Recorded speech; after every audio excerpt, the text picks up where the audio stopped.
Herzlich willkommen zur Nürburgring Langstrecken-Serie. Welcome to the Nürburgring for the NLS, the Nürburgring Langstrecken-Serie. Und jetzt ist das Rennen freigegeben. The red lights are out now. Viele Zuschauer unterwegs.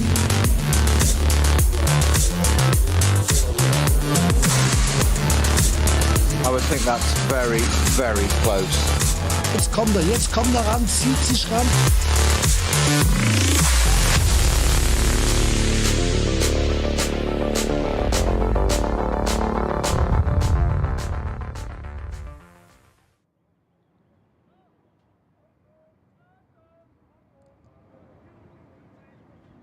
On a fabulous day at the Nürburgring. Blue sky, a little bit of light cloud above, but ideal conditions for the start of the 2024 season, which is fair to say cannot have always been said in previous years. It's the Radio Show Limited network of channels bringing you coverage of this championship all the way through the season. We're live on RS1 and my name's Johnny Palmer. Delighted to be joined, as so often, by Bruce Jones. And it's not just you and I, Bruce, who've caught sight of this championship going to be a highlight of the year, because the grid is absolutely packed full of fans. Let's start the year by exaggerating. It's a cast of thousands, but the lights were green, the cars are starting to come out. The grid is absolutely chock-a-block. But this is double duty. This weekend, 2 races. Next weekend, it's the qualifying races for the Nürburgring 24 Hours. So a lot of people will sort of have their caravan down. They'll stay in between. The teams, a lot of them based just across the road in Moispath. But next weekend, super busy.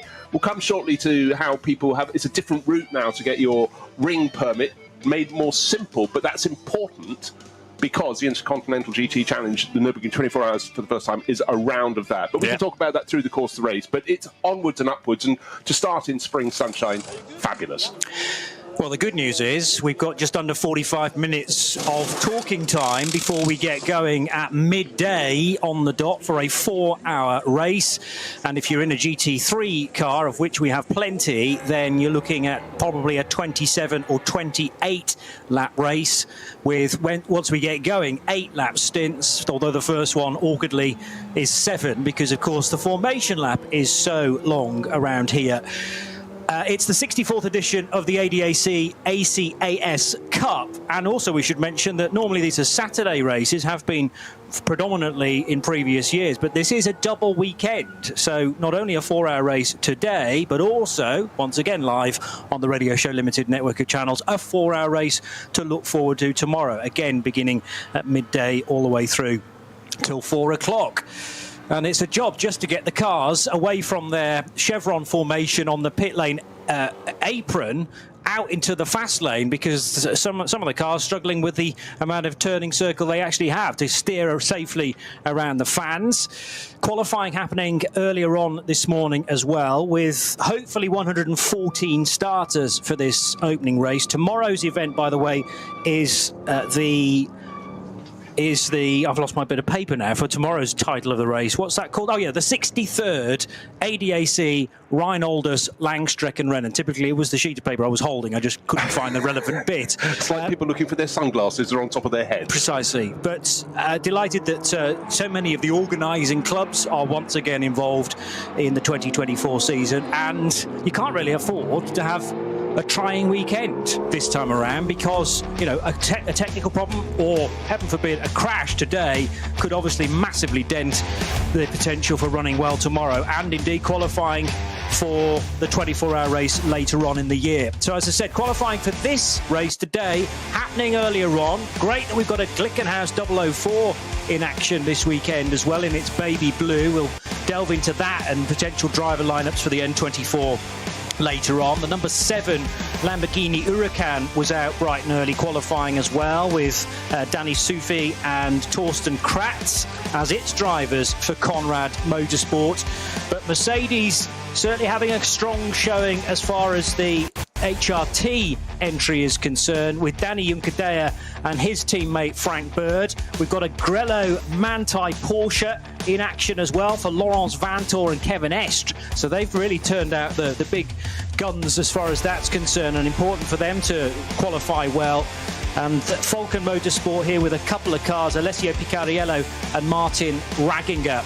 There's a second Lamborghini Huracan in the Red Bull colours, and that is the Red Bull team Abt crew of Kelvin van der Linde and Jordan Pepper, who will start from 3rd position on the grid with the Audi R8 LMS GT3. Now, Scherer Sport have announced some big names once again for the 24 hours of the Nürburgring, and I'm sure plenty of those will be in action next weekend for the qualifying race. But it is a Mercedes that took pole position. Remember, this isn't the full circuit that we'll be using for the 24 hours, so it's not the full Grand Prix Strecke, instead about half of it, and they go through the U-bend there, the cut-through. So as a result, we are below the 8-minute times, 7:56.507. for car 14. That was a Danny Juncadea time. And alongside that Mercedes will start the Audi R8 LMS GT3 Scherer Sport PHX, number 16 for Frank Stickler and Marcus Winkelhock. Then the Red Bull team, Lamborghini Huracan for Kelvin van der Linde and Jordan Pepper, alongside the first of the Porsches for Falcon Motorsports, Picariello and Ragginger. They did an 8:02.0. 2 times beneath the 8-minute marker, the other one being the Audi, which managed a 7:58.9. The third row, Porsche and Mercedes for Manthey EMA and Lawrence Vantor and Kevin Estre, and Dennis Fetzer, Hubert Haupt and Rolf Aron in their Mercedes car number 6. I'll just do the top 10 actually. So the Aston Martins, number 69 for Doer Motorsport, will start from 7th position for Darren Turner, Ben and Phil Doer. They're joined by another Aston GT3 car for Pro Sport Racing for Maxime Dumouriez, Simon Balchan and Marek Bockman. And then it's sort of all Porsche, 5th row, I should say, for the GT3R and also the leading GT3 Cup car. So Cup 2 will start in that lead pack for Falcon Motorsports, Joel Eriksson and Nico Menzel, and then Daniel Blickel, Tim Scheerbart and David Jahn are clearly in a very quick number 120 Porsche Cup car, and Cup 2, Bruce, is always a highlight across the 4 hours. Always a highlight, always competitive, doesn't matter which point, how long the race is, there will be a scrap for the lead. But actually, you can become a bit accustomed when you come here and there's a race. Today we had 117 cars entered, 114 will be coming to play, but in fact a couple didn't qualify. Can I just touch on that? But just to say that the Cup 2 cars, sometimes we don't look at them enough, but some great names in there. And you mentioned David Jahn. He's been so quick across the last decade. I think with a bit of a push he might get up into the very top class, but he's brilliant in Cup 2. Talking qualifying, David Schumacher didn't qualify. Teichmann Racing, Audi R8 LMS GT4.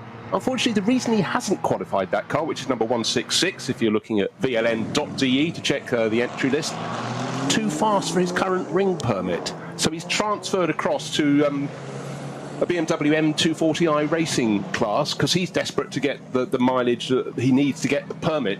I said earlier we'd talk about it. This year, it's been made simpler to get the permit you need to compete, and trying to get ever more international crews, or Motorsport, ever more international crews wanted to come over and compete in this, and notably in a race that's not part of the championship, not part of the ADAC Nürburgring Langstrecken-Serie, but the ADAC 24 Hours of Nürburgring. This year around the Intercontinental GT Challenge.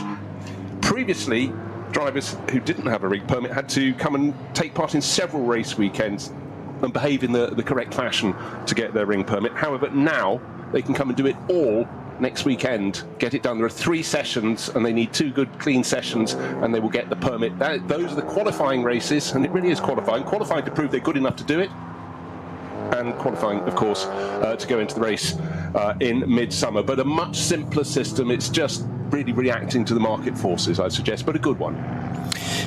And that's all about creating a successful championship. I suppose we say this a lot about the 24H series as well. It's dialogue, but it happens to happen in both directions. And if drivers and teams are unhappy about something, then there needs to be a platform where you take it to the organisers and say, what about this? And clearly, the Nürburgring Langstrecken-Series have thought about it, taken it on board and adjusted accordingly, which is great to see and great to hear.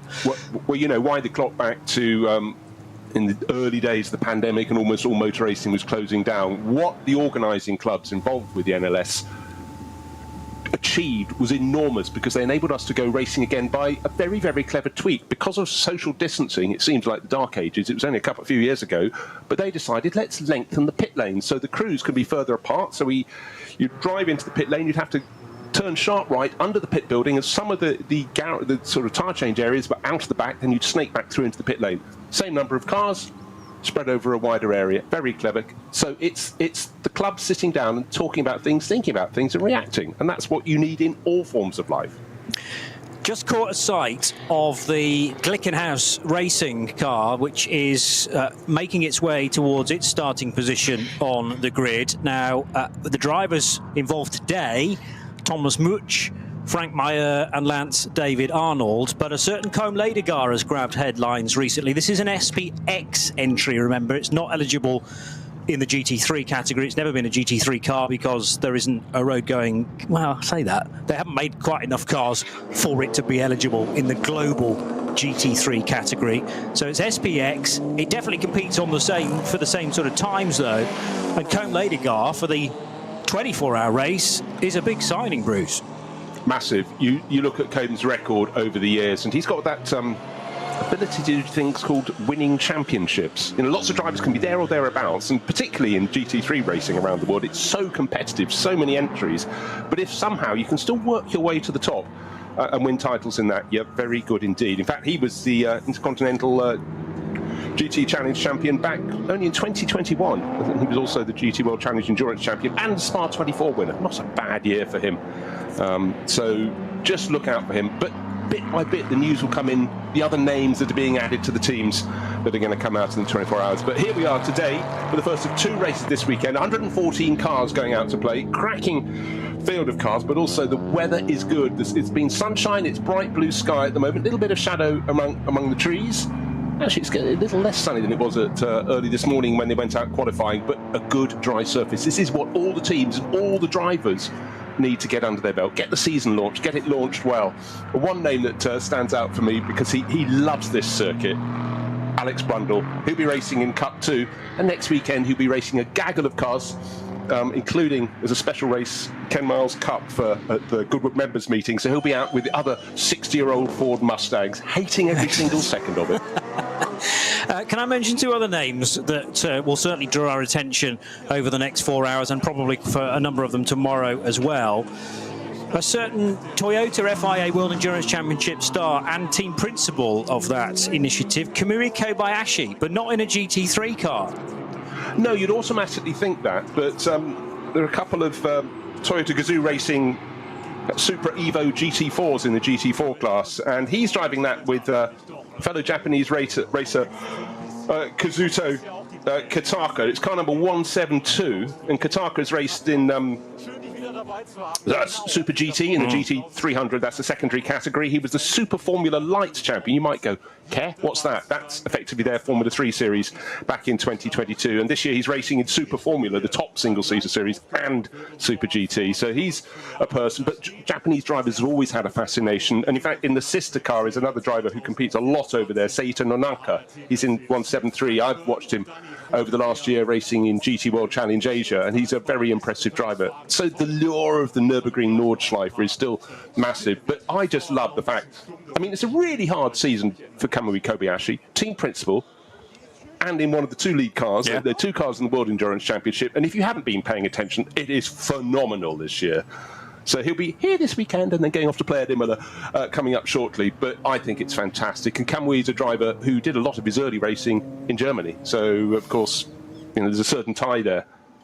Yeah, so arguably going back to his roots. Also, if you've not been paying attention to the World Endurance Championship so far, we've only had 1 race in fairness, but that was 10 hours, or actually the 12 kilometres of Qatar. And Toyota really struggled in that, so they're certainly not going to have it all their own way this season in the WEC. We're back to 8 races for that championship as well. Somebody else who has certainly flirted with WEC races, although is not a full season entry, is Jack Aitken as a Cadillac Works driver. So again, you know, you would expect someone of his caliber to be slotting straight into the GT3 field. No, he's in a Hyundai because he needs to get signatures in order to potentially race in the big one later on in the season. So yeah, the Hyundai i30N from Valkenhorst Motorsport. But you know, somebody who's into motorsport should arguably enjoy a GT3 car as much as one of these i30Ns.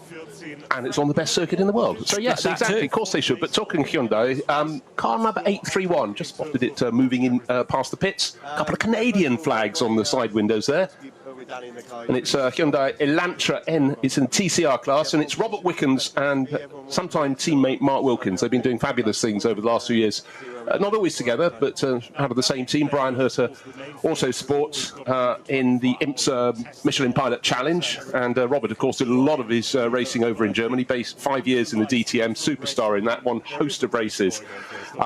Great to have them there. So you have to look the whole way down the entry list, and when you print it out, it goes on page after page after page, which is how we like it. And sometimes it takes a second reading to pick up the ones you missed on the way through, and ding, ring the bell. What stood out for me? Well, I tell you what, it was on actually the third reading I spotted. We've got a Dacia Logan all over again. Of course, the one we've been used to for years got destroyed in last year's 24 hours, but Dacia back in the pack. And if you're new to the Nürburgring Langstrecken-Serie, we start in 3 different packs at the start of the race. They don't all set off together. The fastest cars go in the first group. There should be about just under 50 in that, 47, I think. The second group, intermediate pace cars, GP2, sorry, not GP2, Group 2, 33 of those, and then 37 in the final group, with an interval between all of them. What it does, of course, it keeps things safer, rather than having 114 cars trying to get into the first turn together. And it also gives 3 different lead battles on that opening lap, so plenty to look out for. And there is obviously been a slight difference in the entry list today into tomorrow, because there's slightly fewer cars. I haven't quite worked out who's missing yet, but certainly in previous double-header weekends, 1 or 2 GT3 teams have dropped away, and we never really got to the bottom of those reasons. I mean, do you know? Have you checked? I have checked. Oh, good man. You must have done it side by side last night. This is way beyond the bounds of homework. I know. Well, one of the lead cars today, the Shira Sport PHX Audi, which is starting second, that's number 16, will not be here tomorrow. They might be watching, but they won't be competing. So Frank Stippler and Marcus Finkelhock will be missing. And also the number 17, Pro Sport Racing Aston Martin, that is down only for today. And one of the drivers will be changing over in the number 4 Porsche from Falcon Motorsports tomorrow. Nico Mentz will step aside, and Tim Heinemann will step in.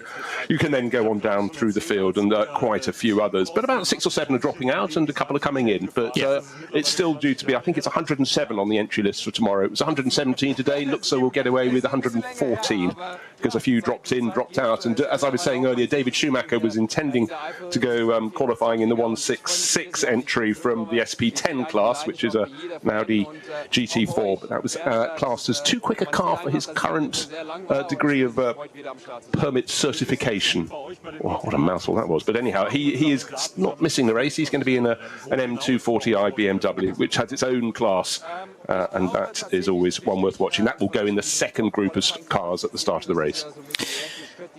The differences between lap times, as the fastest time set this morning, is reasonable. You're talking very nearly 2.5 seconds between the Mercedes that's on pole and the Audi that's in second position. But we should remember that this is a smidge over 24 kilometres, this racetrack in length, and it gets even longer next weekend for the qualifying event ahead of the Nürburgring 24 hours. And by the way, both the qualifying weekend and the main race can be heard live right here again on the Radio Show Limited network of channels, with the full service for the 24 hours. Much bigger team, of course, required for that, to bring you twice around the clock coverage. So, you know, 2.5 seconds the gap first to second. There's then a 5-second gap first to third, and it's about that first to fourth. But you really can read not too much into that because of the nature of this place. Sometimes a car will come across the line, let's say at the end of the first lap, with maybe a 5-second lead, and by the end of the following lap, that's completely gone because they've started to catch traffic.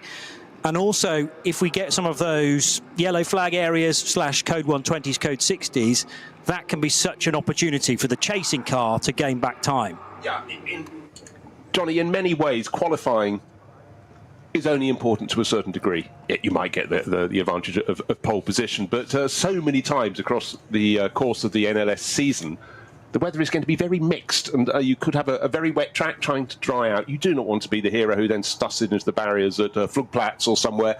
So caution is always a byword for the teams when they go out there. And also, don't forget, when you're out on the track in qualifying, if you're in one of the fastest cars from the SP9 class, that's GT3 cars in their sort of global nomenclature, and you come across, say, the Dacia Logan or one of the lower performance cars, you know, you'll back it off, because there are certain points on the track you could overtake, but then you'll meet your good friend the barrier on the outside. So, you know, qualifying times only have an importance to a certain degree. But Danny Juncadeo was saying it means everything, because he put his car on pole position. And so at least for the number 14 crew from Hout Racing Team, they've got bragging rights. He's sharing with young British driver Frankie Bird. But Danny, you know, he is so garlanded in terms of his success in championships in recent years in GT3. You know, he just did the job done. We also should remember that in a lot of the classes, specifically GT3, there's no tyre rule as such, so it's not a spec tyre manufacturer across the various cars. And I noticed that the number 6 Mercedes, probably should have guessed this from the paint job, that that car is running on Yokohama Advance. So we'll certainly have Goodyear tyres represented in GT3 and Michelin. Yokohama often reserved for the BMWs, but and don't get confused, by the way, by the event sponsor, who are Falcon tyres. So every single car has Falcon across the wheel arch, but you've got to pay closer attention to the sidewall of the tyre.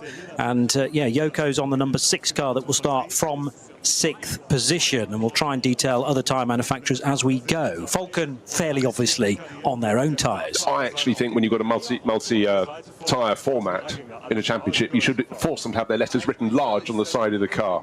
But again, looking around the world as drivers come to compete here, Alessio Picariello. Does he speak German? Because this interview may well be in English, if not. It's pre-24-hour Here we go. race at the Nürburgring, so I think the target is obvious, isn't it? It's testing. Yeah, exactly. To take as much experience as we can, to do as many laps as possible, so obviously not too much risk. But you know, at the end of the day, it's a race. We have sponsors here, so we want to perform. But yes, the first goal is for sure to take experience. All the best. Thank you very much. Mit dem Raggi sprechen wir auch noch. Oh, keeping his cards relatively close to his chest because it's the start of a brand new season, but they are quietly confident. I think that's fair to say. In the number 3 car, Martin Ragginger sharing with Alessio, the Belgian, and a bit further back for the sister Porsche, for Joel Eriksson and Nico Menzel. They'll be starting from 9th position. Again, Johnny, I don't think it matters as much as all that. But going back to the element about having different tyre manufacturers, what I've noticed over the years, traffic and incident providing, is the fact that some manufacturers, their tyres are rather better towards the end of the stint, and others are quite good at the start. Yes. And Falcon, in my mind, they tend to have the tyres that come good through the course of a stint. You often think, oh, Falcon aren't up to much this weekend, and then suddenly, lo and behold, there they are, you know, getting up into the top 6, getting up into the top 3, and they've had many successes here over the years. But I guess when people look up and down the grid, if they see that bright yellow and green, the grellos we call it, the green and yellow Manthey EMA Porsche, you always think it's going to be competitive, whatever tyres they're running on. But with the driver lineup they have, Lawrence Van Toor and Kevin Estre, you know there's going to be nothing left out there on the track, or in fact on the grass around the track when Kevin's here and he's needing an overtaking manoeuvre. But you know, every championship I think should have an iconic race livery in it, and this is the yellow and green. You know, you can pick it out in day, in night, probably from the far side of the planet, frankly. It's so bright, but you know, it's just great to have here in the NLS. Yeah, and always fascinating to me that they adopt the English colour combo, grello, rather than, what would it be, gelm, or yes, or just groen, I suppose, but that wouldn't work, so it works better in English. Yeah, exactly.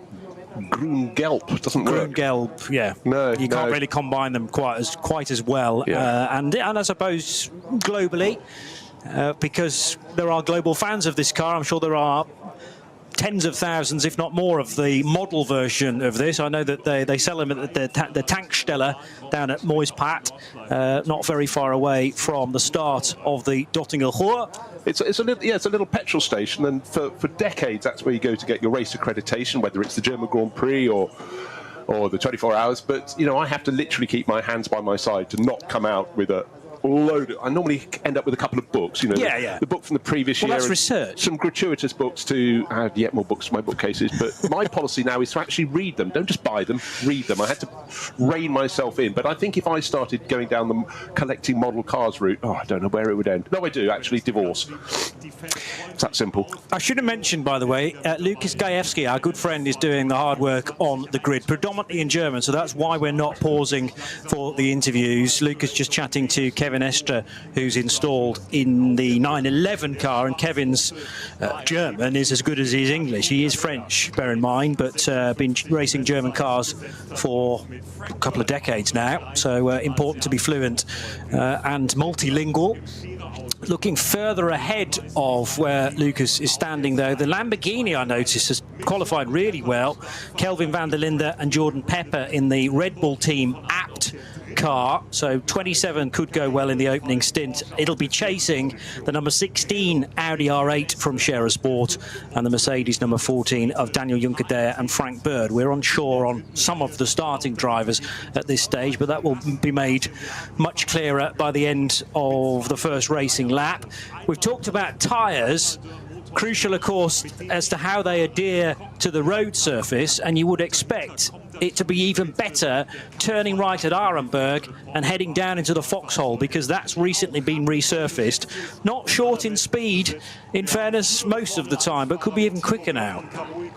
You know, it's when you look over the winter, what's happened, how dramatic can resurfacing be? It can be very, very dramatic. To watch, it's not really no, but in terms of driver. But what I'm about to say is the NLS will provide every single weather format you could possibly have through the course of the championship. The fact we've not started with is that man building a snowman on the pit wall? You know, that's unusual.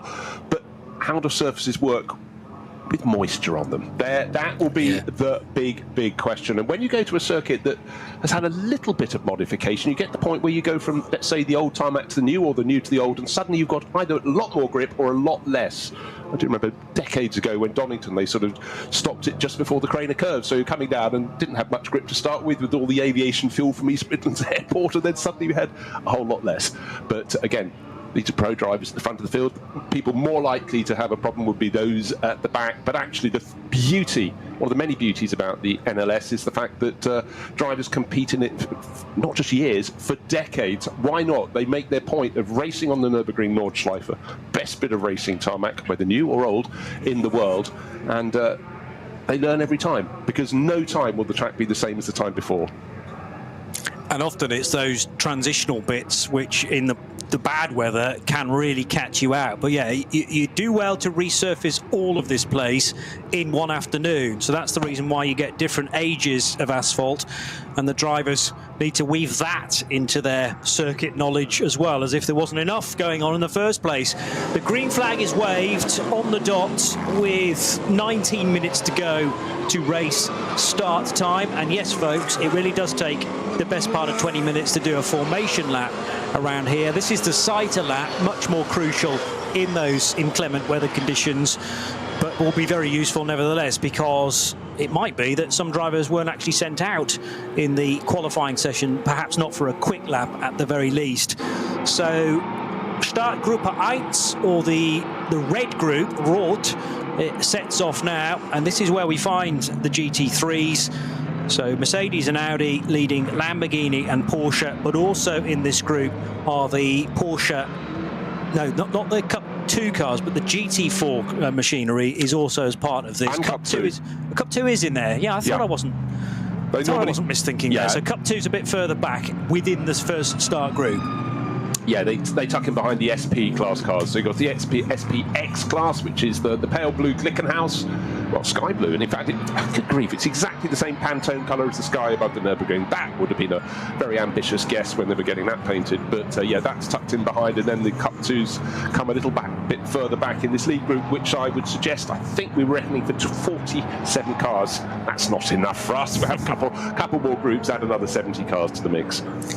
And part of the reason that this is done is to make sure that if you're heading onto the main start-finish straight, you can actually have any hope of seeing the lights going out. Because bear in mind, if we put all 114 cars, yes, 2 by 2 in a grid, but in one long line, the back of that would still be coming towards the end of the Dottinger Thor and into Tiergarten and the chicane there, so you would not know when the start of the race was about to happen. So it's split into 3 groups, 2 minutes apart roughly, and we will be able to commentate on the start of each of those groups. Of course, because the green group, start group 3, starts so much further back from the GT3s, that's the reason why they start to catch the traffic sooner than you would expect, really, because they're already lost 4 minutes or so, and it's only an 8-minute lap. Yeah, and actually for the first race of the season is one they're going to have to be most careful when the front runners catch the tail enders of the back of the third group, because a lot of drivers are still settling into a new car for the new season. Maybe they've never competed in the type of car they're driving. Looking at the performance, looking at the visibility, that question, that factor that gets so often overlooked. A driver suddenly sitting low in the car doesn't see as much as one who's sitting a little bit higher up. But anyhow, over the years, it's made absolutely clear in the driver's briefing where the slower cars should place themselves. It's up to the faster cars to find a way round. The other cars are not supposed to deviate from their line. Occasionally you can be a little bit helpful and go, I'm indicating right, I'm pulling that side, and you can come past the left. But it's made crystal clear because the format of the Nürburgring Nordschleife is unforgiving, and if you want, you can put it all in capital letters. You have very, very little space beyond the track. The track twists and turns. How many turns? Is it 172? That's the number people like to put on it, but what's a turn, what's a kink? More than enough to be going on, plus gradient change. And even this morning, it's dry now and it was sunny, but it was still slightly damp towards the edge of the circuit. Again, as the sun comes through and a bit of wind, it does dry it out. Now we're looking at a track that's visually perfectly dry, but still maybe at the edges of the circuit where the cars don't normally run, it could be a little bit greasy. But really, we'll take these conditions in early April every single time. Start Group 1, led by the white 911 Turbo, and if you count up all the classes, we reckon we're just shy of 25. I think it's 24 classes in total that have all been incorporated into this race, and the GT3s will provide obviously the main attraction to this race, but we will try and keep you tuned into what's going on in Cup 2, and it was Cup 3 that I was thinking of that will lead Startgruppe 2, because that is a thoroughly entertaining division as well. With we've got Chris Rink involved with that, and also Dominic Baumann. The Eichenberg and Grosser car, but it will be Bednarski and Dogard who will start from pole position in their number 962 car. They're all 3-digit numbers, beginning with 9 predominantly, and that's what tells us they're in the 718 Cayman GT4 class. It's a great class, always well supported. 14 cars in that, and just one more than you've got in Cup 2 for the rather more powerful Porsche 911 GT3 Cup cars that will start at the back of the front group. But certainly when the third group gets its start, those Cup 3 cars, sorry, they're in the second group. What am I talking about? Cup 2 in first group, Cup 3 in second group, but they get their moment in the sun. And then you don't have to have a contemporary racing car to go out and compete here. Starting Group 3 is led away by BMW M3 E46. Yes. It doesn't hide its light under a bushel. It's a very purposeful looking car. Massive great wing on the back. So much success. And it's one of those rare cars that has been competitive and able to run at the front of groups ever since time began. Ever since it went out as a competitive racing car. Now it looks ancient, but it looks fabulous. And you have to remember, the Nürburgring Langstrecken-Serie, the ADAC 24 Hours of Nürburgring, the people who attend are massive car fans. Seems obvious, but when you look at the cars in the paddock, in the fields, a lot of people come here with a lot of bolt-on extras as well. So, they very much look to see what sort of car they want, and they've always got an eye to history. Great circuit for historic racing, and of course, over the years, every year, brilliant historic meeting here in high summer. So the fans are very well educated in the sport. And the drivers in that number 605 M3 from Hoffa Racing, Michael Kroll, Chantal Prins, Alex Prins and Thomas Moulens. So at least 3 of the 4 of those drivers were involved in the Mugello 12 Hours a couple of weekends ago, and getting stuck right back in again with action around the Nürburgring Nordschleife. And that BMW has seen plenty of work around this particular venue as well. But again, prepped with all the newest bits possible. But it's wonderful to have that silhouette still represented on a grid such as this. No, entirely so. I also love the fact you were just mentioning that just a few weeks ago they were competing at Mugello. As someone who can race a GT-type car, the world really is your oyster now. You've got fabulous events. If you so chose, I'm sure a lot of these cars would go out and do the Bathurst 12 hours, the Bathurst 6 hours last weekend. You know, you can pick and choose your circuits. And I think if you spent decades racing, you then go, where haven't I raced? Where would I want to race? But because your car is eligible, because there's a class for it, happy days, really, really good days. But if you want to race at the very top level, you can go to GT3, and then you really can race everywhere. So the start of Group 3, now heading towards the end of the Grand Prix lap through the Vidal chicane. And the exit of that can be a bit tricky, particularly if you're side by side with somebody else, because you've both got to head from the left-hand side of the track to the right-hand side of the track for Sabine Schmidt's curve and the run onto Hatzenbach. And that's the bit really where you start to pull the belts tight and think, OK, I'm not going to be home again for the best part of 6 minutes. So this car and I better behave ourselves throughout, because, you know, any slight error, the barrier's calling you in, particularly on the really fast stuff through Klostertal and Kesselchen. And you've got the carousel immediately after that as well. But Hatzenbach, for me, is almost like the point of no return. Oh, I agree. In every single race I commentate on here or attend at the Nürburgring, I almost forget how absolutely brilliant it is. And last year, in the lead up to 24 hours of the Nürburgring, we got to walk out through those early corners, Hatzenbach, keep on going past the crazy, crazy camps. People have the most amazing setups with their trucks, with the sides open. They've got dry ice, they've got a hot tub on board. You know, the setup, the effort the fans put in to come and watch at the Nürburgring. And some people watch every single race at the Nürburgring. It's brilliant. Nordschleife. Ein Traum vieler Rennfans, der für die allermeisten nie Realität wird, mit dem neuen Gran Turismo 7 aber ein ganzes Stück realistischer. Mit der neuesten Auflage des Kultspiels für die Konsole fahren wir zu den wichtigsten Streckenabschnitten der grünen Hölle. Die AMG Arena. Erstes Nadelöhr nach dem Start und durch die unterschiedlichen Linien ein toller Ort für Positionskämpfe auf der Grand Prix-Strecke. Auffahrt Nordschleife. Nach der Vidal-Schikane biegen wir ab vom Grand Prix-Kurs. Hier beginnt der 20 Kilometer lange Ritt durch die grüne Hölle so richtig. Fuchsröhre. Mit Vollgas bergab, durch die Kompression und den Berg wieder rauf. Wie so oft auf der Nordschleife, kein Platz für Fehler. Breitscheid. Der tiefste Punkt der Nordschleife. Die Brücke über die Hauptstraße von Adenau ist ein Zuschauermagnet. Das Karussell. Benannt nach Rudolf Caracciola, einem der ersten Heroen des Rings. Die alten Betonplatten der Stallkurve sind Kult. Brünnchen. Der Zuschauer-Hotspot. Ob beim Rennen oder bei Touristenfahrten, ob bei brütender Hitze oder im strömenden Regen, hier ist immer etwas los. Die Döttinger Höhe. Windschattenschlacht bei 270 km/h und die Überholmöglichkeit schlechthin am Ende der Nordschleifenrunde mit dem neuen Gran Turismo 7. Und damit von der virtuellen wieder zur realen Nordschleife.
Liebe Fans, besucht unsere Social-Media-Kanäle auf Facebook, Instagram, YouTube, Twitter und TikTok. Willkommen bei der NLS.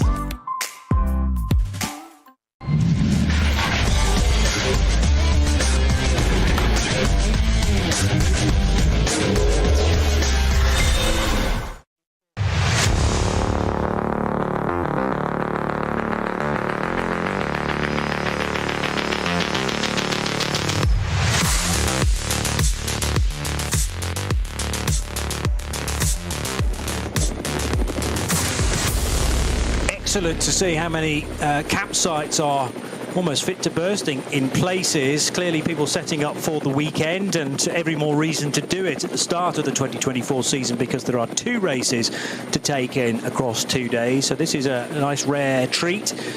Heading then through the highest part of the circuit a little bit later on, so through the carousel and up towards Hohe Acht, and then the descent Flatsgarten, where the cars leave the road, Brunchen, and through the ice curver as well, which can be very treacherous if we've had some moisture in the air. There should be a fair bit of grip, though, in the opening laps today.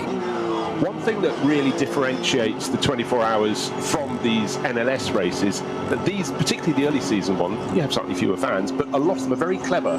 They don't just watch at one corner, they watch at one corner for a bit. They'll just go out of the car park, they'll drive round to another point, and it's every corner is a gem here. But you can watch one where the cars are below you, one where they're almost going above you. You can work your way around the outside. We've got one of the best things about the NLS is they have a fantastic helicam that goes around. And when you look down, is that the track? Is that a road? It's certainly a forest, but yes, the track is going through the forest, and you suddenly see these pockets of people. You can't watch the whole way round, but with a little bit of knowledge and the fact there might be a very nice stand selling, sentiment burst and, just lovely, lovely food to partake around the day, and probably a glass or two of beer to go with it. It's just such a brilliant circuit. And on a spring day, I think it helps push you into the air as it unfolds. We've all had a very, very wet winter in the Northern Hemisphere, and it's sunny today, and it's the Nürburgring, not 2 things you often get to combine, so we'll take it.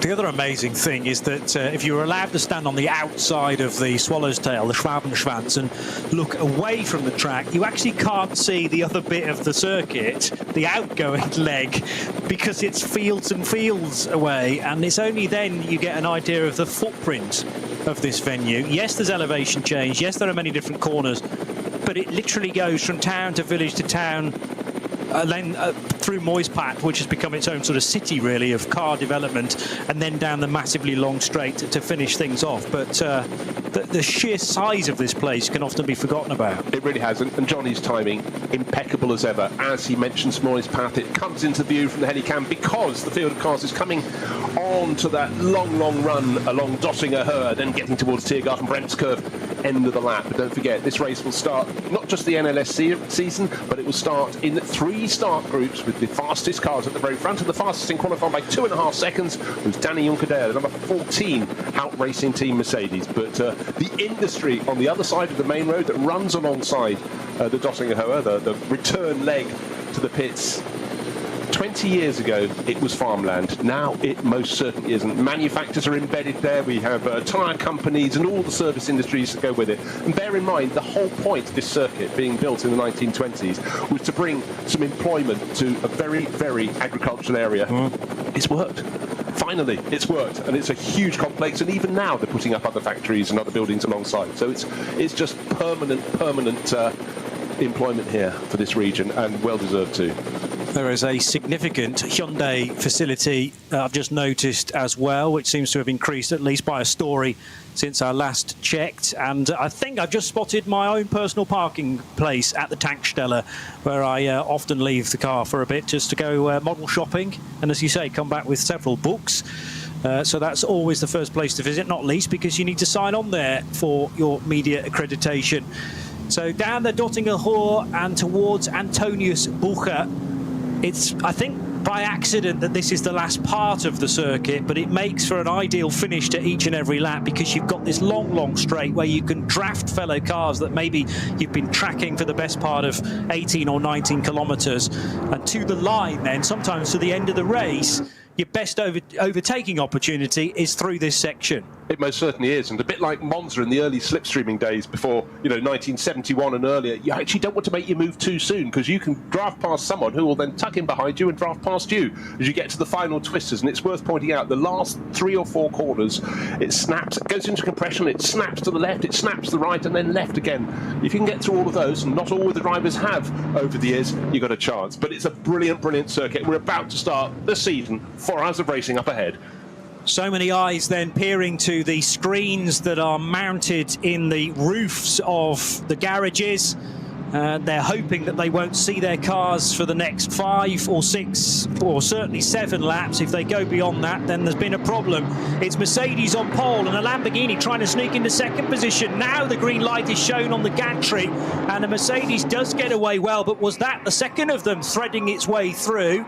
We've got 2 similarly liveried Mercedes AMG cars, absolutely everybody for second place, and the Lamborghini, which tried to slot into second at the start, has actually fallen down to about 8th position. The Manthey Grello Porsche around the outside being driven by Kevin Estre. Got to be careful there. He was very nearly pincered by both an Aston Martin to his left and one of the Falcon Porsches to his right.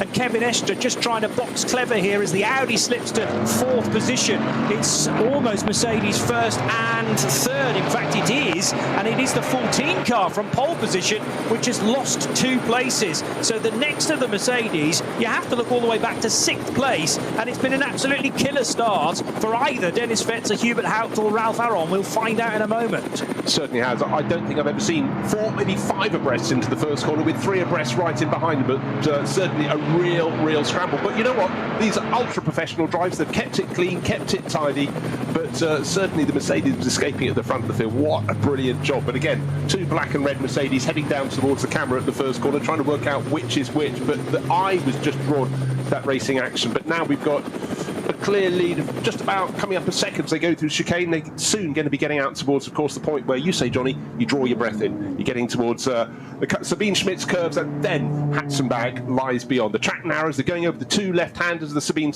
Schmitz curve, over the bridge, and they drop onto what is now officially the start of the Nordschleife.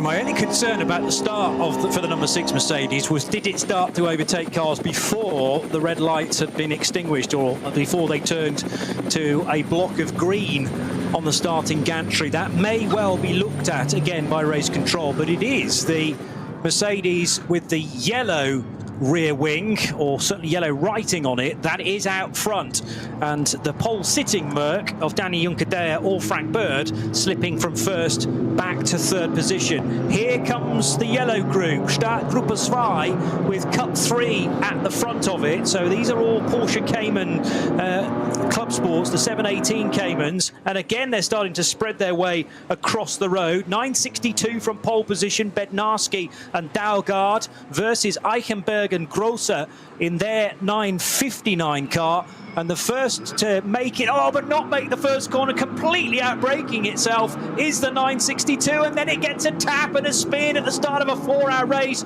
2 cars absolutely stranded in the middle of the road. Are they going to get missed by everybody else? Yes, just about.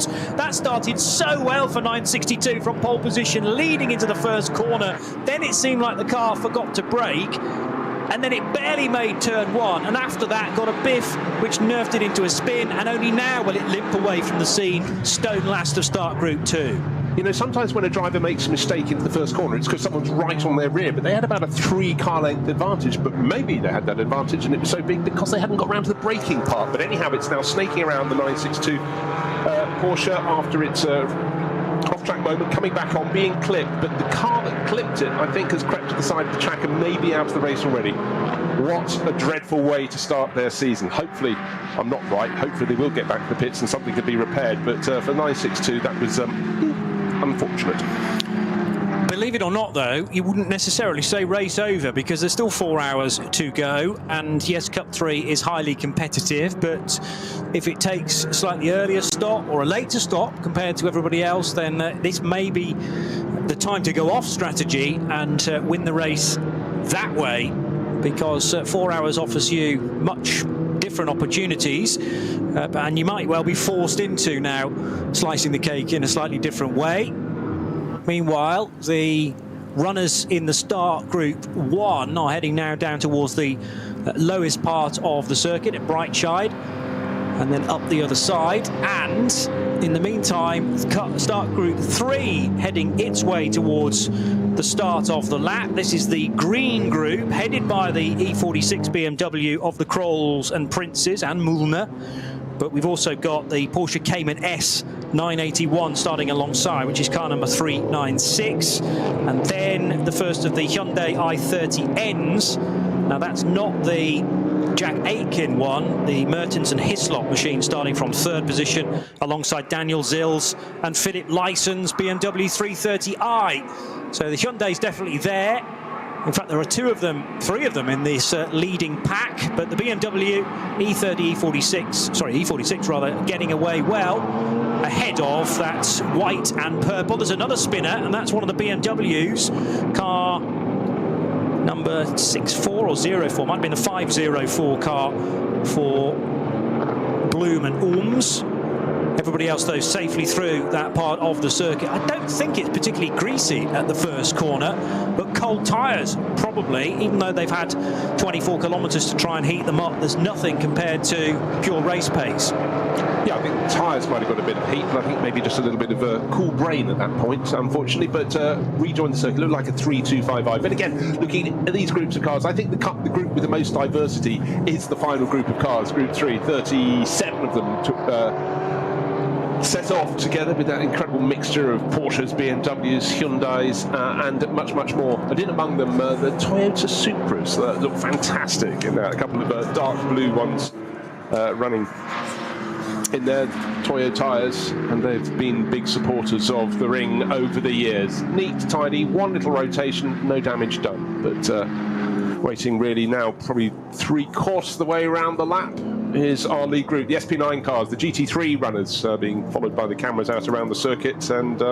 just looking for any warnings about misdemeanors out on the circuit. The only one we have to consider at the moment is the investigation of car number 6 under investigation for the start of the race. That's the car in the lead of the race. How did it get there? The car qualified by Ralph Aron was 6th on the grid, but certainly first into the first corner. So that is being looked at the moment. Yeah, unsurprisingly, because it did rather puzzle me as to how that Mercedes had managed to get itself wedged between the first and second placed cars just after the red lights disappeared. So they'll be looking at that and precisely when the pedal was hit in car number 6, but at the moment it leads on the road from the best of the Falcon Motorsport Porsches, which is car number 3, I reckon. And car 3 started from 4th place. Yeah, that would make sense. The number 4 car was further back on row 5. So it's Mercedes, Porsche, Audi, and then the pole-sitting Mercedes in 4th, being chased all the way by Kevin Estra's Grello man-type Porsche. But the way the story is unfolding is the fact that the cars in 2nd and 3rd places are certainly catching the race leader. Now they're getting the tow along the Duttinger Her, and certainly that number 6 Mercedes, the one under investigation for a possible jump start, is probably 2 car lengths clear, but of course it's a long run along the straight, so incrementally with that bit of slipstream the number 3 Porsche is getting closer and closer, and in turn the Scherer Sport PHX Audi, if there's a rear mirror, will be tucked in behind in 3rd place. There should be no 3 car lengths back to the Audi, but certainly the attack is coming on from the Falcon Motorsport Porsche. Not going to make it stick as they go up into Tiergarten, but certainly is starting to find its form. Maybe the message has got through to number 6. You might have actually gone a little early, dear boy. Well, if you know any sense, not going to go anywhere before the decision is made. There may well be a penalty, of course, to be incorporated into the next pit stop. There's confirmation of it. Car 6 under investigation for a jump start as Picariello from a long way back will slice his way up the inside of Hubert Haupt, who has started the number 6 car. Of course, they've now crossed the line, so we know who is taking the opening stint. And the Audi gets through in a second as well. So Haupt could not only, he couldn't hold back Picariello, he couldn't hold back Marcus Winkelhock either in the number 16 Audi. So Audi 2nd, Porsche now lead, and the Mercedes running 3rd and 5th. So there's been a change for 4th as well, with Estra now in front of Frank Bird. Although Bird fighting back, is there contact? Yes, the mirrors, the brushes, and for a second time as well, over the rear right wheel arch of Kevin Estra. Got to be careful not to bend that in too much, because they'll start to get a bit of tyre rub. So Frank Bird making his intentions felt there into the horseshoe cut through on the Grand Prix lap.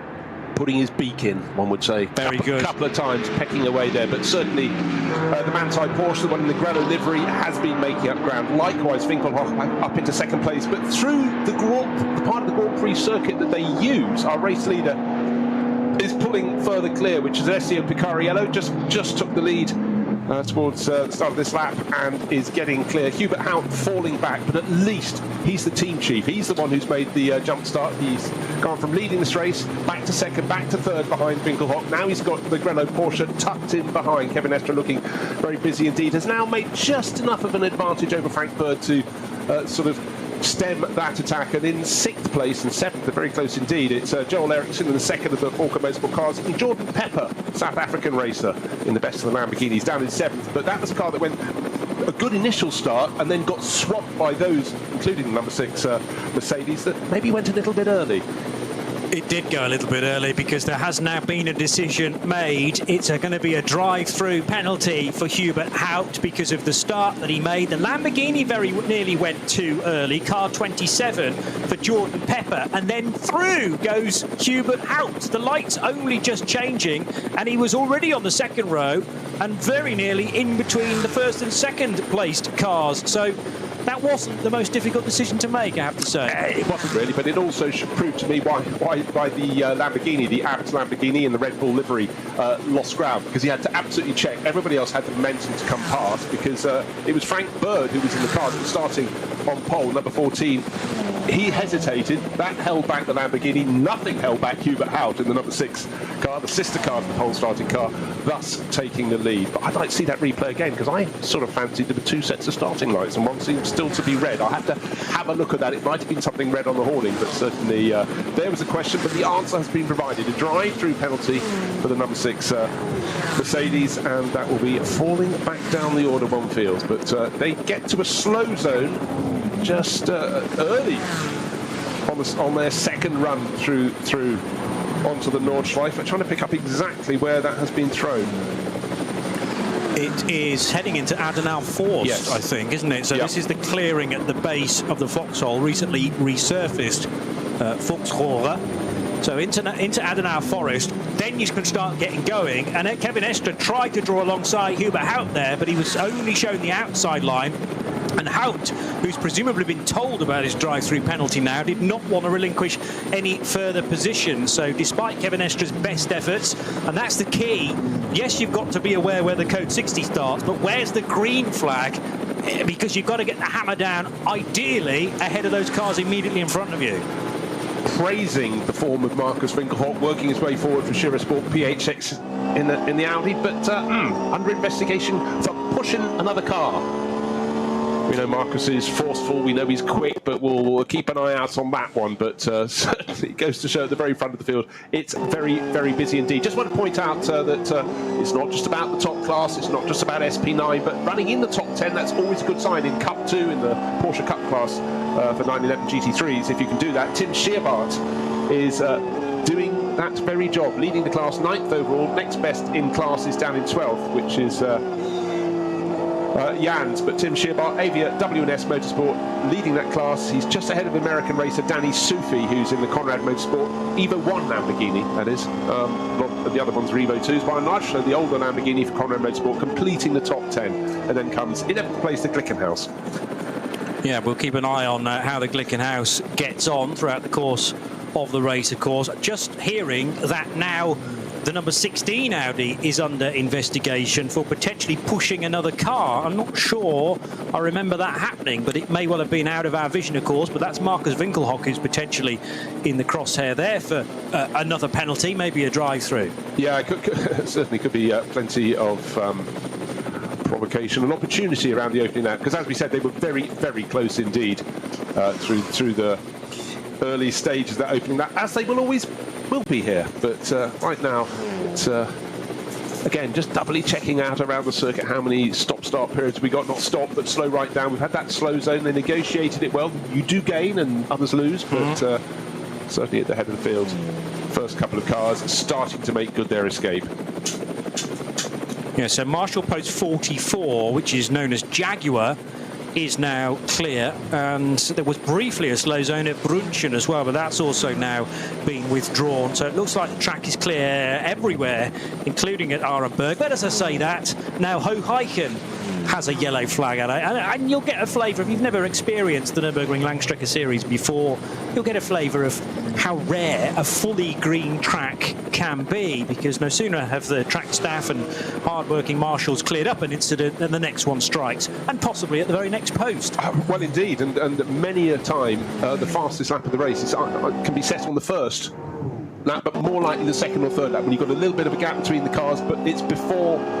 Not just so much they catch the tail enders in the third group of cars, that certainly helps, but incidents can start to occur. But if the weather's good, your tyres are good, you've got them up to temperature, you've got a bit of space in front and behind you, those laps can come in. They mean you get bragging rights, but then thereafter, the amount of overtaking, the number of overtaking manoeuvres that each of these front-running drivers has to do is mind-boggling if you've never watched a 4-hour race. Think what a 24-hour race is like here around Nordschleife. You're passing, and of course you've got your own competitors, rivals tucked in behind you, plus the fact the circuit, you go a little bit offline going past someone and you might just find some dust that's been brought off the grass at the side of the circuit in high summer. We do have dust, you have safety vehicles on the car, on the track, and one, oh my word, just suddenly had a couple of the SB9 front runners, including the Grello Lamborghini, going through. Number 4 Porsche Ericsson is a little bit up and down the order, just being passed by the ADAC Lamborghini. So Jordan Pepper going past Joel Eriksson and going through.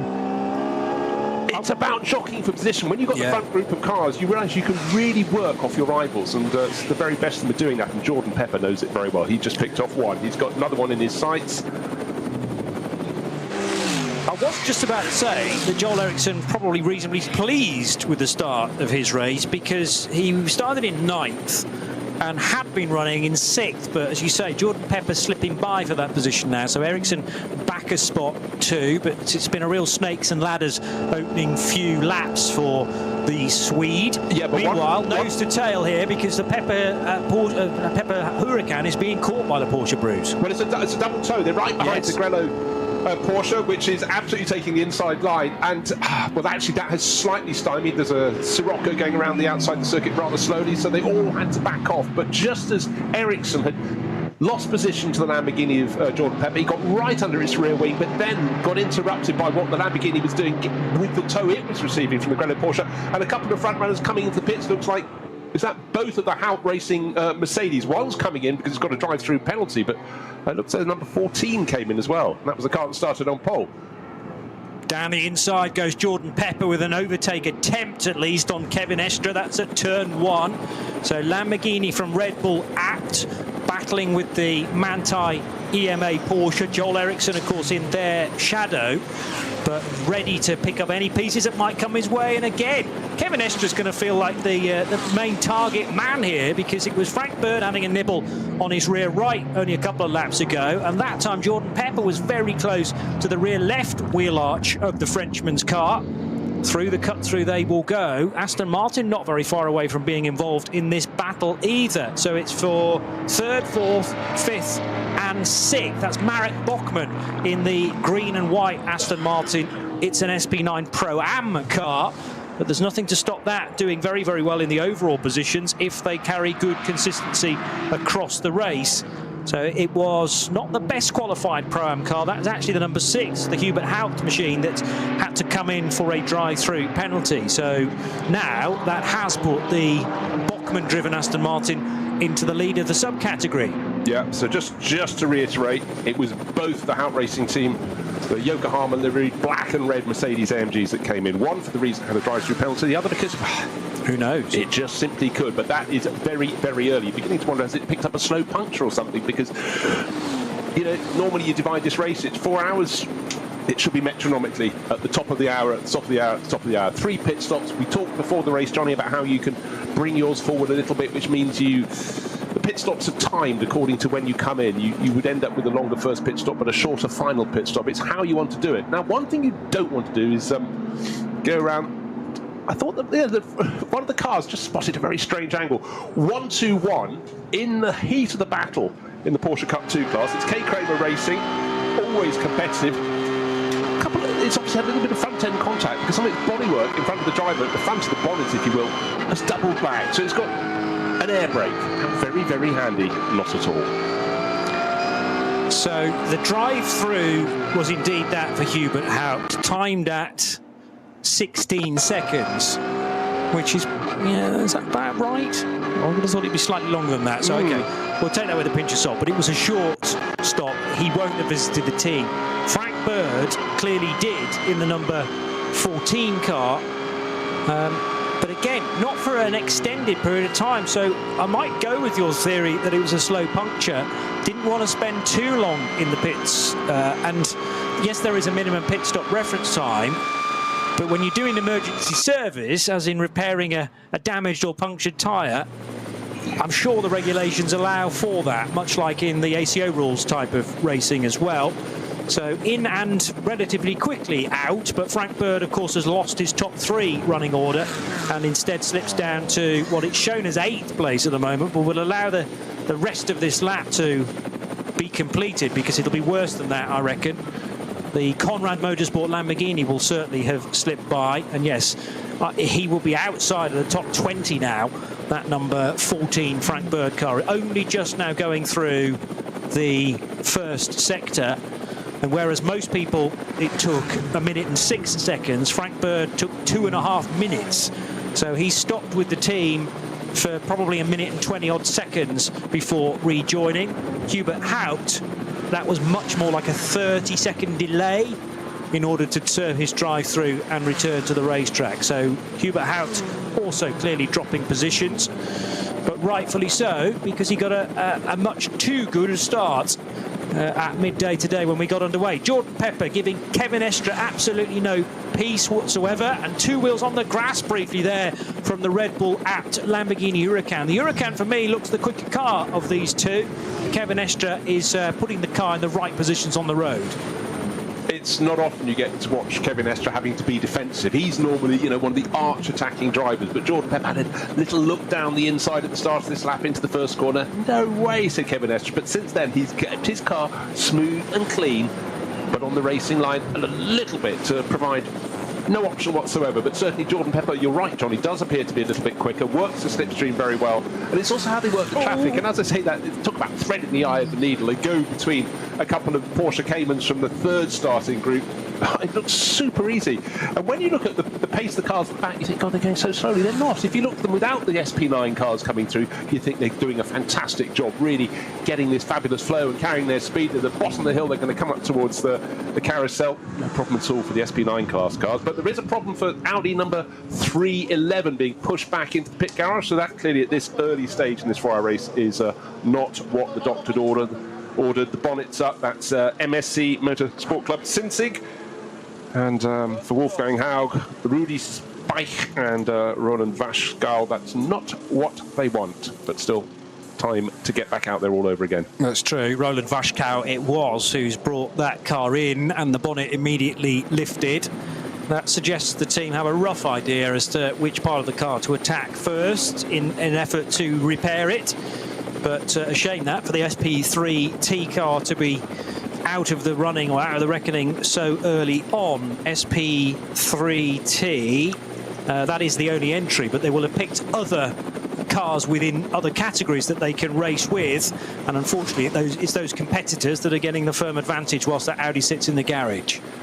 Now, what do you do if you're trying to get your ring permit, or just as much as anything want to have race experience here? You need to go around and round. And I'm just checking on the progress of Toyota Gazoo Racing and sound the fanfare. Kamui Kobayashi into the top 50 in 50th place. He's 1 position behind Hibiki Taira in the sister car, but they're 9th and 10th in the SP10 class. So work in progress, but today it's all about getting experience of the track. They're going to go out all over again tomorrow, hopefully in decent weather like this, but it's good to have them here. But again, there's so many drivers to look at. Well, there would be 114 cars starting this race. We'll just keep an eye on that class, and if you want to know who's leading SP10, you actually have to look all the way up to 25 positions further up. And for Durham Motorsport, with their Aston Martin Vantage, going well, leading the class, car number 169, and at the wheel at the moment is Oscar Sandberg, so he's doing a very good job. He's got an advantage of about 6 seconds over the best of the rest, which is car number 164, Avia WNS Motorsport, team that's leading in Cup 2, back in SP10, 3 positions further back, and 164. Hill is the driver listed there, and I don't know who that is, because it could be Janine Hill, who races under that name sometimes. It's Phil Hill. Phil Hill. Oh, is it Phil, inverted commas, Hill? No. I mean, there was a Phil Hill, obviously. Oh, indeed, yes. But this is the current Phil Hill, as far as I know, but there are no inverted commas around his name. Very good. But who knows, eh? But that's the 164 car. You were bang on with the number 14 problem. Frank Bird, that has been officially reported as a slow puncture, so had to come in for that emergency service at the end of only 2 laps. And the other difficulty is for Kenneth Ostvold, who drives the 801 Audi RS3 in the TCR class. That car's also been pinged for a jump start, so it'll be a drive-through just like Hubert Hout. Meanwhile, at the head of the order, Alessio Picariello under pressure from the number 16 Audi of Marcus Winkelhock. Of course, Winkelhock is under investigation for potential contact, and speaking of which, there was just the merest of taps there on the rear as well. I think that's just about allowed if rubbing is racing. It certainly didn't pitch Alessio Picariello's car into a squirm, but nevertheless, under braking there for the second part of the Mercedes arena. If we consider the first right-hander as the first part, and then there's 2 left-handers, it was through the first of the left-handers that there was nose-to-tail contact between Winkelhock's Audi and the race-leading Porsche of Picariello. Yeah, well, 2 seconds were gained by Winkelhock there. He closed the gap down to next to nothing. Fastest lap of the race, 8 minutes, 6.9 seconds, and has clearly got some more targets in his sight. You have to look quite a long way back to the Grello Porsche, which is 6 seconds back in 3rd place. They've really opened a tidy gap, looking to see what sort of cars they're going to be catching next. Looks like a pair of BMW 325i's, so in the production class, so you can imagine. Here we have the front runners for SP9, huge wings, lots of aero, lots of grunt, brilliant tyres. Then, of course, if you're running in the production class, which has always been a feature of Nürburgring Langstrecken-Serie races, one of them could go nowhere. The track, we've always talked about the Sabine-Smits curves being very, very narrow, but they're both effectively, well, particularly the second one is a 90-degree corner that drops you to the left, downhill. There is nowhere else to go if you're trying to take the corner, and unfortunately for Picariello, he was blocked by the BMW, but it then came back across and slightly delayed. In the sense of fairness, yes. Marcus Winkelhock as well. So in fact, Winkelhock probably lost about a few tenths of a second, but they got through. But you can just see, you're trying to find your form. You're the race leader, Alessio Picariello. Hold on, he was 2 seconds back. Now he's right under my tail. He's pushing me through the Mercedes arena. But then if you're given a little bit of breathing space, you take it. In fact, the traffic is being worked very well by Picariello. He's almost out to 2 seconds clear again. That was a bizarre moment for Marcus Winkelhock. Obviously, you're committing to the second left-hander that takes you onto the Hatzenbach proper, and you're committing to that without seeing the exit. So he's expected to be able to use the curb way up onto the right there. All of a sudden, there's a back marker. And it was like he initiated some sort of rear wheel steering from the car, because it rotated from absolutely nowhere to avoid contact. So that's terrific car control and the ability to sort of get out of the throttle, but also at the same time accelerate out of the moment so that he avoided a back marker, which he did successfully. And they're now onto the resurfaced part of the road, which looks glorious actually. Very, very dark asphalt into the foxhole, which hits the dip, the base point, and then slightly rises into the quicker sweepers before you properly stop into Adenauer Forest corner itself. Plenty of runoff here, which is a rare, rare thing on the Nordschleife. So if you do make an error, we've seen cars careening off in the wet there, and thankfully there's quite a large grassy patch for you to recover at that moment. But the leading duo are safely through, and the gap is widening now between Picariello in Porsche 3 from Audi number 16, Marcus Winkelhock. Now, they've just passed a car that's limping home slowly. There's a safety car tucked in behind it to protect it, and it was as though they were walking where a couple of runners were sprinting past in 100 metres pace. The front runners observed everything, kept the right way, but you just get this closing speed. And bear in mind, Johnny, there are a lot of points around the circuit where you don't have a long line of sight, because it's either going over, you're approaching a crest, you can't see over the other side, or a tight corner. So drivers have to be on their toes. They might suddenly come up on a safety vehicle. The marshals here are absolutely stunningly good, because they have to be sort of doubly aware that the drivers don't have this long vision around the circuit, and therefore they have to be their eyes. They have to be the ones bringing out the flags the second they possibly can to bring out a warning. And don't forget as well, for the drivers who are towards the rear of the lower class of cars, the slower cars, they're looking in their mirrors as well to see if they're about to be passed by front runners. So it's such a busy place to be, but it does help when it's spring, it's sunshine, and the track is dry. Thankfully, the leaders got through Hatzenbach as it remained green, because there are now 2 slow zones in place along the Hatzenbach, and I'm intrigued as to the sector 3 times now on this lap to see who's going to be the first to be slowed by that. Marek Bachmann's got through as well, because that's 2 minutes, only about 3 seconds slower than race leader Alessio Picariello. But it may well be the Conrad Lamborghini which will be heavily delayed. That's been started by Danny Sufi, and Torsten Kratz also part of that lineup for Conrad Motorsport. Yeah, very slightly slower for the 7 Lamborghini and the Hubert Haupt Mercedes. I don't expect even more time to be ebbing away, though, from cars a little further down, maybe in the Cup 2 area, that are delayed by whatever has happened on Hatzenbach. Bringing more news on that in a moment, as Kenneth Ostwald in the 801 Audi from the TCR class will now head into the pits to serve his early race drive-through penalty. So the start of the lap, the gap between Picariello and Winkelhock, 0.3 of a second. Certainly by working the traffic rather better, Picariello, as often is the case for the race leader, has a little bit of an advantage and has opened it out. But don't forget, the previous lap, Winkelhock found 2 seconds to get right on the tail of that Forker Motorsport Porsche with his Scherer Sport PHX Audi. Can he do it all over again? But Picariello is, well, he's in shot, and at the moment, right. 2.5, 3 seconds back now is Winkelhock, so it's been very, very good for the Belgian as he pulls a little bit clear. But don't forget, traffic, we often say giveth and it taketh, but at the moment it certainly giveth to the Belgian, because he's making good his escape. And if he can stay 3 seconds in front when they get to the Dottinger, he doesn't have to worry too much about being slipstreamed, and certainly it's a factor that really can just draw the whole thing together.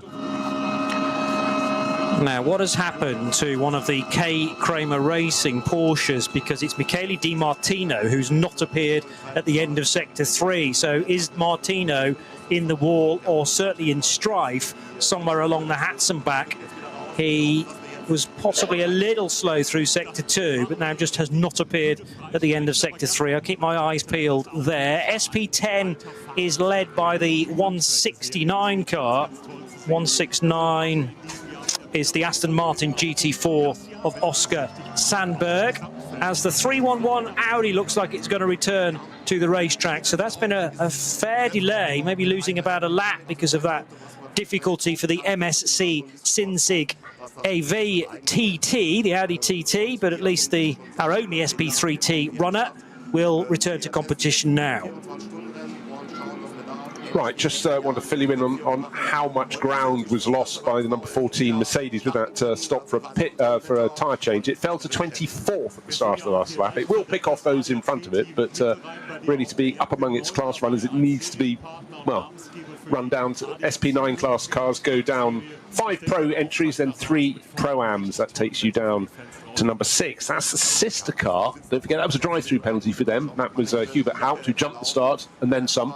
Had the drive-through penalty. He's running around in 8th place. His next target is Danny Sufi. You wondered if Danny Sufi had slowed at some point on that lap, but certainly for the car that started on pole position, the sister car from the Haupt Racing team, car number 14, a lot of ground needs to be made up. But Frank Bird, well, he'll enjoy the overtaking, just be a little bit frustrated. Down in 24th position at the moment.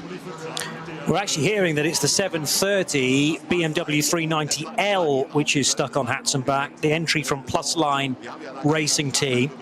And Rudy Speich of the 311 crew reporting to Lucas Gajewski that this is a misfire problem for the Audi TT and for MSC Sinsig. So they're obviously trying to cure that during a relatively quick pit stop. But these ignition problems, misfires can be so difficult to sort out, particularly once the race has started and you're trying to get the car turned around in a hurry. Yeah, but the good news is Rudy Speich was smiling as he was talking there. And so, of course, MSC Sinsig have been running cars in this series on the Nürburgring Nordschleife for forever and a day.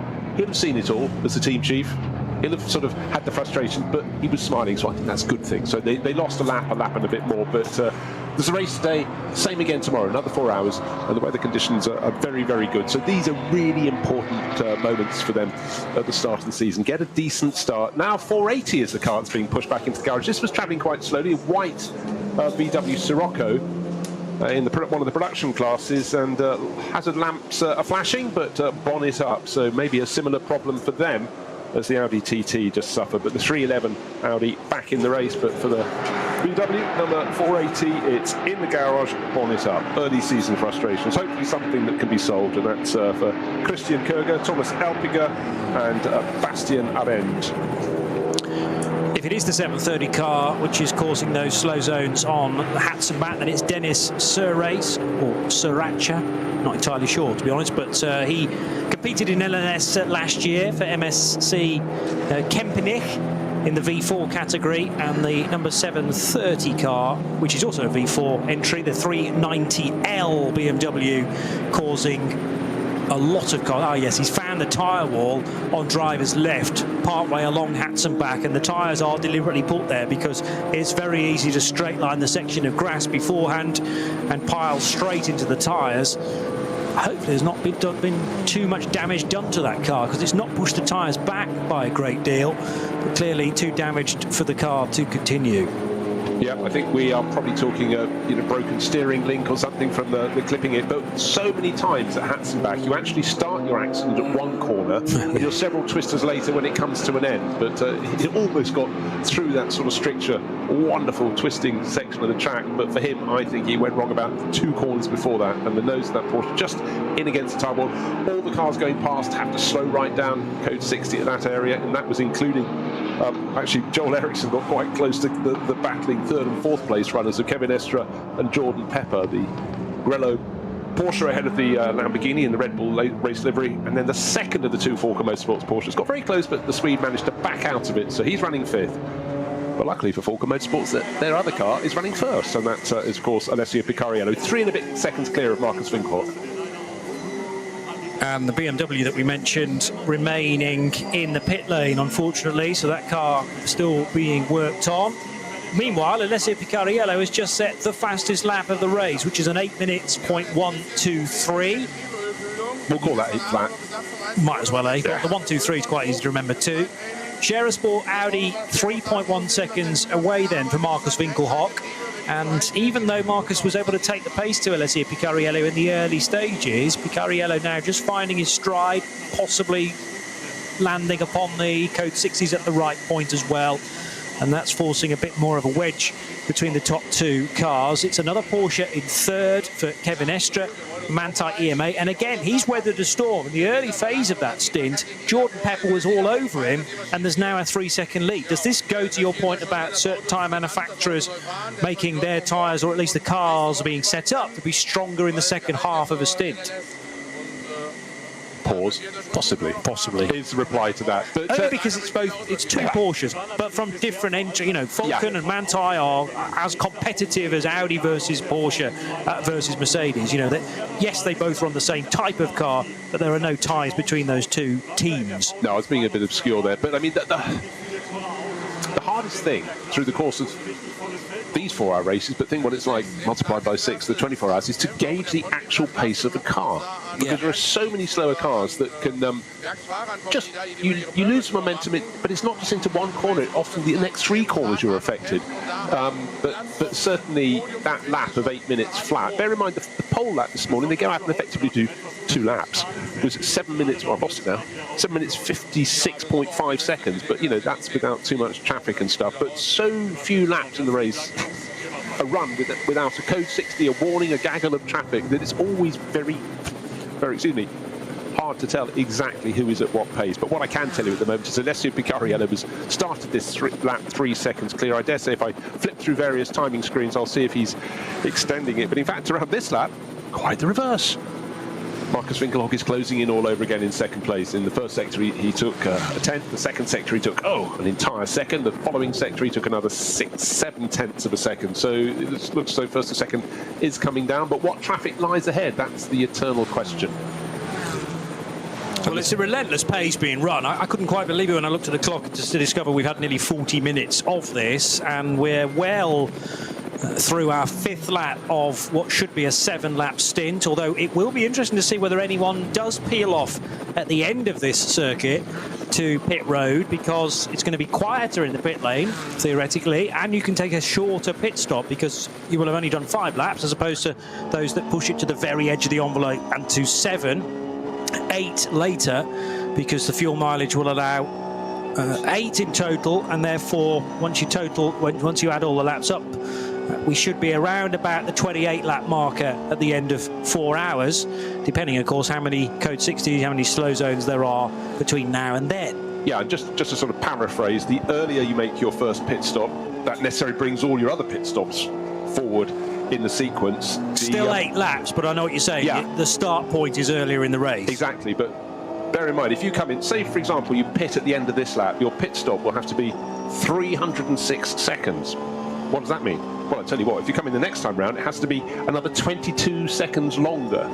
So you gain an advantage by coming in early, but the counterbalance comes at the other end of the race, because you'll be making your final pit stop more laps before the end, sooner, and therefore that will be, by hopefully a requisite amount, a similar amount, will be a longer pit stop then. So you sort of pays your money, you takes your choice, but certainly what I can see at the moment is the fact that Marcus Winkelhock, I said he was gaining, well, he was 3 and a bit seconds down, he's now about, not even 0.3 of a second down, right under the tail of Alessio Picariello.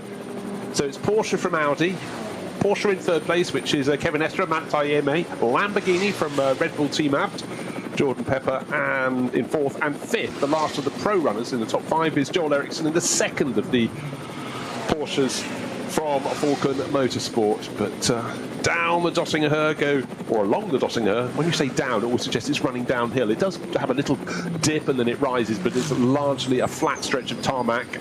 But interesting there, coming out of Straubenschwanz, better exit for the Porsche leading the race. I really thought that Winkelhock would think, all I need to do is get under his tail as we come out of the corner onto that long drag back towards the pit, but he hasn't been able to do so, find any advantage. So Alessio Picariello going through the final sort of left-right sequence. He just got the left-hander onto the start-finish straight. He'll be half a second clear, but a much, much better lap for Marcus Winkelhock. And of course the question is, why? Why was it so much better? Was it traffic? Are the tyres coming good on the Shearer Sport PHX Audi? Let's find out. I wonder whether the sector times will offer a bit of a clue as to that, because they were even Stevens around the Grand Prix lap at the start of this, but about a second gained through sector 2, the run through Hatzenbach and on towards Schwedenkreuz and Arenberg, and an absolute best middle sector, so probably clear air as opposed to maybe Alessio Picariello if he was catching the opposite traffic. The thing is, the leader has to find a way through, and that could often pay dividends, do a massive favour to the car in behind.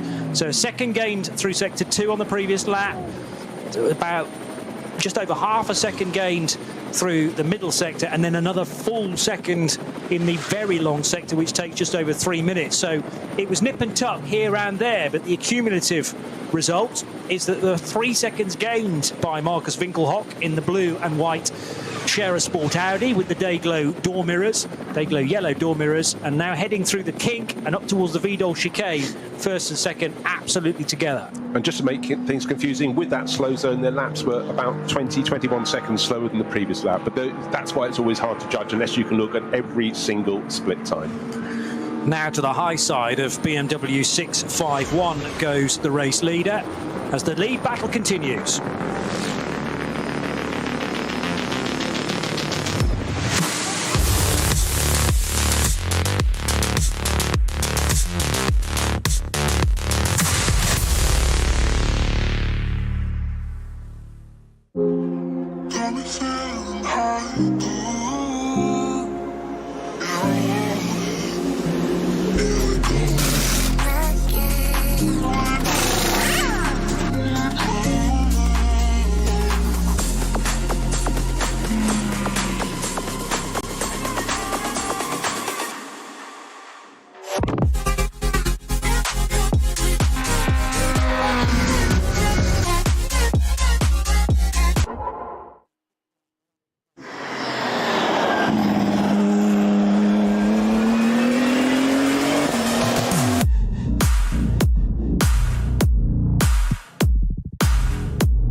emotionales Motorsporterlebnis nach Hause.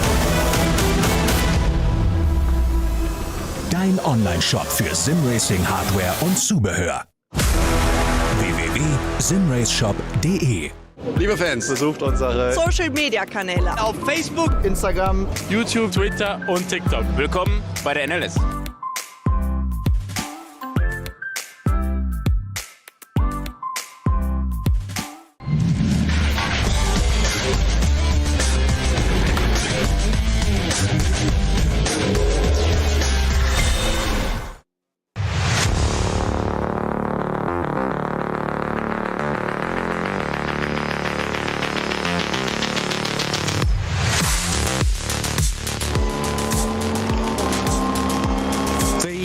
First and second dice as we reach the end of the first 3/4 of an hour of this 4-hour race. The Nürburgring Langstrecken-Series opener for the 64th edition of the ADAC ACAS Cup, live right here on RS1, part of the Radio Show Limited network of channels.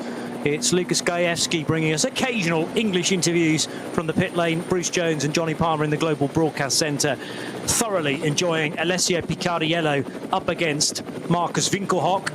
So Falcon Motorsports, Scherer Sport, and as Bruce Jones called him a moment or two ago, Kevin Manthey, which I kind of like actually, because then you could call Alessio Falcon and Marcus Scherer. That sort of dovetails the names and the team names together. It's not so good if your team has a long name there. It wouldn't be Tim Shearbart, it would be Tim Avia W&S Motorsport. You know, it sort of falls away. Did I call them that? But it's a family team. They all take on the family name. You know, when you're racing for Manthey, you've got to do the only thing they don't stipulate. You don't have to have such an extravagant moustache as the wonderful Olaf, the team boss in days of old. Huge, bushy, curly at the ends. Couldn't be more Germanic, and such a character as well. Very, very well suited to all forms of racing in the Eiffel Forest. And Marcus Winkelhock takes a look up the inside there at the bottom of the hill before they go up to the carousel. He's not giving Alessio Picariello a moment's rest, but they're about 5 or 6 seconds behind a car that they should pick off quite easily, but it's how they do it. Oh, Winkelhock coming out of the carousel, pulls almost alongside, but the track then turns to the right, and Picariello's got just enough now, just enough momentum out of the corner, or built the momentum to pull across the nose of the Audi. So Winkelhock is not enjoying himself.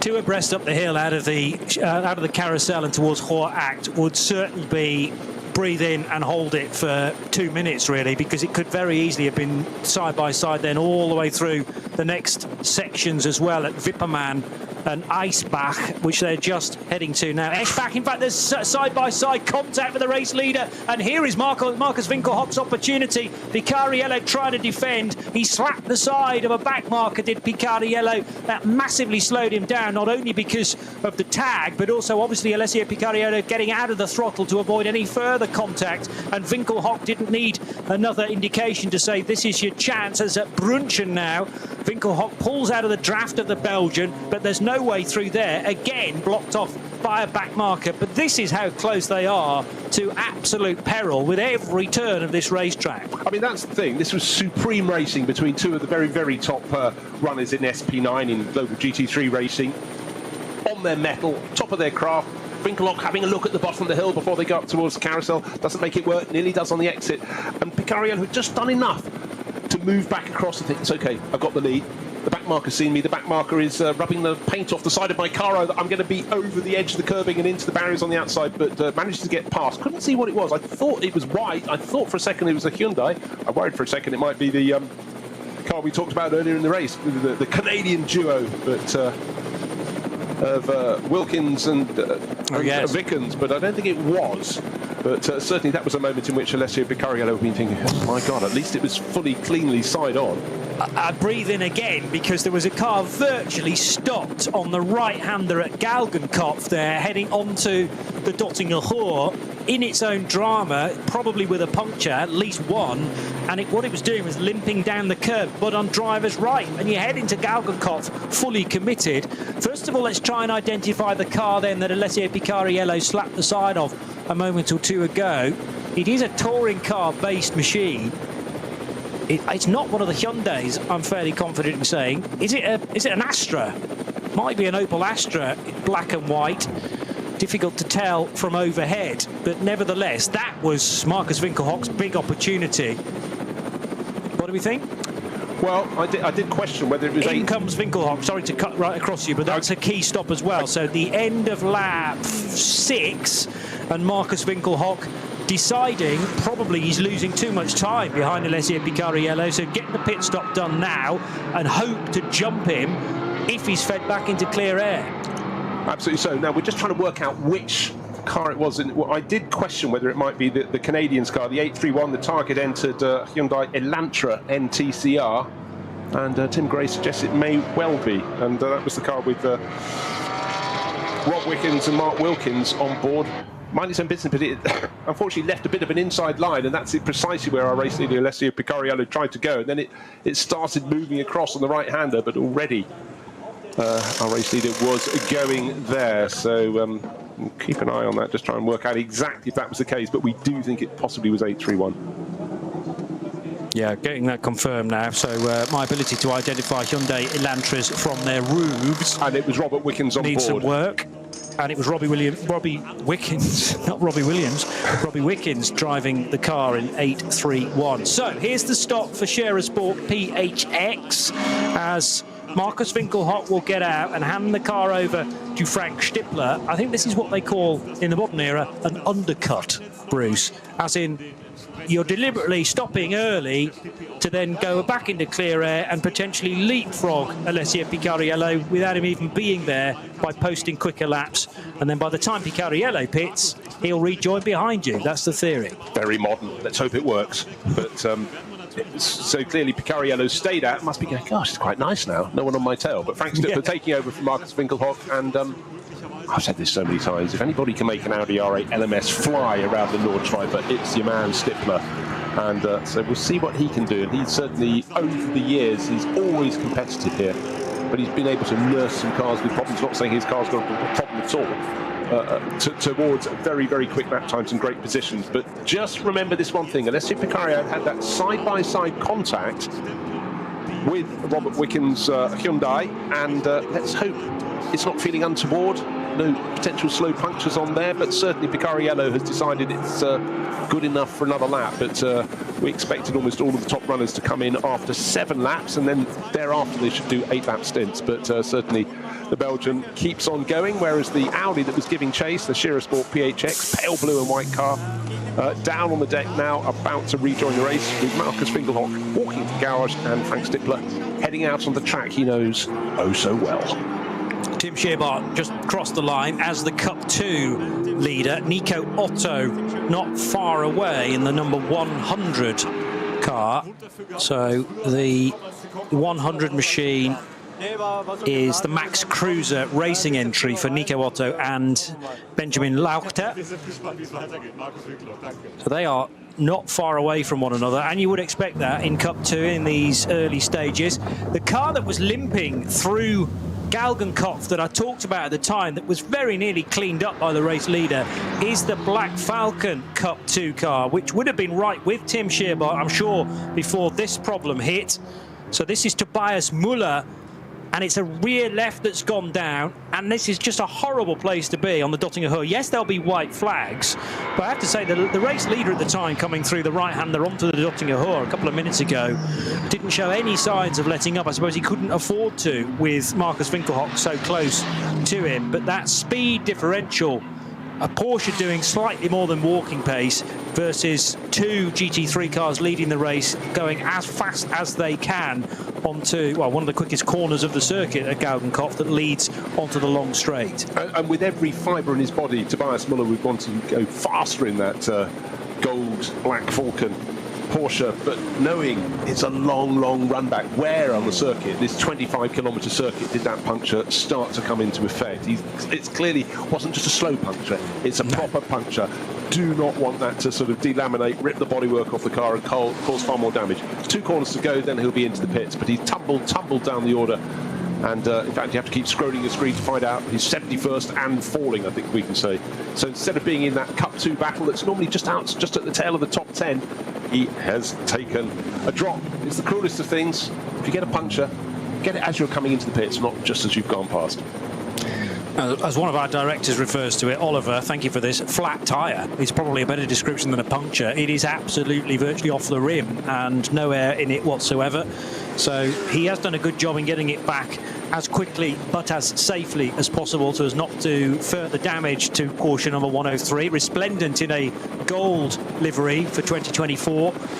Meanwhile, Nico Otto in the 100 Cup 2 car, looking to try and eat into, actually, is he still behind? Yes, he is, the Avia WNS Motorsport car. That was 0.7 of a second as they started this lap. It's possibly stretched out to about a second now between Team Scheerbart and Nico Otto. Steve Jans, the Luxembourgish driver, now up to third in the 148. As Hubert Haupt, I'm sure, has plenty of tales to tell to Lukas Gajewski after he was pinged for a fairly obvious jump start in the number 6 Mercedes. They're always told, drivers in the briefing at the start of a race weekend, that as you come through for a rolling start, it's the pole-sitting car that must govern the pace. And until they go, you might well see the lights, well, the lights will be on red. But until the lights go out and the race leader starts to pick up speed, you can't start to overtake. And quite clearly the 6 Mercedes rather did that in an uninvited fashion. One of the things that's always amusing, if you can see an interview but you can't hear it, is driver's body language. I was waiting to see, would there be a hint of a smile on Hubert Haupt's face, knowing no one can tell him off, he's the team owner, but yes, hold up my hand, I did it. And the glint was there. You know, Hubert's been racing for a very, very long time, sort of leapt from nowhere when he was young into DTM, but his empire has expanded and certainly hugely entrusted by Mercedes, but he'll have to take this one on the chin. He's doing so right now, but you know, just frustration really. But sometimes there was that slight hesitation, ironically, from the sister car, ironically from Frank Bird in the number 14 that was starting on pole, and maybe it just bunched the field at the point where naturally, if they'd all accelerated at the right pace, this wouldn't happen. I have a feeling that might be what Hubert's saying at the moment, but anyhow, he'll live to fight another day. But that car was brought in not just on lap 2 for the drive-through, but also on lap 6. So next time around, we'll have a lot of the others coming in. But on lap 6, we had the number 4 Falcon Motorsport Porsche. That was the one less well placed with Joel Eriksson on board. That came in. Number 6 Mercedes, as we've just mentioned, and of course number 16 the Audi from Scheersport PHX, and that was handed over from Marcus Winkelhock to young Frank Stippler to see what he can do, get some experience around the ring. And there were driver changes in the other 2 cars you mentioned too. So the number 4 Falcon Motorsport car is now being driven by Nico Menzel, and Dennis Fetzer taking charge of the number 6 Team Advan by HRT car. So Haupt out, Fetzer in. Now hearing about 2 further cars stationary in different places. So the 502 is stuck at Hoher Acht. Have a look at which car that is for you. 502 is a BMW F30 from GT Tyre Motorsport, part of the VT2 for rear wheel and 4-wheel drive cars. And also at Bergwerk, there's a stranded car, which is the 4 Motors Bio-Concept Porsche 718 Cayman. So one of the alternatively fueled cars, which has stopped at Bergwerk corner. Right, our front runners are about to come in, and it's 2 Porsches that head the race. They come in together, and that's because Alessio Picariello has lost about 5 seconds on that lap to Kevin Estra from Manthey Iamaro. Kevin Manthey from Estra Racing or something, but anyhow, into the pits he comes, but nose to tail, so a really, really good in-lap from Estra. You know how team chiefs always say, maximise your in-lap. Yeah. If you can maximise a 25-kilometre in-lap, as he has, and take back 5 seconds, you definitely get a bit of chocolate on your ice cream. 99 for you, sir. And you can come back again tomorrow, assuming that is one of the cars that's on the entry list for tomorrow. I've forgotten which ones. Yes, it is. Okay, good. Bruce did the side-by-side comparison ahead of the weekend to find out that we have a slight alteration to the entry list for tomorrow's version. Meanwhile, the 172 Toyota Supra is currently negotiating the latter portion of the lap. This is Kamui Kobayashi, current Toyota hypercar driver and team principal. So taking a weekend away from the FIA World Endurance Championship. And is this with a view to driving perhaps a Lexus in future around this circuit? or other related machinery. I mean, these GT4 cars are thoroughly entertaining.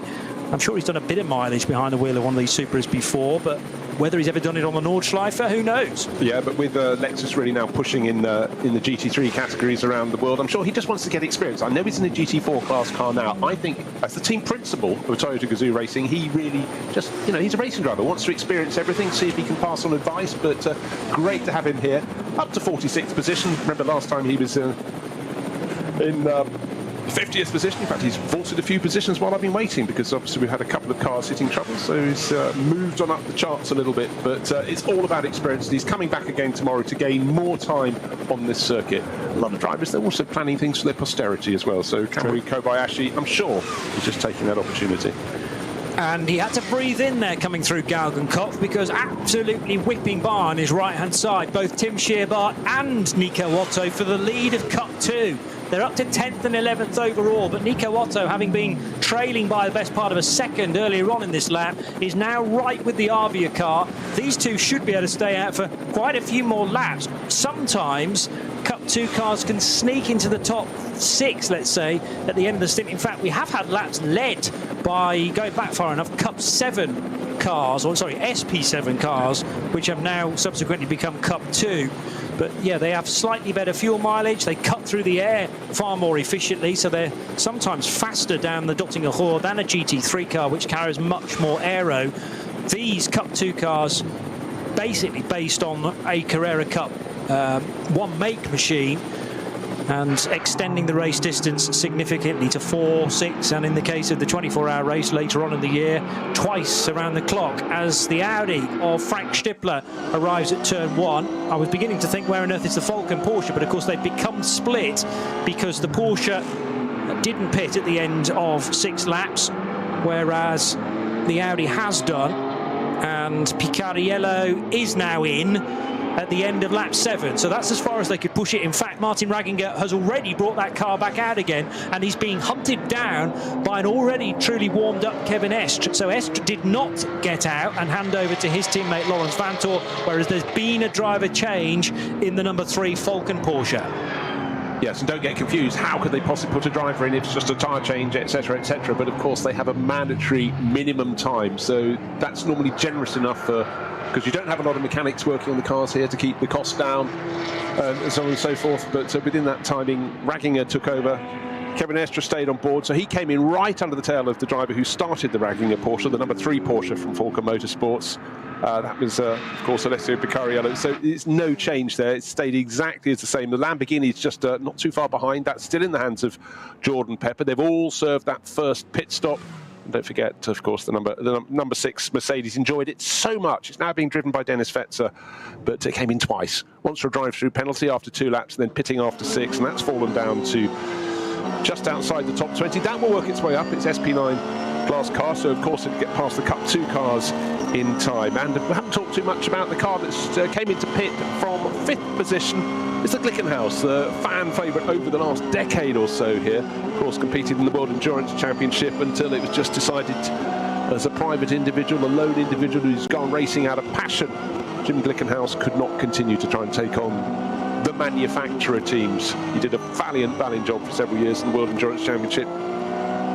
Loves his racing, loves his off-road racing as well, Johnny, building those Baja buggies as well. That is big business for Jim and the gang. But the fans here in Germany always love the Glickenhaus. Going well. But its fastest lap is, it's still 20 seconds off the pace of the best of the SP9 cars, and it's still the fastest lap held by Alessio Picariello, 8 minutes flat, 0.123 seconds. There we go. I was talking about the possibility of getting a Cup 2 car into the lead of the race. Well, we've actually got 2 of them there now, I reckon, because neither Tim Scheerbart nor Nico Otto have actually pitted yet, and they are already into the 3rd sector on this, their 8th lap, whereas Martin Ragginger and Kevin Estre are only just doing so now, heading down the hill into the Fuchsrohre and approaching Adenauer Forest with this whole newly resurfaced section looking resplendent in the sunshine, and still the slightly brown trees on this spring day. Meanwhile, a brand new rather than the resurrected, I believe, Dacia Logan has been brought back to the Nürburgring Nordschleife in H4 category, but unfortunately the Logan is going no further at this point.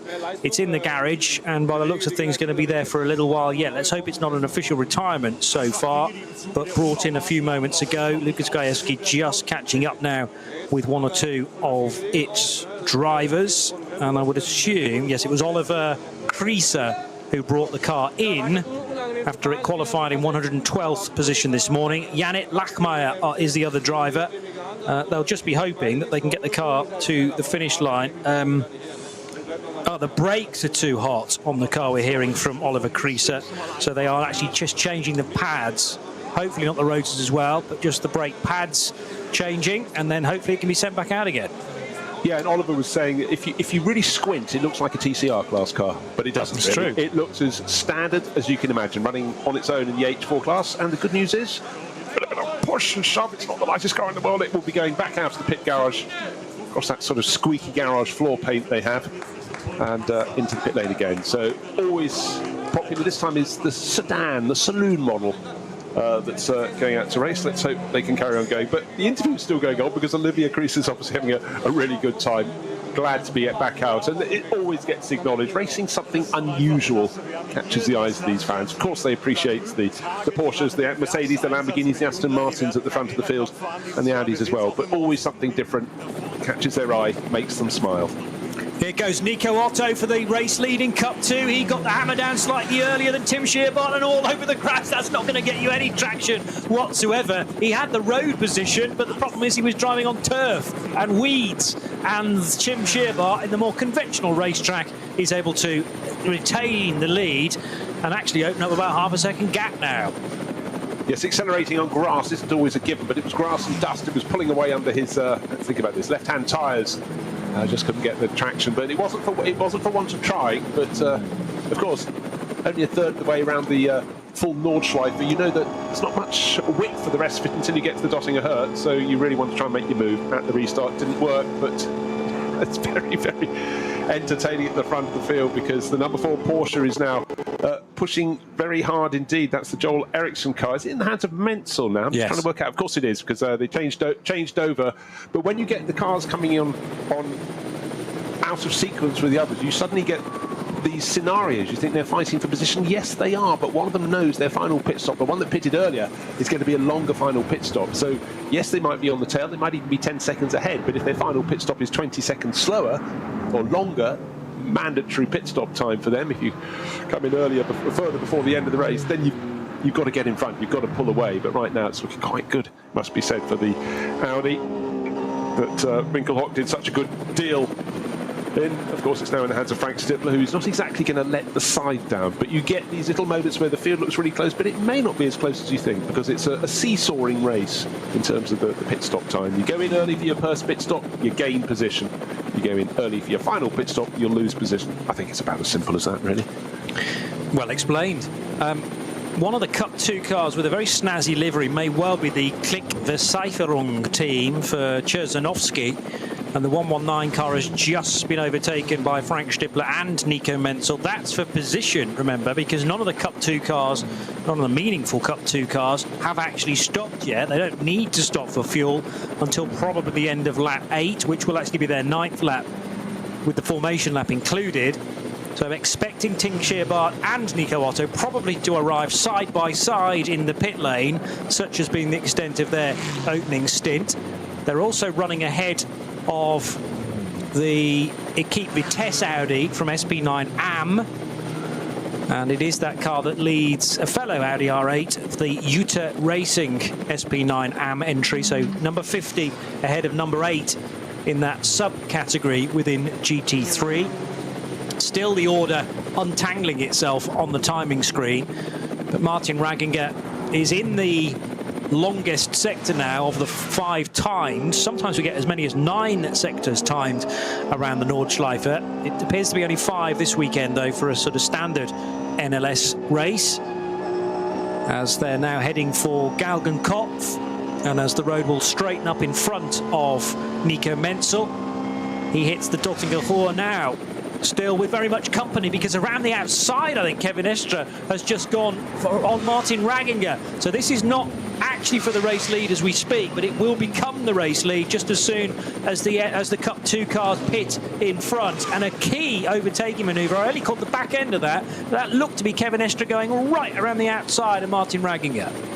No particular corner, just Schwalben's fronts. You always want to get a good position coming onto the Dottingher. However, getting it too soon can count against you. As I said at the start of the race, Martin Ragginger gets straight in the slipstream of the Grello Porsche and pulls his Falken Motorsport car around the outside. But that was a brilliant move from Estre. Go where it's not expected. And just as you could just imagine, Ragginger was thinking, I'll just stay in front, make sure he doesn't get... no, not supposed to pass sort of before we've got to the straight. But anyhow, at least he's got it back. He's got his pride intact, and they will be assuming the lead of the race because those Cup 2 cars of Scheerbaert and Otto in that particular order, 120 ahead of 100, Scheerbaert ahead of Otto, peel off into the pits, 8 laps completed. And now, at the front end of the race, it's all clear again. Yes, a number of cars pulling off in front for pit stops, including Alex Brundle for Mühlner Motorsport in their number 122 car. Tim Scheerbaert and Nico Otto timed as the race leaders, though, at the end of lap 8 and separated by only 1.7 seconds as they hit pit road. Kevin Estre not happy with having had the lead taken away from him. Remember, he led the opening bit of Dottingher, then partway into Antonius Bucher, there was a lead change again, and it's still just about the Falken car in front. Yeah, and just need to clarify, Johnny, this is the battle for effective, well, this is now for 3rd place, because Frank Stippler is leading the race for Scheersport PHX ahead of the number 4 Porsche from Falken Motorsport. Hold on, how come they're ahead of these two? Because they made their first pit stop sooner. Yeah. And that first pit stop was about 20 seconds shorter. They're in front, so we've got these duos. The first two, Stippler from Menzel, separated by 9/10 of a second. It's a quarter of a second between 3rd and 4th, but they are back by about 10 seconds.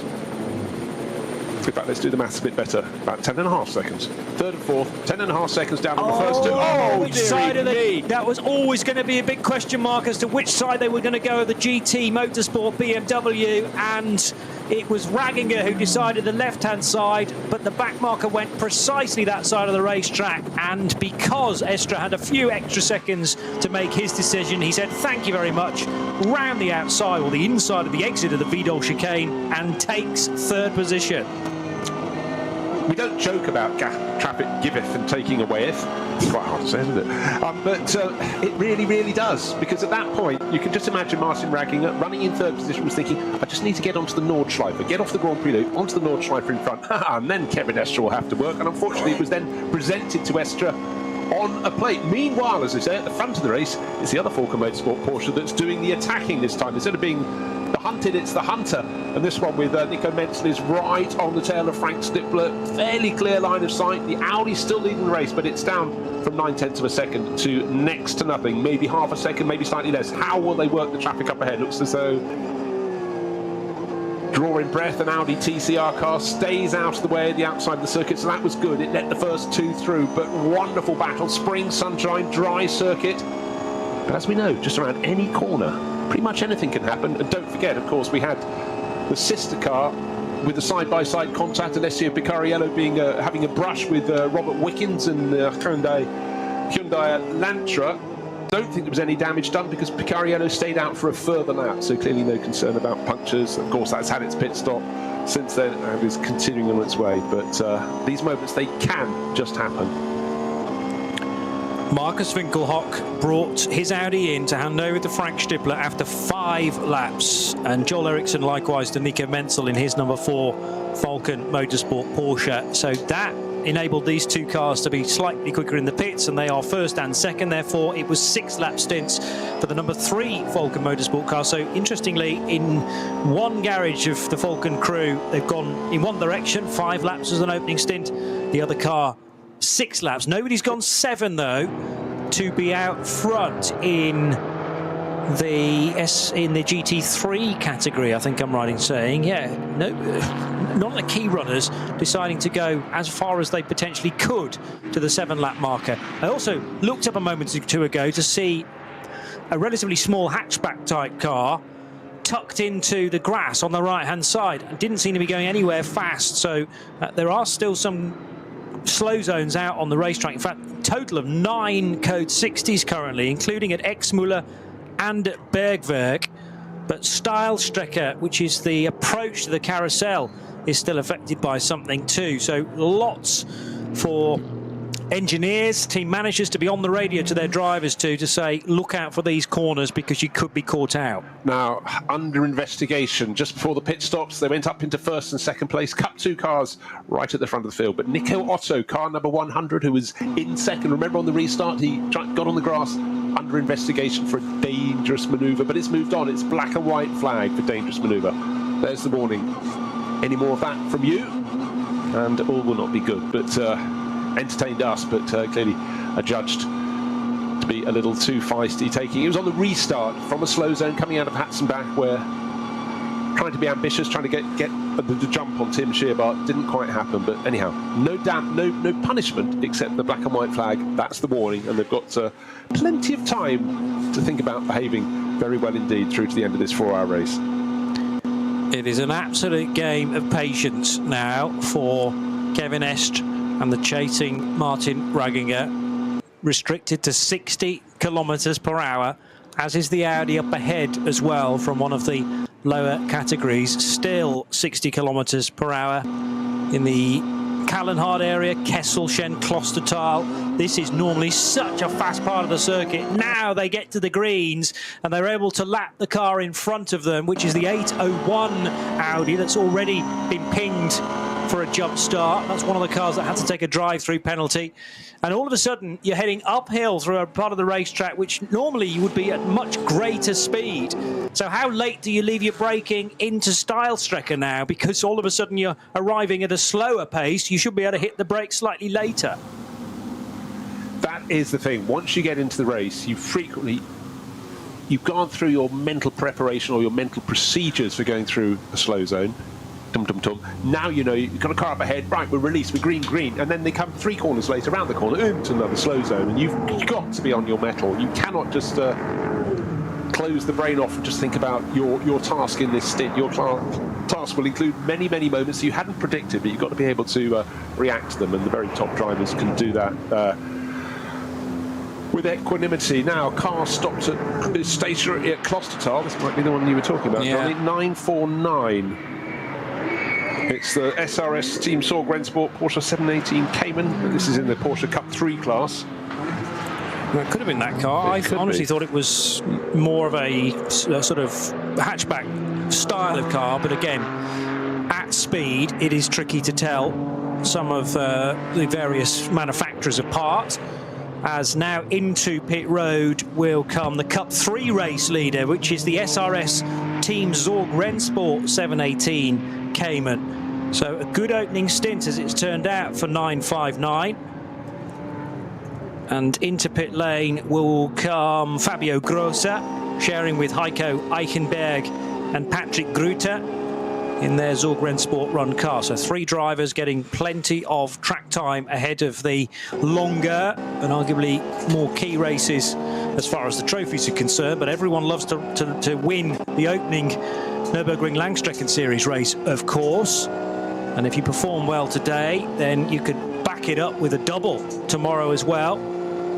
Opportunity for good early championship points in 2024. As now, nose to tail will go the Audi versus Porsche battle, which is for the lead of the race, remember. Frank Stippler and Nico Menzel still only displayed in 3rd and 4th, but they have managed to leapfrog the Cup 2 Porsches, who pitted at the end of lap 8, and there were driver changes in both of those, incidentally. So Tim Scherbart getting out and Daniel Blickel taking over there, and it's Benji Leuchter taking charge of the earlier driven number 100 Max Cruiser car of Nico Otto. So Otto out and Leuchter in, and I'm sure they're still only separated by a hair's breadth, as it has been for much of the opening stint. Actually, that's written into the rule book. It has to remain like that. We talked about it before the start of the race. I said it doesn't matter when the cameras look for the Cup 2 battle, they will find one at the front, and there it is, living up to the reckoning.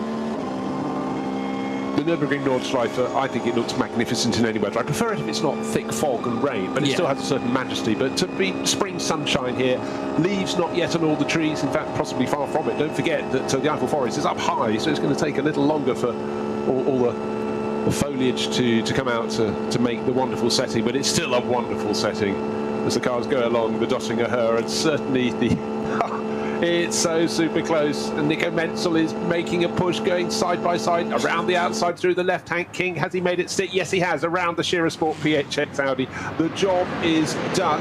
But don't forget, so many times, Johnny, we've seen an overtake onto the start, onto the Döttinger Höhe, and then it all changes over. And then if you get a good exit from the final corner, there's plenty of width when you head down into the first corner of the following lap. Go past the pits now, about a car's length advantage for the number 4 Falken Motorsport Porsche in the lead of the race. Frank Stippler tucks in behind, listed as 1 second in arrears. 9 laps completed, down to turn 1 they go, and Falken Motorsport into the corner first, out of the corner first. And what is catching them? A Grello Porsche tucks in behind. In fact, it was 0.4 of a second, then 1 second flat back to 3rd place, and 4th place 3 1/3 seconds back is the second of the Falken Motorsport Porsches, car number 3. But bear in mind, 9, 11 and 3 came in for their first pit stop later than the 2 cars ahead of them, so they should have an advantage as the race stagger unfolds. Yeah, but it's gone, because if you look at the last lap times, Kevin Estre has shaved 10 seconds away. I reckon in the long sector that normally takes 3 minutes, it's still taking north of 4 minutes. But Estre was able to find 8 seconds in Sector 4. Clearly one of the Code 60s cleared just before he arrived on the scene, whereas the 2 in front had to go through it at the 60 kilometres per hour. So that's been a massive win for Kevin Estre. He took the later stop, so had to have a longer pit stop. But this is what I mean about various things changing, even between the car in front going through and then you arriving on the scene. That's 10 seconds he's gained back on both the leading cars. Look, and also for the Manthey EMA crew and its drivers, Kevin Estre, Lawrence Van Toor, will do the second half of the race. It's just easy now in terms of visual. The 2 cars in front of you, well, overtake them if you will, but bear in mind their final pit stop will be 20 seconds longer than yours. Make it clean and simple. Robert Wickens and Mark Wilkins, their Hyundai Elantra in the pits at the moment. No damage on this side of the car. I'd love to see around the other side, because bear in mind it had that little side-on-side clash. Can't see any notable damage with the number 3. Oh yes, we can. Who did you hit? The car that left the sort of turquoise paint on your rear arch. Oh, Falken Motorsport, front end of their cars are turquoise, so there we are. There is it's being taped up now, but actually it's only, as far as we can see, the rear spat effectively around the rear wheel. So Lucas Gajewski eager to get the story on that.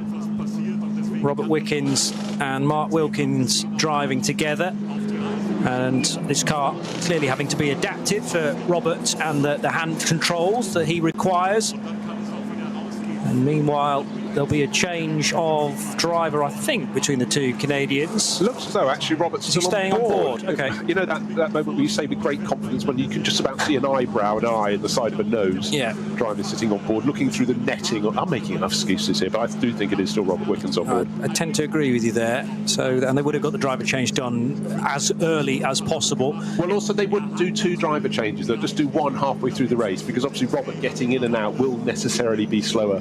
Yes. So they don't want him in and out and in and out. Yeah, and I don't know whether there's an adjustment needed then within the cockpit and how long that takes, but I would imagine they've designed it all, whatever changes they have to make, to be within the time limited pit stop, or the time affected pit stop, governing how long the car needs to be on pit road.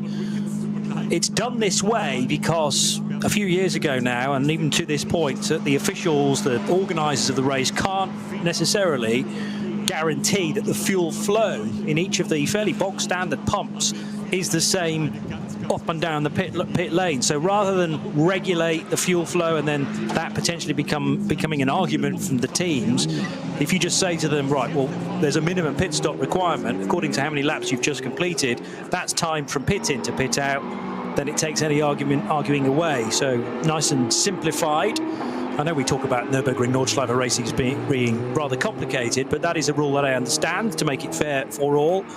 And good as well that you've got this varying scale, so that there is the scope for some strategy here and there. And it's all the stops leading up to the last 70 minutes that are dictated by the stint you've just done. Slightly distracted by, I think, just fuel overfill trailing from the exhaust of the Elantra as it leaves pit road. That does seem to have stopped now, but there was leaving a little trail on the road behind it. Little something for your friends to collect. Indeed, their stints. But actually, good thing for Robert Wickens, came back out into clear traffic. Just going back to the way they do the driver change, of course, Robert and Mark Wilkins had raced together a couple of years ago, 2022. They were teammates in the IMSA Michelin Pilot Challenge, came 6th that year. So they, as a pair, are accustomed to in and out of the car together, and every little bit helps, because he's got to be technical, clean and tidy, and almost from the moment his rehabilitation started, Robert Wickens was working on his fitness and getting his core strength back, and put up some incredible footage onto YouTube about the sort of odyssey it took, but the determination was there from the very, very moment. Loves his racing. It's just fantastic to have him back in the cockpit. He was such a promising driver. I watched him a lot in A1GP when he came and raced those big single-seaters, but then he came back and just absolutely shone in DTM, when it was at a really fierce point in its time, and took 6 wins across a handful of years, and was always a factor. And it's just great to have him here. And also for German fans who have seen a lot of him in DTM, he was always a favourite, because he's just such an affable guy. Some drivers are just, doesn't matter if they can't speak your language, and I dare say he picked some up as he went, but it was all about his personality. And he's just a lovely, lovely guy. So great to have him here. Really, really good addition. And obviously racing the Hyundai Elantra in the TCR class, he's not going to be pitching for victory in this race, but the victory in many ways is being out here on the Nordschleife in the spring sunshine, building towards, maybe in years to come, try and see if he can go and compete in the 24 hours of the Nürburgring. Because I do think as you go through your career, you then have a list of races you want to do, and clearly this would be one that would really tickle his fancy. Yeah, and we've talked a lot about the ring permit and the licences required. Well, this is certainly gaining initial signatures for that, and I'm sure he's not necessarily going to stop at the Hyundai Elantra, but it's a great place to start, and very much a welcome to the race as well, but getting smashed from the side by the race leader. But meets the leader. Not like that. Yeah, no, indeed. Not intentional on either part, I'm sure, and thankfully both cars are still able to run, one with visible damage. I haven't actually caught the side of the left side of the Porsche of Picariello, now being driven by Martin Ragginger, but I'm sure it's got similar scuffage. I was slightly concerned on the lower part of the Grand Prix track that somebody had been off the road and left a lot of tyre smoke, but I think that's barbecue smoke in actual fact from the fans and the grandstands. Every time I see that, you just think, I don't want to see that. Fabulous day. Thought of a barbecue? Yes, please. No. When you're in the commentary booth, you have to eschew all things. Now, one of the cars that seemed to tumble down the order, you picked it up very early on, was Danny Sufi, the American driver. Must have had a problem of some sort in the Conrad Motorsport Lamborghini. Well, yeah, clearly the car's best lap is about a dozen seconds off the ultimate pace in terms of best laps, but a lot of it has been down in traffic. It's down in 63rd position. Wow. Just trying to work out why it is so far down. It's had 2 pit stops, and I can't tell you why it's had the bonus pit stop. Well, not a bonus, quite the opposite, a demerit pit stop. Clearly for work to be done. Its lap pace at the moment, always hard to tell because of the slow zones. In fact, almost everybody was very, very slow last time around. Their best lap in the number 7 Lamborghini was 9 minutes 53, but that's only 6 seconds down on the pace of the race leading Nico Menzel. So clearly slow zones not making it easy to find a picture, but they will fight away. How far up the field they can come remains to be seen, but we've got still just over 2.5 hours of this opening round of the Nürburgring Langstrecken-Series. This year's now, of course, with the title sponsor, the ADAC, as they make it very serious indeed. Of course, ADAC, the German organising clubs are going to be big with the Nürburgring 24 hours coming up soon. But of course, next weekend, Johnny, it's 2 days of qualifying races to sort of work towards the sharp end of the field, heading to the 24 hours this summer. As far as I can tell, Danny pitted after 4 laps and did a stop for about 2.5 minutes, which is slightly longer than you would want, but nevertheless it's okay. But then the problem was he rejoined only for a lap and then came in for nearly a 12-minute pit stop. Hannah's only got going again just after 1 o'clock, at about 7 minutes past the top of this current hour. So just over 20 minutes ago back into the race. Yes, and clearly at Conrad Motorsport, as is so often the case. They're great at qualifying that car, but it rarely has the consistency. Sometimes in the 24-hour race, actually did it have a good result last year in the 24-hour race. The reliability is slowly getting there, but more often than not, for about 3 seasons, it would do about 2 laps, and that's all we would see of it. Yeah, but it would be challenging to be top 3. Yeah. Axel Jeffries, Michele Di Martino, and then, because don't forget, you know, the TV director in this will be looking around for gaggles of cars, and with 100 and sometimes 150 starters, you don't always have the camera on the cars at the front of the field. You think it must be, where is it? And you then start scrolling down your very, very long table of 150 cars to find out what's gone wrong. Bear in mind, it's also an Evo 1 Lamborghini Huracan, and for example, the Red Bull team app, they've got Evo 2, necessarily a better car. So it is slightly older machinery. Great to have it here, though. Yeah, and still eligible, of course, for GT3 competition. They have something between an 8 or a 10-year life in terms of them being part of the regulations, homologated. But obviously, new cars are coming out nearly all the time. So that was Evo'd a couple of years ago, but the Lamborghini Huracan Evo 2 first released at the end of 2022. So it was last year that it was its first year of competition.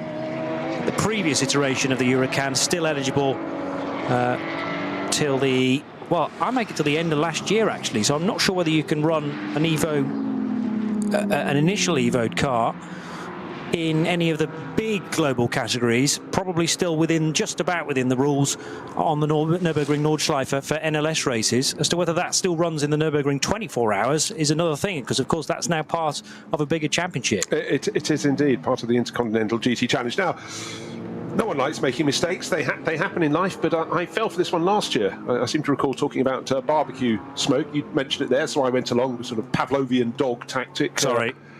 It's a drift Oh, is it? And they do drifting competitions. Thank you very much, John Hindhoff, watching over our shoulders to pick us up on that one. So let's put all further thought or mention of any barbecued food out of our minds for now. And it's the drifting area. Of course it is. And again, that just reiterates how you come to the Nürburgring for a day out, see the cars in spring sunshine, but there are many things you can do within that time. The brilliant chance to get on the grid before the start of rounds of the ADAC Nürburgring Langstrecken-Serie. Certainly we saw what we joked about, the cast of thousands on the grid, but you can do that, get the feeling, you can work your way around the circuit, drive from some of the greatest corners to the other greatest corners, but you can also go, and there is the drift competition to watch as well. So, you know, this is a very, very well polished and developed concept, the NLS, but there are so many sideshows, and you know what, we know this, Johnny, it draws in all sorts of fans and sort of cements them in the sport for life. You know, it's not just about the cars on the track, and the organisers have got that very well under control. I mean, that crossed my mind that if that was a barbecue, it would be of monstrous proportions. That's why I was getting excited. But the thing is, that's what's done around here, because, you know, in the night time of the 24-hour race, there very often is smoke billowing across the track from a nearby burger bar in the darkness. So better than that. It's not normally a burger bar. It's a group of friends from Dusseldorf who've got an entire boar on a spit. You know, that you don't go small here. And then they go to it's not a beer counter. It's one with proper, compressed beer. You know, beer pumps, the works. Fresh pretzels in the morning. They do things well. They camp properly. And a speaker stack similar to the height of a 4-story building that's been brought on an articulated lorry as well, that they just park up and have a mini music festival along with the racing. I get the feeling sometimes in the middle of the night somebody taps the shoulder and say, why are we here again? Oh, it's a motor race. Completely forgotten about that. And a lot of the fans who have been there all week, they're all almost checking out on Sunday morning, even before the race is finished, because I suppose the highlight of the weekend for them has been and gone then Saturday night, and they're nursing the hangovers already. We'll keep you up to date, of course, though, when we get to the big one later on in the year on the Radio Show Limited network of channels. It's the qualifying weekend next weekend, and we are stuck slap bang in the middle of a double header for the Nürburgring Langstrecken-Series. And now Nico Menzel finds yet more double wave yellow flags. It's a code 120, it's a code 60 for the race leader, car number 4 for Porsche. It's for barrier repairs on the left and possibly even on the right of the track, but certainly on the left as they go up the rise, just cross Adenauer Bridge, as you start to climb, and then you're kinking to the right, to the right, to the right. Then, you know, as is so often the case, you've got bright sunshine, which is fabulous, but one side of the track is still in the shade of the trees, so it's actually much harder. Luckily for the drivers, their natural line around that corner is on the left-hand side of the track, but on the right, under cover of imaginary darkness or seeming darkness, was another truck, but it was parked hard on the grass on the right-hand side, but it's still slow. And for the cars out there on the track, but the number 3 Porsche, Martin Ragginger, is now right on the tail of the car in 3rd place, which is the Manthey EMA Porsche. Kevin Estre on board. Remember that Kevin got past a couple of interesting laps, got past, Ragginger got in front, then the positions were reversed. Now, one of the cars that went missing very, very early on was one of the SP9 class cars. It was the Dürr Motorsport Aston Martin, and it got caught up on the opening lap, didn't come round again, and that was the car that was due to be shared by 2 Dürr brothers, Phil and Ben, and Darren Turner, but alas, it didn't get to complete a full racing lap, so it doesn't even feature at the bottom of the timing screens. So problems are there. Meanwhile, we're talking about Lamborghini Huracans not too long ago. One of the Cup cars from that division heading over the line now. So we've got... It's actually, that's the one that's in SP9. That's the new racing team, Renazzo Motorsport team. If it's 786, right, yes it is, 786, bright yellow with black up over the roof and onto the rear wing. It was the 786 that confused me, because normally numbers with starting with 7, 3 digits, are for classes elsewhere, but no, quite exactly. Right. It's a curveball. It was started by Kiki Saknana, time racer. And I think it's probably Christopher Broy. I'm trying to see where that is in the overall running. It's down a little bit. It tumbled down. Yes, it is indeed Christoph Breuer. And 3rd driver is Dieter Schmidtmann. But running in, I've found it, I've lost it, 22nd position. Have a look and see what sort of pace it's lapping at. I know I've fallen for this trick many, many times. Now there is proper smoke across the track from the drift competition, and the yellow Lamborghini goes through that. That's on the Grand Prix loop. They're about to turn right, drop down the hill towards the Vidal chicane. Good to have another car in the top class, but Renazzo Motorsport team, new to me, so we'll see how they progress in this ultra-competitive level at the top of the pile here at the Nürburgring Nordschleife in the ADAC. NLS, the Nürburgring Langstrecken-Serie, launched in sunshine, and Johnny, I haven't been able to say that for every year of the NLS. And the VLN, its predecessor, beforehand, so many times. Will the opening round happen? What have we got? Fog, can't fly the medical helicopter, can't start. We've got snow, lovely day in the snow in the mountains, but alas, we want to go racing. So there have been many a time where we've been poised, waiting, and then you get the message the race is not happening or it's going to be foreshortened. But today, here, starting 2024, we're smiling. The other issue with the visibility is that marshal posts need to see the next marshal post both down the track and before them too. So it's not just about medical helicopters being able to navigate as well, but just being able to see the next portion of the racetrack can be so trying around this region. As now over the line, Aston Martin versus BMW. The BMW was very wayward indeed through Tiergarten. And that final jinking of left and right onto the main start-finish straight. In fact, that BMW number 150 is moving around on the road quite a bit, actually. It seems to be an incredibly potent car. The team Bilstein by Black Falcon entry.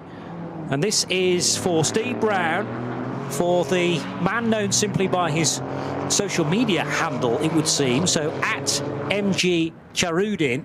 Manuel Metzger, and member of the RSL Collective, and also, of course, key man in the sim racing world, Jimmy Broadbent is driving this car this weekend, the M4 GT4, and it's just crossed the line to begin another lap. Yeah, it certainly was being worked for position around the circuit. I didn't know if it just come out of the pit, because I'm just trying to get some heat into the tyres, but again, at least you've got the luxury of a width circuit to go around here, and it's running, leading the SP8T class, 25th position overall, so that's very, very good indeed. And what's not to enjoy? Spring sunshine, dry track, plenty of competition. Talking of competition, Grello's on the move. The Manthey EMA Porsche is now right under the rear wing of Frank Stippler. This is the battle for second place. The number 16 Sport PHX Audi holds on for now, and in the background is Martin Ragginger. He's about 3 seconds further back in 4th, but up front, and it's going to be probably about 6 seconds clear, is Nico Menzel. It really is a very, very good day for Falcon Motorsport. with their Porsches running first and fourth. In fact, we've got 3 Porsches in the top 4 positions, just with that second place Audi spoiling their fun at the moment. Frank Stippler now 10.5 seconds down on Nico Menzel, necessarily being slowed slightly as he tries to hold on to second place. And as before, Kevin Estre shows he quite likes the inside line down into the first corner. But then again, don't forget Marcus Winkelhoff, when he's driving the Audi that's now in second place with Frank Stippler, liked it as well. And he also got Ward for a little bit of push and shove as well. So again, we quite enjoy watching that, but it's certainly very close. Second, third and fourth now nose to tail as they go through the Mercedes arena.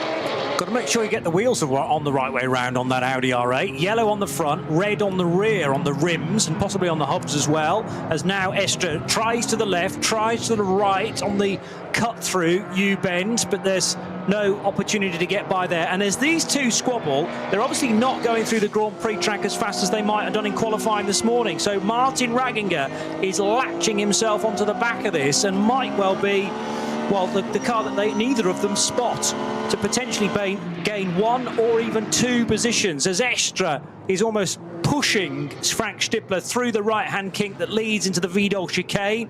Better hope they don't encounter a back marker on the exit of this left-right swoop. And once again, bolted to the left-hand side of the circuit is Stippler. Ragginger showing his nose on the inside of the Frenchman's Grello Porsche. Still the same order, but I have no idea how they've managed that. Sometimes you just need to sit back and listen to the sound of these cars as they accelerate down the hill. Just imagine the G-forces they're feeling, the fact that the hats and backs come at them thick and fast, and then as they come around the corner, what's in the middle of the track? Well, a car running in one of the junior classes round the outside. They go kicking up the dust. Kevin Estre goes to the edge. They've gone past the point at which the tyre wall had the BMW in it for a while, and now they're unleashed to go to really start stretching their legs, but it's staying second, third and fourth in the same order. Frank Stippler in the Shearer Sport Audi, Manthey EMA Porsche with Kevin Estre in third. He'll be handing over at the halfway point in the race to Lawrence Van Toor, and trying to hang on the back is Falco Motorsport Porsche number 3 in the hands of Martin Ragging. He's fallen back a little bit, but closes up. They go around a flatbed truck. Yes, a flatbed truck on the track, but the drivers are warned. The marshals are fantastic, put all the flags out to let them know what's happening. But don't forget, when you've got a circuit that's 25 kilometres around, it's not easy to get cars off the circuit, and certainly if you clang into the barriers, you do need to be removed, because it's not like you've just got an infield and a Grand Prix loop. They've got so much more to give this lap its length and, frankly, Johnny, its majesty. Yeah, this place just can never be mastered, if you like. They talk about the perfect lap around maybe a 5 and 6 kilometre race circuit. You'll be struggling to get a perfect sector here. 5 of them timed this weekend. Down the hill, then out of Arenberg as you duck underneath the road bridge, and then into the foxhole properly, called as such because of the trees that wrap around the racetrack, and it feels like you're plunging down into, well, the rabbit hole in Alice in Wonderland perhaps, but coined as the foxhole. And then all of a sudden the trees clear at, ironically called Adenauer Forst, where you should be in the denseness of the trees, but you get that brief respite and the chance to catch the fans up on the high bank there on the left, before then heading to Metzgersfeld, the double left-hander. Second of those very, very tricky, particularly in the wet. I remember Alexander Sims having a moment in the darkness and the wet conditions a couple of years ago in his BMW. So absolutely full throttle. You might be able to hear in the background for that gaggle of cars for second, third and fourth positions. Jordan Pepper's still in the top 5 in his Lamborghini Huracan GT3 Red Bull team apt car, with a very smart livery on that Huracan Evo 2. I think what we need to really paint in here is, you touched on it, Johnny, was the pace of on one lap of Kevin Estre when he gained about, what do you reckon, about 10 seconds on the cars ahead. And the 2 cars ahead had pitted a lap earlier for their first pit stop. And in fact, that being the case, it's getting towards where the second pit stop for some of these top runners are going to have to happen. And normally, say you come in after 6 laps, then you'll come in after 6 plus 8, 14 laps, but your rivals will come in maybe on lap 15, because their first pit stop was earlier at the opening stint of the race. But for now, Nico Menzel stretching his lead. 10.5 seconds to start of this lap. That's 11 laps on the board. They're going around lap 12. So Falco Motorsport Porsche number 4 leading the race. Number 3, the sister car, is down in 4th place, but that has got a different pit stop sequence. That made its first pit stop a lap later, as did the car in 3rd place, which is Grello, which is the Manthey Motorsport Porsche. Now, a camouflage liveried VW Golf going rather slowly, but some other cars are as well. So just checking the code 60s. There doesn't appear to be anything on the Grand Prix track, so I think it's 2 cars with similar problems, not abiding by a code 60 that's in place on the Grand Prix track, but instead suffering from punctures. Now this is the place to suffer a puncture on the Grand Prix track, because at least then, no, it's more severe actually, I think, for the BMW in question, but at least then you can hope to limp back to the pit lane. You don't have to do a full lap. You can nip in via the back door into pit road at the very end of the Grand Prix circuit, but I don't think the 700 BMW is going to make it even that far. The Saugmeister-driven 325i from the V4 category. V4 is a production class for 2 to 2.5 litres, and it looks as though someone's driven out the car park and put 700 on the wheel.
Liebe Fans, besucht unsere Social-Media-Kanäle auf Facebook, Instagram, YouTube, Twitter und TikTok. Willkommen bei der NLS.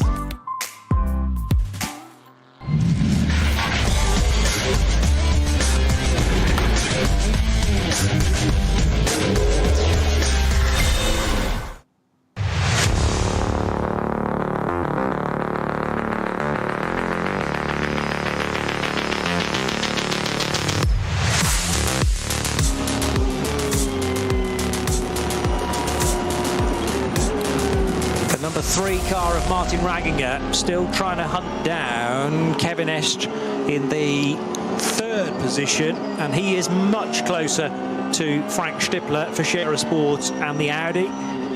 So yeah, Ragginger in danger here of waving goodbye to 2nd and 3rd positions, but probably only until the next code 60 affected area, which they're just heading onto the Dottinger Hohe now, so they will have been through all of them in fact.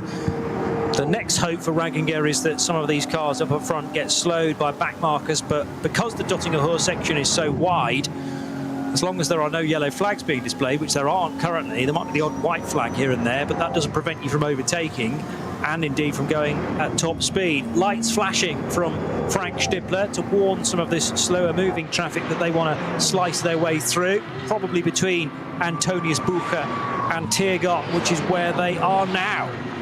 I really do think we should have a vote and put it out there to the World Motorsport Council that every circuit should have a really long straight on the way back towards the end of the lap, because we could see the top 4 cars all in shot, all together, albeit covered by, just waiting for the last car to cross the line, all inside. I mean, it was a sizable amount of time. It was, let me see, 8 seconds. But the advantage for Nico Menzel in the lead of the race has come down by about 5 seconds on that lap. That's why they were all in shot. But even if it had stayed as it was, where the gap was about 12 seconds, 1st through to 4th place, we'd have still had them all in shot. But anyhow, there we have it. But the closest margin between smallest margin between any of those top 4 runners is between second and third. It's still Frank Stippler holding down second place in the Shearer Sport PHX Audi. Still Kevin Estre tucked in behind. We've got 2 hours and 10 minutes remaining in this race. Therefore, we're pretty much at the halfway point in this opening 4-hour race. But the traffic slows right up as you go through the smoke from the drift zone. Oh, what a delight for all the drivers as they're making their way around the Grand Prix loop to have a face full of that. But slow zone, so everybody on tiptoes waiting, asking no doubt, where are we going to be released? At what point can we put the hammer down? Because certainly race leader Nico Menzel must have been waiting for it. They're out of the slow zone now accelerating down the slope towards the Vidal chicane, where the track sort of flips up a little bit to the right and certainly up a short incline, then over the curbs, left then right, continue climbing up towards where the track flattens out and you took the double left, and then, oh my word, I'm on the Nordschleife through those 2 Sabine-Smits curves. But no place changing for second place. The Audi just being put where it needs to be by Frank Stippler, but Kevin Estre almost looking up the inside as they go into the second of the 2 Sabine-Smits curves, but he stays in third place. And if Martin Ragginger can get a bit of a move on, he lost out in traffic at the end of the previous lap, he will be able to watch this battle royal unfold in front of him for second place. But all along, you could say Nico Menzel sitting pretty, but he did have his lead halved on that previous lap. 10.5 seconds down to 5.6, so maybe his tyres are just starting to go a little bit. But the first 2 cars, 4 and 16, the number 4 Falcon Motorsport Porsche and the number 16 Shearer Sport PHX Audi, are probably going to come in at the end of this lap, where it's 2 cars giving chase. The Manthey EMA Porsche, that's car number 911, and the number 3 Falcon Motorsport Porsche should stay out for a further lap, and then they can make hay when the sun is shining. Difficult to tell where that 5 seconds was made up, whether it is just on pure pace, as you suggest, tyre wear, or whether there was a small section of code 60 which again cleared in time for Frank Stippler to find his way through. But there wasn't much of a gap for that to happen. 10 seconds, which has now been halved, as you mentioned. 0.3 of a second separates Stippler from Estre, so Frank Stippler certainly having to keep his concentration at all times. And Martin Ragginger having been able to pull closer to the 2 cars in front for second and third, he in fourth, but that gap is again opening back up again. There seems to be very little that Ragginger can do about it. The good news for him is that there's no immediate distraction from behind, because Jordan Pepper is a full half a minute further back in the Red Bull at Huracan. And the best of the Mercedes now, Dennis Fetzer, who took over from Hubert Haupt in the first pit stop for the SP9 Pro-Am entry there, car number 6. And Fetzer has just, I was about to say, just made another stop. No, he hasn't quite yet. We're on lap 13 now. And remember, there was that collection of cars that pitted after 5. It was 5 laps, wasn't it? Yes. I thought it was 6, but you said 5, and I think I'll probably go with that. Yeah, no, I've misled you, because I'm missing the opening lap. So I think it was 6 laps. 6. And that's the Nico Menzel car that pitted after 6 laps, and Markus Winkelhock, now Frank Stippler, after 6 laps. And we should therefore be able to now make 14 laps before those cars come back in again. So you can also convert the 911 Manthey opening stint to a 7-lap stint. I'm basically a lap behind for all of them, and apologies for that. I redid my notes, but then I redid my notes. Change the 5s to a 6 and change the 6 to a 7, and we should be okay. Yeah, but what you'd really need to know in this 4-car lead battle effectively is the cars that are running first and second will be pitting a lap before the 2 that are giving chase. So that should put the 911 back into the lead of the race for Kevin Estre and Martin Ragginger, and the number 3 Porsche from Falcon Motorsport up into second place. Now, of course, when we get to their final pit stop, they'll also be making them a lap after their rivals, number 4 and 16, the Shearer Sport Audi and the other Falcon Motorsport car, and that will have an effect in that their final pit stop will be shorter. We'll get to that later, but anyhow, I would say at the moment it's advantage the 911 Porsche from Manthey Motorsport and the number 3 Porsche from Falcon Motorsport. So it's looking very good for Porsche today. 3 of the top 4 runners Lamborghini for Jordan Pepper, some distance back, about almost half a minute back in 5th place, best of the Lamborghinis. And Mercedes, the fact we've only got one in 6th place shows the problem, because that one had to serve a drive-through penalty. That's why the number 6 car is down there after the jump start. And the sister car, number 14, is down in 8th place, but that was slowed with an extra pit stop with a slow puncture. So really Mercedes guns were spiked. And between them, in 7th, is Dumoulin, car number 17. That's this Pro Sport Racing Aston Martin. So for Maxime Dumoulin, going there or thereabouts, but for Aston fans, I'm sure they'd like to see their cars a little closer to the very front of the field. Much better for Emir Asari in the Max Cruiser Racing VW Golf Mark 7.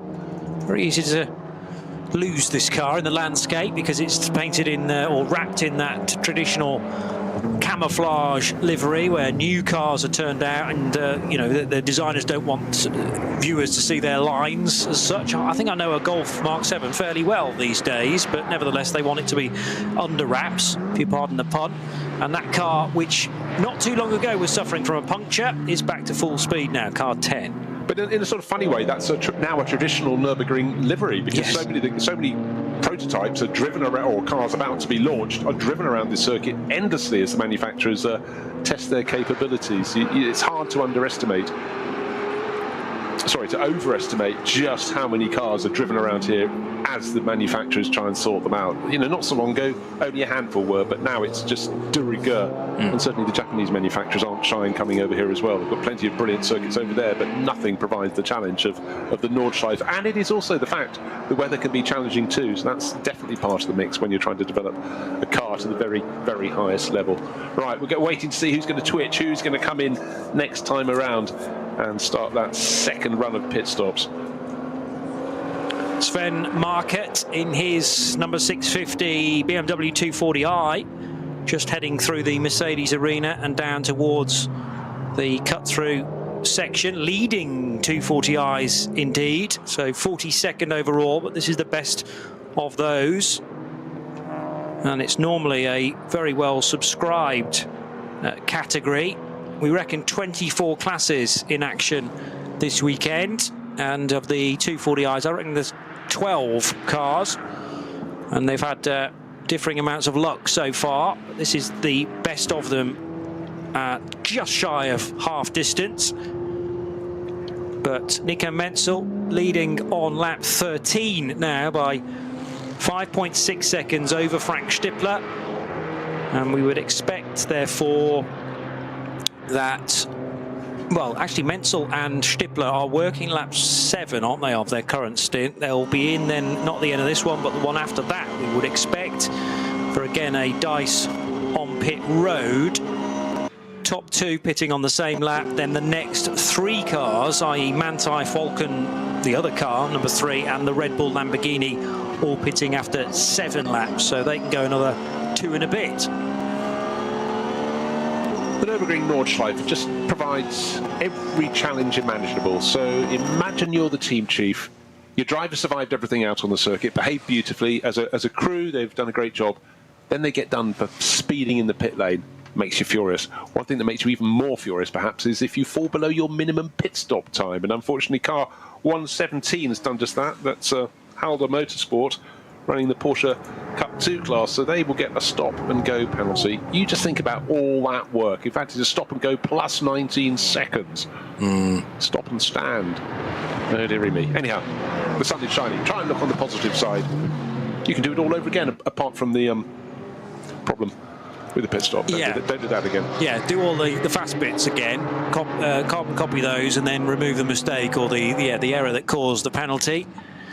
Easier said than done. As away in the background, the Bilstein BMW darts its way into the pits. It is for driver known as their social media handle, in fact. So MG Charadin in. Leader. Michael to his mother. Okay, thank you. And leader of the SP8T class. Got up to 26th overall just before that pit stop. Or Mikhail, actually, if I look at my notes properly. I was expecting our race leader to dive into the pits, which would be the number 4 Porsche, but Nico Menzel has done no such thing. So he's going to take it out to 14 laps duration.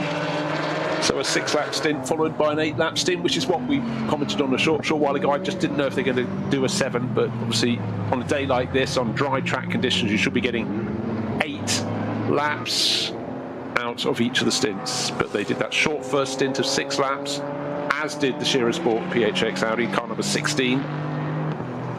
But next time around, they should come in, and the time after that should be when Kevin Estre in the Manthey EMA Porsche, the bright green and yellow, the Grello liveried car, that can go a lap further, and can the second of the Falco Motorsport Porsches. That's car number 3, which is just staying a little distance, nearly 4 seconds off their tail in 4th place overall. There was a moment in traffic and with slow zones that the number 3 Porsche got up onto the tail of the Manthey Porsche, but as I said, 4 seconds in arrears now, falling away very slightly indeed. And we saw a couple of cars limping in, and certainly on the Grand Prix loop there's a safety vehicle following a pickup truck that's basically putting quick dry down, a sort of bright orange dust that goes down, and the dust gets kicked up, but that's to dry up whatever was dropped, and certainly there was a fair bit of lubrication. We had those 2 cars limping around the Grand Prix loop.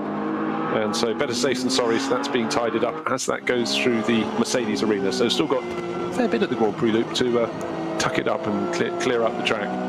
But there was also a concern for a very short period when Robert Wickens rejoined in his Elantra and it was trailing fluid. I thought it was fuel, maybe just a very slight leak or overfill coming out of the rear of the car, and it was in that sort of area of the track. So maybe there's been various problems there that they're hoping to deal with in one fell swoop. I'll tell you what, the amount of fuel liquid that was coming out of the back of Wickens' car through the first right and then the left, if that was oil, that car would not still be running. Because the amount that was coming out, that it was a visual sort of spray rather than a sort of invisible dribble. No, I think it was fuel, but again, that's not going to help the outside line through the Mercedes arena. Very hard charging into Arenberg now for Martin Ragginger. He's got, I was about to say, a clear road in front of him. Partway round Arenberg, that was true, but then into the foxhole, various cars come into vision. The one he's still trying to hang on to the coattails of is the Dayglow yellow, green and yellow, Kevin Estre driven Porsche, which is becoming a slightly smaller speck on the horizon with every turn of the wheel. He's still got visuals on it just about, but it's disappearing into the distance now at Metzgersfeld, and they're heading into Callenhard in a moment or two as well, which is the right-hander following this double left, which is where Martin Ragginger is arriving, providing a brilliant viewpoint though on that fight up ahead between Frank Stippler and Kevin Estre. Stippler having to keep the elbows out and use every bit of the width of this Nürburgring Nordschleife racetrack to keep the rapid Frenchman behind. Alessio Picariello looking very cool, calm and collected. It's been a fair while, I suppose, since he was at the wheel of the number 4 Porsche. About an hour or so ago he would have stepped out, because we're at 2:02 now and officially halfway through this first race of the season. Gosh, there we have it. So for Alessio, he'll be very busy. He'll be back here next weekend for the qualifying races, and then following one he'll be opening the Fanatec GT World Challenge Asia. He's racing with last year's champion Anthony Liu, who's crossed over to Absolute Racing. If you've ever been watching racing in the Far East, Absolute started about 2010, I think. They've grown and grown and grown. They run all sorts of manufacturers. They're based at Sepang and in Shanghai. It's a whole new industry out there that you just have such a cosmopolitan group of people doing their business. But for Alessio, he actually took his racing career out to the Far East, had several years over here trying to make it work as a single-seater driver, and sort of maybe it was the last roll of the dice, went out and raced in Formula Masters in China. And that's obviously done quite well, because certainly Porsche like him an awful lot indeed, and have him in all sorts of cars, all sorts of places around the planet. So, you know, some drivers take an unusual route in their career. You could say they're very lucky, but increasingly these days it's the very wealthy are able to go the straightest route, which is up the FIA formulae. But certainly for Alessio Picariello, I'm just doubling back to see what year. Yes, 2013. He went over there, having done the ADAC Formula Masters Series in Europe, largely in Germany. Went the next year, 2013, and won. Sorry, 2013 he won the ADAC Masters Championship. 2015 he no, he didn't. When did he go over? Yes, he did. He went over to China in 2015. So it was a right-hand turn, and he's made it work for him. But right now his car's going very, very well indeed. Thank you very much. running in 4th place overall, but that and the Grello Porsche up in front from Anti-Racing, 3rd and 4th at the moment, but they have the advantage. They took that later first pit stop, and it really does yield rewards as you work your way through the race.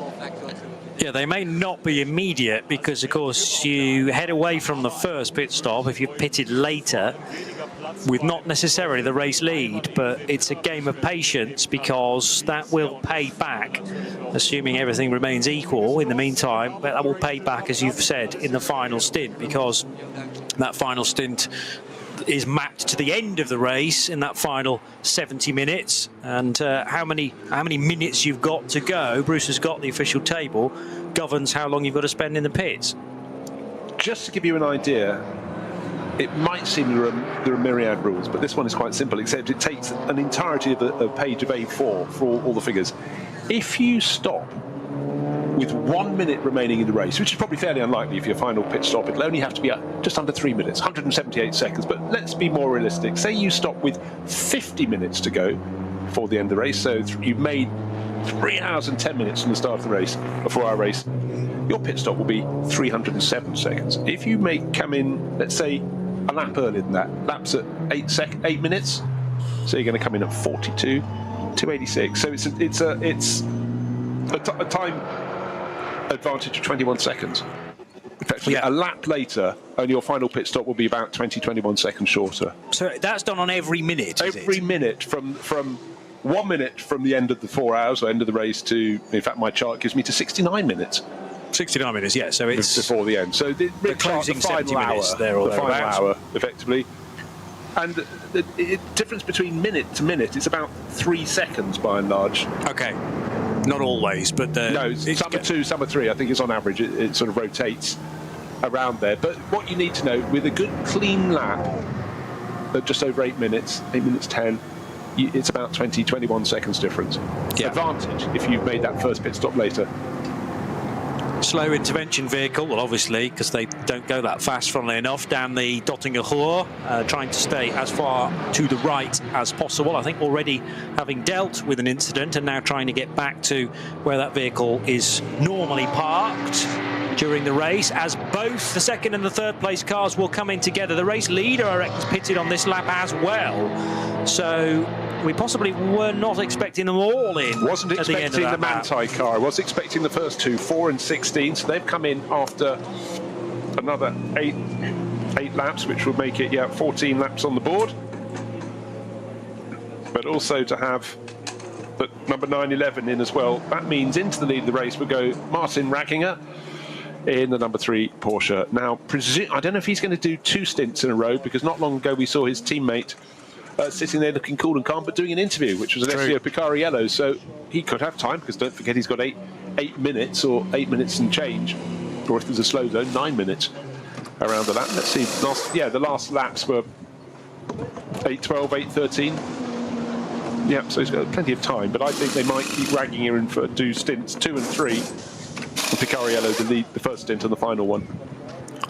Nothing against Martin Ragginger, but I would think they will favour Picariello to do the opening and the final stints, as they are the sort of most important. I'm sure we're only talking about the odd 100th of a second here and there, but on average times, if Picariello can be more consistent, then they'd sooner him to be in at the end with the potential to win the race, and also to make up for any code 60s that might be creeping in. So let's keep Ragginger in the car until we learn any different. But there's definitely a driver change in the sister Falken Motorsports car, with Menzel out and Ericsson back in again.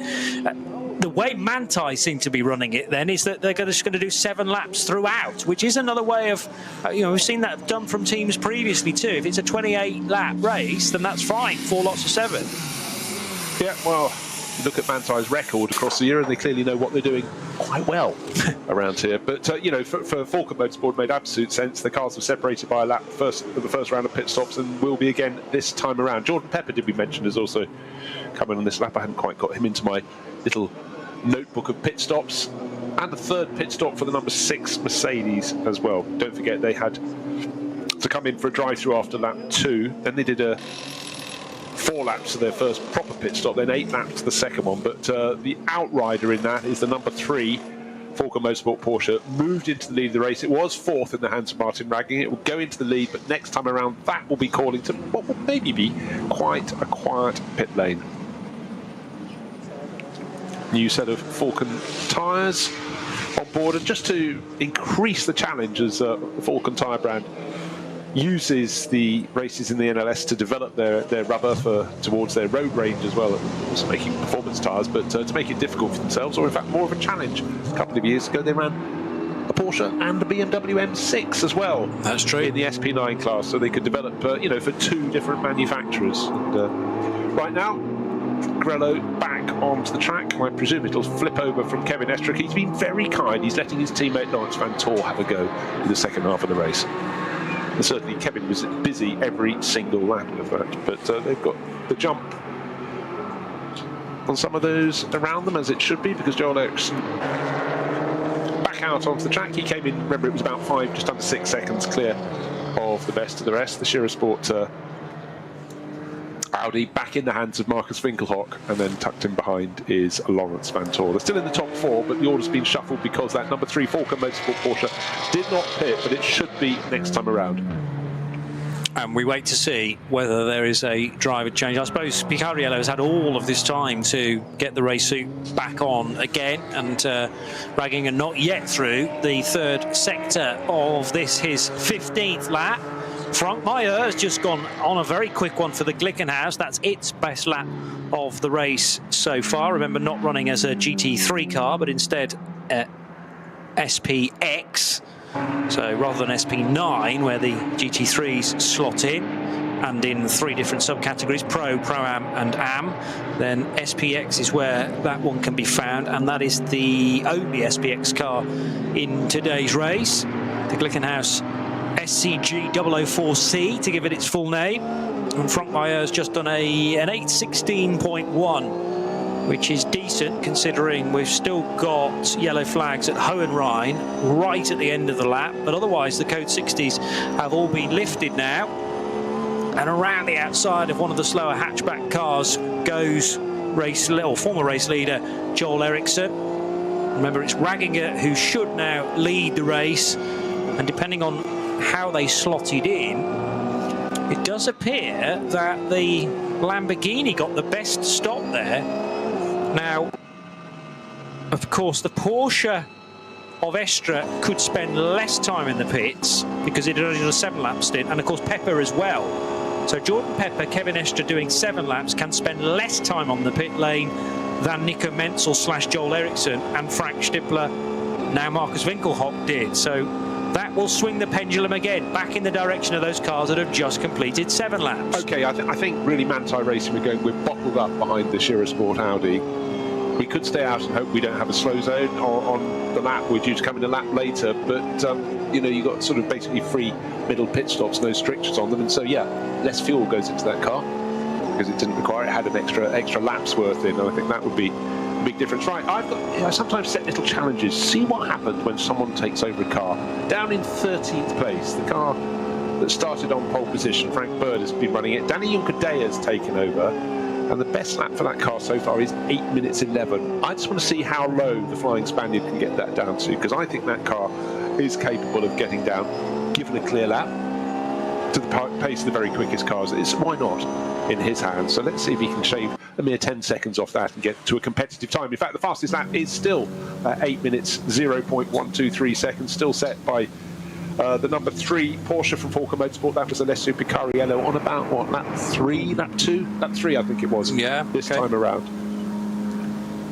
Also noting that the third of the Lamborghini Huracans is going rather well now in the hands of Christoph Breuer. So Danny Kubasic and Sak Nana are the drivers in the Renazzo Motorsport team Evo 2. As perhaps somebody getting a late call there to head to the front of the garage with the car imminently expected in pit lane. So the order should be something like this. Martin Ragginger leading from now Lawrence Vantor, moving up to second place by virtue of he that car being needing to spend less time on the pit lane compared to one Falcon Motorsport Porsche and the Scherer Sport Audi. And the Joel Eriksson pit stop was about a second faster than the Audi. Now, they came in, it wasn't those two cars that came in together, was it? Because the Ericsson or the number 4 Porsche had a slightly better lead or a bigger lead over the Manthey car anyway. So even though 1 or 2 seconds were gained here and there, it should still mean that Ericsson has a better position on the road than the Scherer Sport Audi. But it's Ragginger who should be pitting at the end of this lap, 14 in total, who will govern the speed in a moment or two, and that's who they're all looking to chase. But it will help that he's parked up for the best part of 2.5 minutes in a moment or two, somewhere in that long 4th sector, which takes just over 3 minutes and is now fully green. In fact, the whole of the racetrack is green, which is a rare treat for everyone. The Conrad Motorsport car arriving into Tiergarten and Hohenrhein now, just behind one of the Aston Martins, which is the 179. Not up to race pace, is it? No, it's doing okay. It's looked slightly slower than normal, but it's not going to pit. It looked as though it might have just had a little mistake. Dürr Motorsport running obviously one in the SP9 class, but that's class below the GT4. Yeah, this is a GT4 car, in fairness, so it would be slightly slow, but it did look as though there may be a little bit of outbraking, and it was a driver gathering himself together all over again. And through that quick dry that runs around the Mercedes arena, through the double right, which is the first hander, through the long left, you can still see the line. The driver's very wisely actually running a little bit downhill from there, and just trying to stay off. You don't want anything extra on your tyres. It certainly helps dry up the whatever liquid was down. And in fact, they did pretty much put it down to the point at which we saw the Robert Wickens driven Hyundai Elantra that we saw, pouring liquid out of the back, but it did seem to suddenly stop before it got to the 2/3 point of the Mercedes arena. So maybe that was the offending, or maybe it's just a case of playing it safe, Johnny. Just thinking, let's not have it. I'm just going to keep an eye now. I want to see what pace we're getting from Danny Juncadere. I'm itching to see if he can improve from 8 minutes 11 in the number 14 out racing team Mercedes, because I certainly think he should be able to make that car fly. But of course, it's a very long lap. So I have to wait a very long time for him to get around to see if I'm right or wrong. But the fact we've got green flag laps is great. But no one's lapped at all fast recently. They've all been either just coming out, getting their tyres up to speed. They're on full fuel loads as well. That's not to be forgotten in the early stage of this race. But then again, of this stint, but bear in mind that the fastest lap of the race, I think it was lap 3, might have been lap 2. They were still on pretty heavy fuel loads from the start of the race. Now the Döttinger Hohe is affected by either one incident or multiple problems, because various marshal posts waving the yellow flags, Tiergarten and the early part of Döttinger Hohe could be potentially slow. Just heading through that section a moment or two ago, 1 or 2 cars now just getting to the pit lane, including one of the 2 Siroccos in the entry. We've got the Danny Brink driven 476 car, and where's the other Sirocco? That is the VT2 front wheel drive category 1, number 480. So this is it will be lap 16 for the race leader Martin Ragginger, but he's just come into pit lane, and that's what we expected. So at the end of lap 16, will they do the switch? Is it lap 15? Lap 15, yeah, it's 15. So he did first pit stop after 7, add 8 laps to that. He's absolutely doing the textbook run. The one who swerved away from that, having been on that first stint of coming in after 7 laps, was the Manthey Porsche. It did 7-lap stint followed by a 7-lap stint. Has it helped it gain position on the track? Yes, it has. Because what it needed to do, 911 needed to get ahead of the Scherer Sport Audi that had been sitting in front of it and frustrating. And I'm absolutely sure that's precisely why they said, okay, actually, yeah, you might gain the advantage by staying, but just come in now.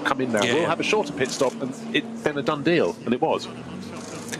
Well, yeah, there's always been an argument that 4 lots of 7 can be better. Again, it depends when you're catching code 60s and when there's traffic here and there as well, but keeping it consistent, therefore you're in the pit lane for the same amount of time, certainly in the early part of the race, 7 laps, 7 laps, 7 laps, 7 laps, and then hope the checker comes out at the end of 28 laps in total. But others deciding to do 7 and then 8 to the finish, presumably.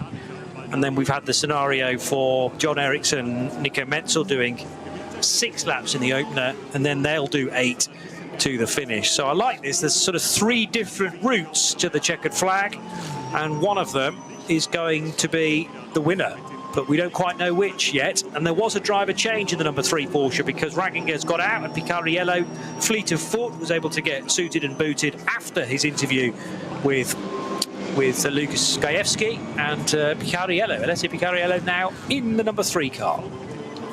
Now, another factor that gives team more scope today is the fact they look at the sky and it's the same colour as the flanks of the Glickenhaus. It's sky blue, and therefore they're not having to sort of bring their pit stops forward thinking they might have to rush in to get to wet weather tyres. We look as though we're set fair for this race. It's been a fabulous way to start the 2024 ADAC Nürburgring Langstrecken-Serie. Let the track do the talking rather than having to constantly think, is it going to rain? We know, Johnny, any circuit, if you leave it a lap too long to change onto wet weather tyres, can be crucial. But if it's a 25-kilometre lap, oh my word, if you just think, no, it's fine, and then you're just going out onto the Nordschleife and you go, actually, it's not fine. It's very much not fine. I've got to tiptoe around on my slick tyres and get to the end of the lap when everybody else has been able to change. So, yes, we talk about traffic giving and taking, but the weather can do it in a much, much bigger way. Excellent sector 2 time from Picariello. So I was banging on about the fact that Falcon would want to hold him back to the crucial closing stint. Not a bit of that. I suppose what they're trying to do is keep their drivers as fresh as possible. And Picariello reclining in the garage in the hour or so between his stints. So he's just done a 103.7 through the second sector on brand new Falcon tyres. The only other car and driver equivalent to that, Marcus Winkelhock in his Audi down in the 103s through sector 2. Other cars, Vantor lost about 2.5 seconds in comparison in his Grello Manthey Porsche, and the sister Falcon car did a 105, nearly a 106 through the second sector. These are minor fluctuations, but they could well have a ripple effect through to the end of the lap. We'll see how Picariello carries that speed through on lap 16 of the race. It came in, of course, car number 3 as the race leader, but will have dropped places now. Right, again, you just have so many screens you have to look at, but one of the important ones was a yellow flag at Versailles, and that's been upgraded to code 60, slow zone. Slow zone becomes up to code 60, then as soon as I've said it, it's cleared. How about that? Horrible clouds, oh, they've gone. Yes. Well, that can so easily happen as well, and important not to react too much, I suppose, to things going on around you. They feel very damaging at the time, and then the car that you're racing also then has to deal with a code 60 or 3 abreast Astras, let's say, in front, and have to get out the throttle as a result, and then you gain all that time back again. So yes, this place can be punishing at times, but it can also benefit you massively on just a single lap sometimes. I've got to stop you there.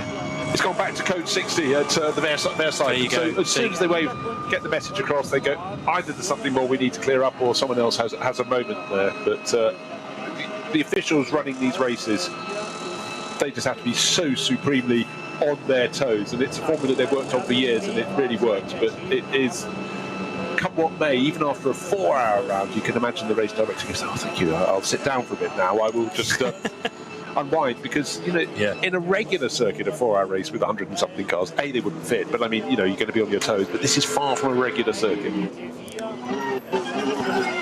Down through the gears, you might be able to hear the engine note in the background. That's no doubt a car heading to one of the slower portions of the circuit at Arenberg, or into the carousel. And yes, acceleration's got to be good out of the slower speed corners, and often uphill as well through Klostertal and Kesselchen and the run up towards Hoher Act, but you need a car that's good on the brakes as well. So important. Again, talk about race officials and those organising an event like this. They've got to be very quick in making their decisions when we're actually in the race, but prior to that, getting the balance of performance correct. So crucial too. And there will be adjustments to that, I'm sure, through the course of the year. So these are qualifying events, yes, for the 24 hours of the Nürburgring, but also important to get lots of data on board from a BOP perspective to make sure that all the various key manufacturers start as even as possible.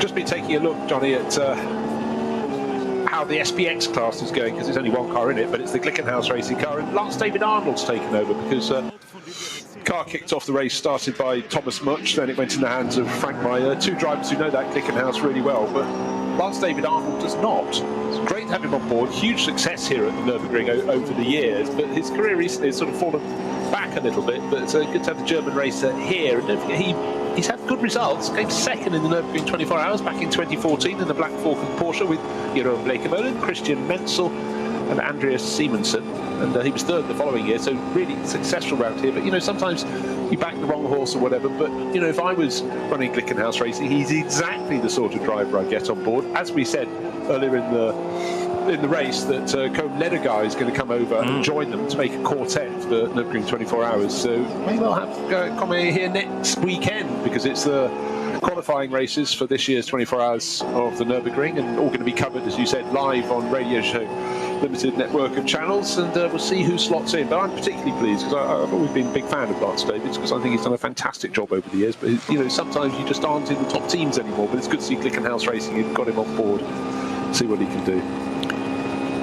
Great run from Joel Eriksson now onto the Dottinger Hoor on Laurens Vanthoor. Porsche's nose to tail, and Joel Eriksson does not want to move a muscle in the cockpit, just gently coaxing the car to the right, then to the left, but principally wants to stay in the wheel tracks. They've also caught a Cup 2 car, I think, which is the 133 maybe. I saw the number as it whipped by. Let's just have a look. No, we haven't got a 133, so it can't be that. Anyway, they were able to use that as effectively a double toe. Certainly for the case of Joel Eriksson, he was. And did Eriksson get in front of Laurens Vanthoor, I wonder? Only the order that they reappear at Hohenrhein will provide the answer. So Picariello, who led the previous lap, but remember he led from the pit lane, so he drops back. Who's going to be crossing the line very shortly indeed to now be the new race leader? Will it be Vanthoor? Will it be Eriksson, as we concentrate on the 311 Audi TT, which had those difficulties earlier on in the race?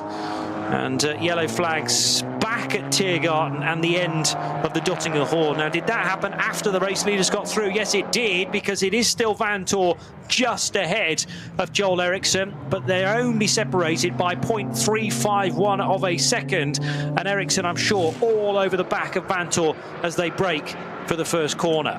Right, top 5 positions covered by just under 14 seconds. The car that I think is the effective race leader is the car in 5th position. It's the number 3 Falco Motorsport Porsche. Alessio Picariello has just taken it back over from Martin Raginger, but if he's just 13.794 seconds behind our race leader, just remember the final pit stop, the 3rd and final pit stop, they've done 2 so far, he will gain an advantage of, we worked out, 20 to 21 seconds.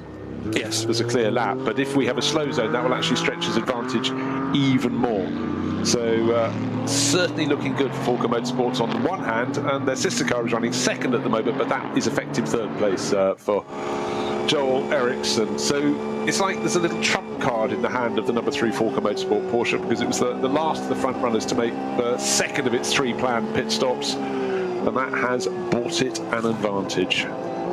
Bought it, they've worked for it. They paid for it early on by having the longer first pit stop than those that pitted early, but it's coming back, and certainly traffic's been quite good for them too. But I'd say the 2 cars that have really been the pace-setting cars in this race are the 911 Manthey Racing Porsche and that number 3 Falco Motorsport car. Don't forget, the number 3 had that side-by-side contact with a Hyundai Elantra TCR class car of Robert Wickens. We saw the damage, light damage, on the right-hand flank of Rob Wickens' car, but didn't see if there was any damage for for the number 3 Porsche, but we must say the pace it's been able to run whenever we've been able to judge it clearly, whenever there's been a clear lap, has been very strong indeed. But every time we get a yellow, a slow zone created, it means it's another lap in which it's very hard to see the ultimate pace of the car. So it's slightly masked, but in terms of their separation from the lead of the race, certainly the number 3 Picaro yellow driven number 3 Falcon Motorsport Porsche has the advantage. Just under 14 seconds down. That final pit stop should be 20, 21, 22 seconds faster. So by my maths, that's good.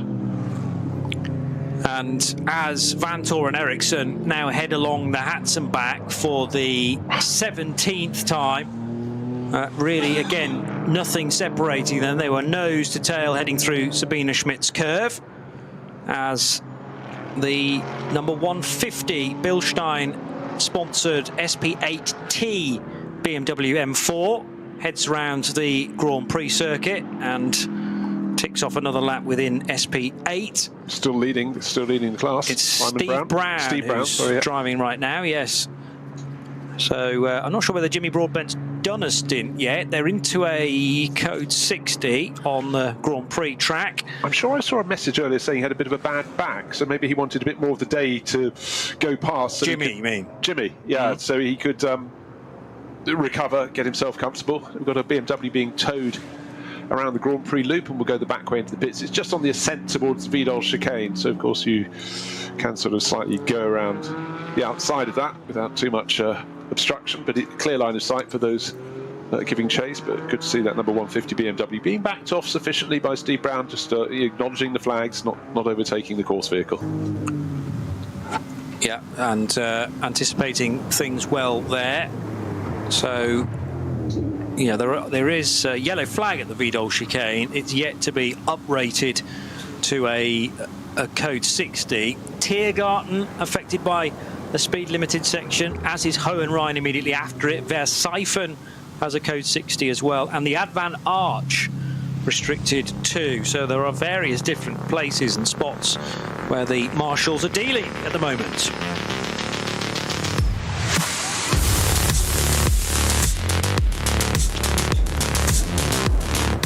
It's exactly 2:30 in the afternoon.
Liebe Fans, besucht unsere Social-Media-Kanäle auf Facebook, Instagram, YouTube, Twitter und TikTok. Willkommen bei der NLS.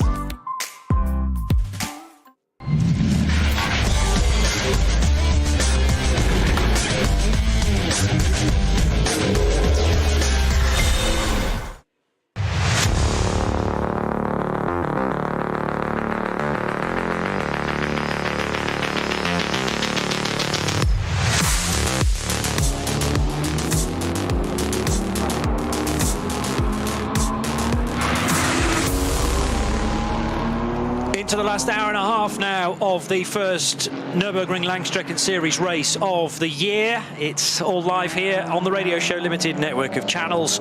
Bruce Jones and Johnny Palmer taking you through it with occasional interviews with Lukas Gajewski as well. And if we have English speakers winning the race, of course, we will pause to hear their thoughts.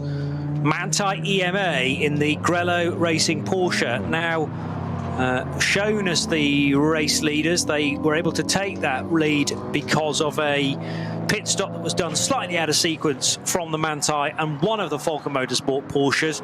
That on that occasion it was Martin Ragginger handing back to Alessio Picariello, and they have slipped to 5th place as a result of that pit stop after 8 laps. So Laurens Vanthoor now leading by a very slim margin. They started this lap separated by just over a quarter of a second, and it's ebbing and flowing really, perhaps in the favour of the Belgian rather than the chasing Swede.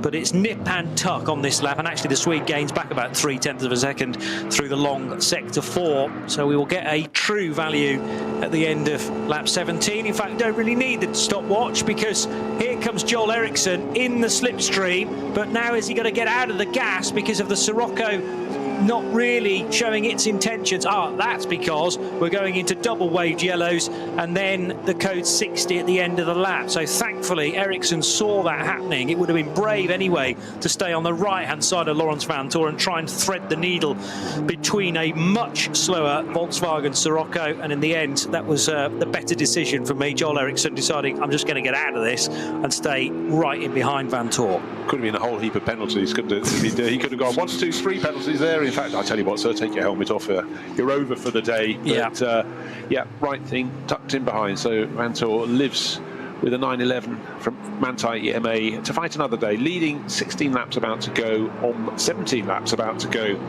on the board. And certainly Falcon Motorsport, don't forget they've got 2 bullets in their gun, because they've got the number 4 in 2nd place, Joel Eriksson, and number 3 down in 5th, that's Alessio Picariello.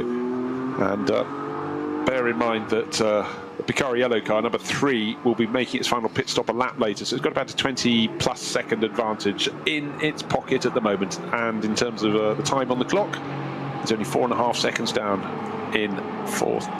A bit more than that, just waiting for that to come up on my screen. Wait a second, sorry, flip over. It was about 14 seconds. Oh, got a car. Left-hand wheels on the left-hand side of the track as the cars go across Dottingham. It's about to make the climb. Oh dear, it's the car that Jack Aitken was hoping to get lots of mileage in. Shared with Micah Stanley. It's 466. It's the car, as you said, Johnny, early in the broadcast, not one you'd expect a driver who's racing at the top level in the WEC to have under himself. It's the Hyundai i30i, and it just scrolling down, shared with Joseph Warhurst and Micah Stanley, but that is limping and it's not going where they want it. Getting it back towards the pits, but it's one of those long, slow runs in. Has it got a puncture? Certainly looks that way.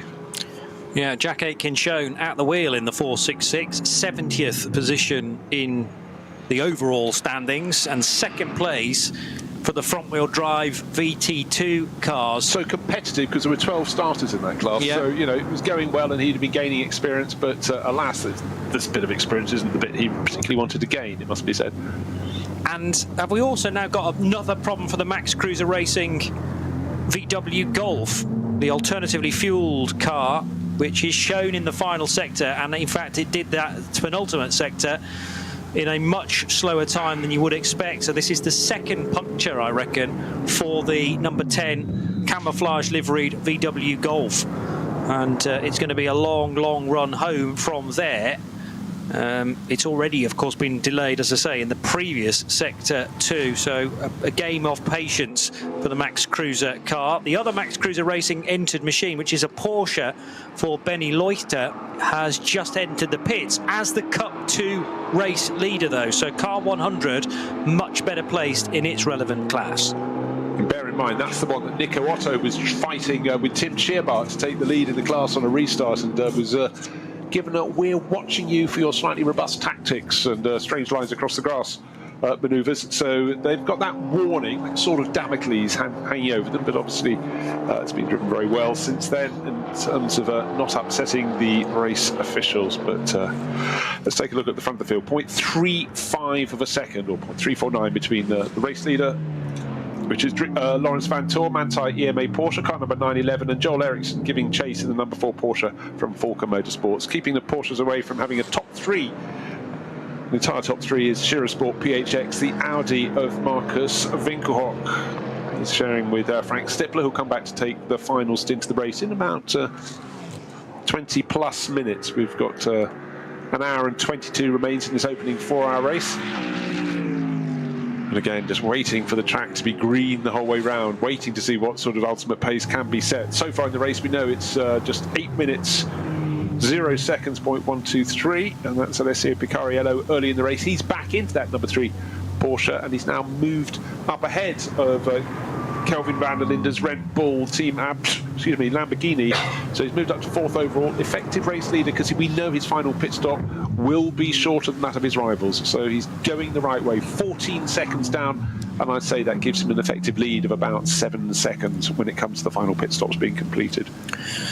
Yeah, so we'll see at what point these cars will want to pit. Manthey not going the full distance that it's possible for them to do, and Laurens Vanthoor having taken over on the start of lap 15 should therefore, if we follow the pattern, be in at the end of lap 22 or 21. We'll see how things go, but Vanthoor happy at the moment to be just ahead of Joel Eriksson in the number 4 car for Falcon Motorsports, then Scherer Sports Audi for Marcus Winkelhock, trailing by almost 6 seconds from that leading duo.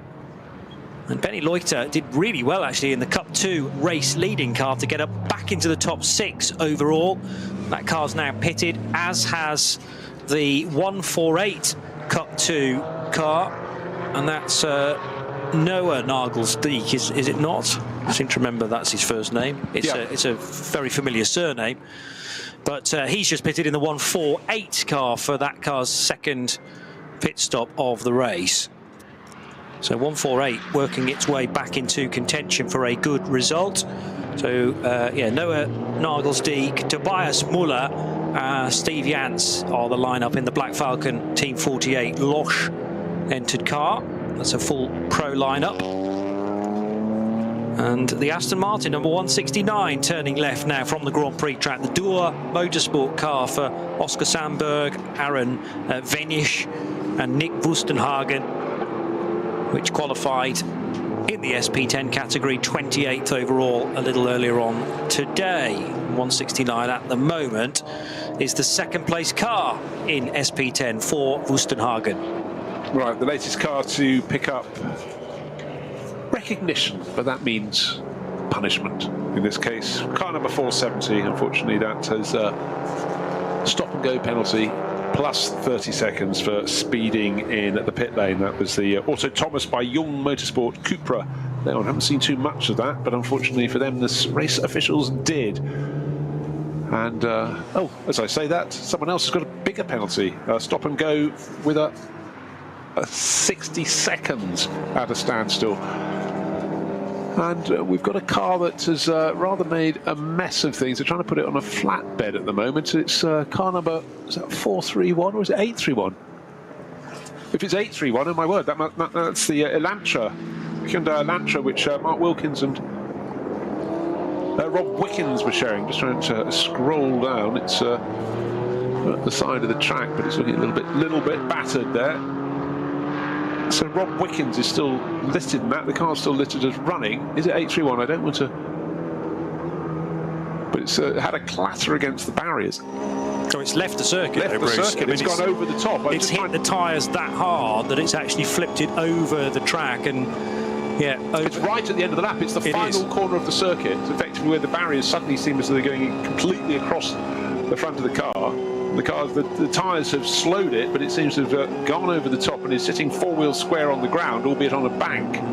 Again, slight hesitation. I was trying to work out exactly where it was. Now, understandably, those pictures aren't making the main feed because there will be concern for all involved at the end of the circuit. We have been talking about there being Code 60 in place at Tiergarten and Hohenrhein for a little while. And that's obviously meant that tyres have been scattered all over the place, but the car clearly being flipped over the barrier effectively and landing away from the safety zone of the racetrack. This is exactly where this battling Porsche scrap is about to arrive as well, so hence the reason why there are double waved yellows. But Joel Eriksson getting a really good run on Lawrence Vantor and will take the race lead, in fact, just before the single waved yellow that begins this whole section where the code 60 is in place. Yeah, and immediately off the power, but the important thing for the Falcon Motorsport is they've got the nose in front. The number 4 911 has moved ahead of the number 911. So Manthey Racing and Lawrence Van Thor back to second place. Winkelhock in third place. The Shearer Sport, Audi in number 16. And right on his tail now is Alessio Picariello. Just remember that number 3 car that Picariello is driving for Falcon Motorsport is the car that should make its final pit stop a lap after all 3 rivals. And the top 4 cars will be covered by 10 seconds, I reckon. So past that scene, and obviously any more news we get, we will bring that to you. Jack Aitken, meanwhile, putting a brave face on matters down the Dottinger Ruhr when he had his tyre let go. Driving in a slower car is a lot of fun. Yeah. What happened at the recent end of your stint? I was actually scheduled to pit this lap, and then I heard a weird noise coming from the front left of the car.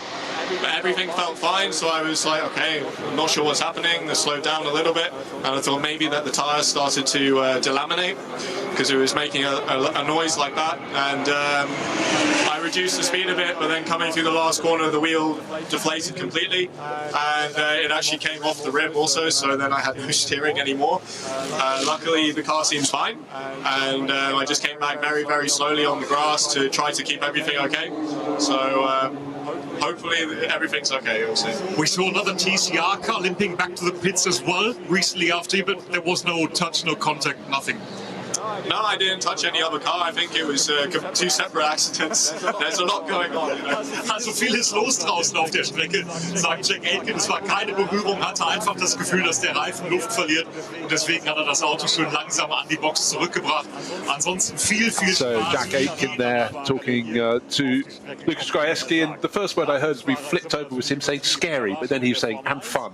So his experience around the Nürburgring. But again, for him, just for Jack, you think about where he competes, racing for Cadillac in the World Endurance Championship. He's in the top class. Here he's on a circuit he doesn't know terribly well, and he's in a car that is appreciably slower than the very best of the lot. He was already here last year, I think. Yeah, I think it would be great if we could come back as teammates in the future. It would be a lot of fun for a team like we have, but yeah, we'll see. Do you already have an idea if we can see you this year in the 24-hour race? Unfortunately not, because there is a clash with the IMSA calendar, which I know for many drivers in that paddock is a real shame. We all want to be here, so hopefully in the next years there is a bit more cooperation there. Also Uwe und Olli haben das ja vorhin schon erklärt. Es gibt eine Well, it's an interesting point that Jack makes. Of course, the importance for the Nürburgring, I suppose, is to not clash with any key European race meetings. They'd also like as many ACO rules drivers as possible too. But I mean, there was one occasion when the Nürburgring 24 Hours was held on the same weekend as the Le Mans 24 Hours, I think. Sometimes they've been weekends apart. Let's hear more from Jack. We are in the timing because I think it was going quite well until the puncture, but I had to come back very, very slowly, so for sure we lost a couple of minutes or something like this. But car seems fine, so we keep pushing. Maybe we're still in the top 5. I don't know, I need to look. Viel Zeit verloren gegangen durch den langsamen Weg. So Jack Aitken, Mika Stanley and Joe Warhurst are the 3 drivers assigned to the Hyundai i30N. And a smile at the end of Jack's interview with Lucas Grajewski. Yes, they're further back now than they would have wanted to have been, but they sound like they turned the car around fairly rapidly to get it back into the race. And that's the one thing that Jack can take in his stride and not let it affect him, I suppose, is little moments like that to hopefully not affect their result too badly. They're still running 4th in VT2 front-wheel drive, although that car's not actually crossed the line again, so it might not be a true representation of where they sit in the VT2 order. Give that a lap or so to settle down. And for Jack, he's only entered today. He's not down for tomorrow's race. The car will be back, number 491. Walkenhorst Motorsport Hyundai i30N, but he will not. Drivers are busy. They do have a globe to trot their way around. I was just looking at what was happening on this lap. The fastest second sector of anybody is the driver who's been fastest overall around the circuit, which is Alessio Picariello. He's in 4th place with that sort of advantage at the final pit stop. There are slow zones, bunch in the field, but you know, you gain a little, you lose a little, but the fact is, at the end of the previous lap, 7.5 seconds is the gap between 1st to 4th. And again, I know I'm like a scratched record. The final pit stop, it'll be 20, 21, 22 seconds less time spent at a standstill for Picariello in his car. He'll be handing it over to Martin Ragginger just on a restart there. Though I just have to sort of misinterrupt myself. Marcus Winkelhock, desperate to get away because he's got Picariello right on his tail. He got the tail of the Shearer Sport Audi very, very out of shape. And even now, as he's being pushed, the Audi R8 LMS running in 3rd place overall is bouncing around the circuit. Marcus has got this right at the level of adhesion, and now a little more heat coming back in the tyres and approaching, it's calming down. But that was a case of he just had to try and build a tiny little gap between him and the chasing number 3 Porsche. He's done it for now, but when I say a little bit of a gap, it's what, 2-3 car lengths max. Yeah. And closing, in actual fact, because Picariello has got slightly better momentum. He's also in the draft of the Audi as well. There'll be quite a lot of dirty air rippling its way from the rear wing of that Audi R8. The LMS GT3, sported by Shearer Sport PHX, as now Joel Eriksson is able to go around the outside of another one of the VW Golfs in this entry and actually deposit that car far sooner than Lawrence Vantor can do. So had to wait for the whole concreted section before then bursting out from around the outside of that Golf, the right-hand side of it, and finally putting that Golf behind the Grello Porsche. But that has cost Lawrence Vantor maybe half a second, maybe slightly more than that. Started the lap half a second apart. It might be north of a second now for Joel Eriksson if he can maintain this advantage. They're now at Hohe Acht on lap 19. So no pit stops due anytime soon. We've got 1 hour and 10 minutes remaining in this race, and I would expect at the end of lap 21, we've got we're on getting to halfway round lap 19 at the moment. We'll have all but one of the top runners coming in to make the final pit stop. The one that's different is the one in 4th place overall. That should come in a lap later, which is the car number 3, Forker Motorsports, driven by Alessio Picariello. Martin Ragginger waiting to take it over to the finish. That's the car with the advantage. That's the car in 4th place. That's the car right on the tail of the Shearer Sport PHX Audi. Up front, though, gap is definitely opening out. That was a real advantage for Joel Eriksson.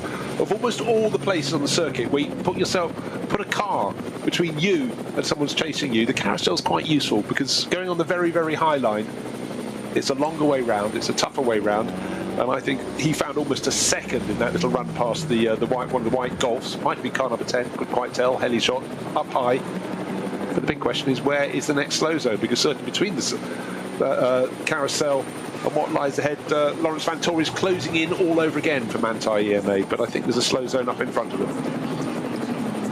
The Grello fan base evident in the main grandstand on the start-finish straight, by the way, as it so often is whenever the green and yellow car is in attendance.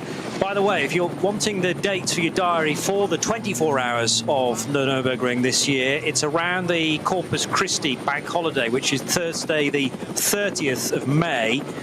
So it's that weekend, and so often it is arranged around that, so you can make it basically a 4-day weekend if you can get Friday off work as well. So the 30th and 31st of May, leading into the 1st and 2nd of June, which is the Saturday and the Sunday. The very next Sunday after that, of course, we're into the Le Mans Test Day, again live here on the Radio Show Limited network of channels, followed by the 24 hours of Le Mans over the 15th and 16th. The Saturday and Sunday, but obviously 3 days in the week prior to that as well. So set for sort of 3 weekends on the spin, really, of high-class and top-notch sports car 24-hour type racing at the end of May, start of June. You know, I look back through the record book sometimes and what was happening in that year, and you just have to appreciate what an amazing time it is to be a sports car racing fan. GT racing all around the globe, top top-level prototype racing back at its very, very best. I mean, the racing in the IMSA WeatherTech Challenge, absolutely fantastic.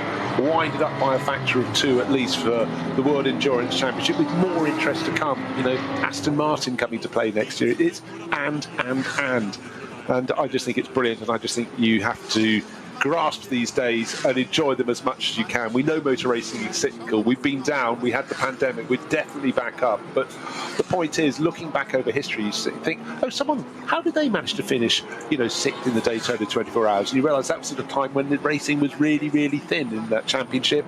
And likewise, the Nürburgring 24 Hours, the Spa 24 Hours went down to not very quick saloon cars at one point, and now it's right at the top of the tree again in GT. So just enjoy the days when they're good. And also, the fact is, 30 years ago, you didn't have the ability to watch any race in the world or listen to any race in the world you wanted.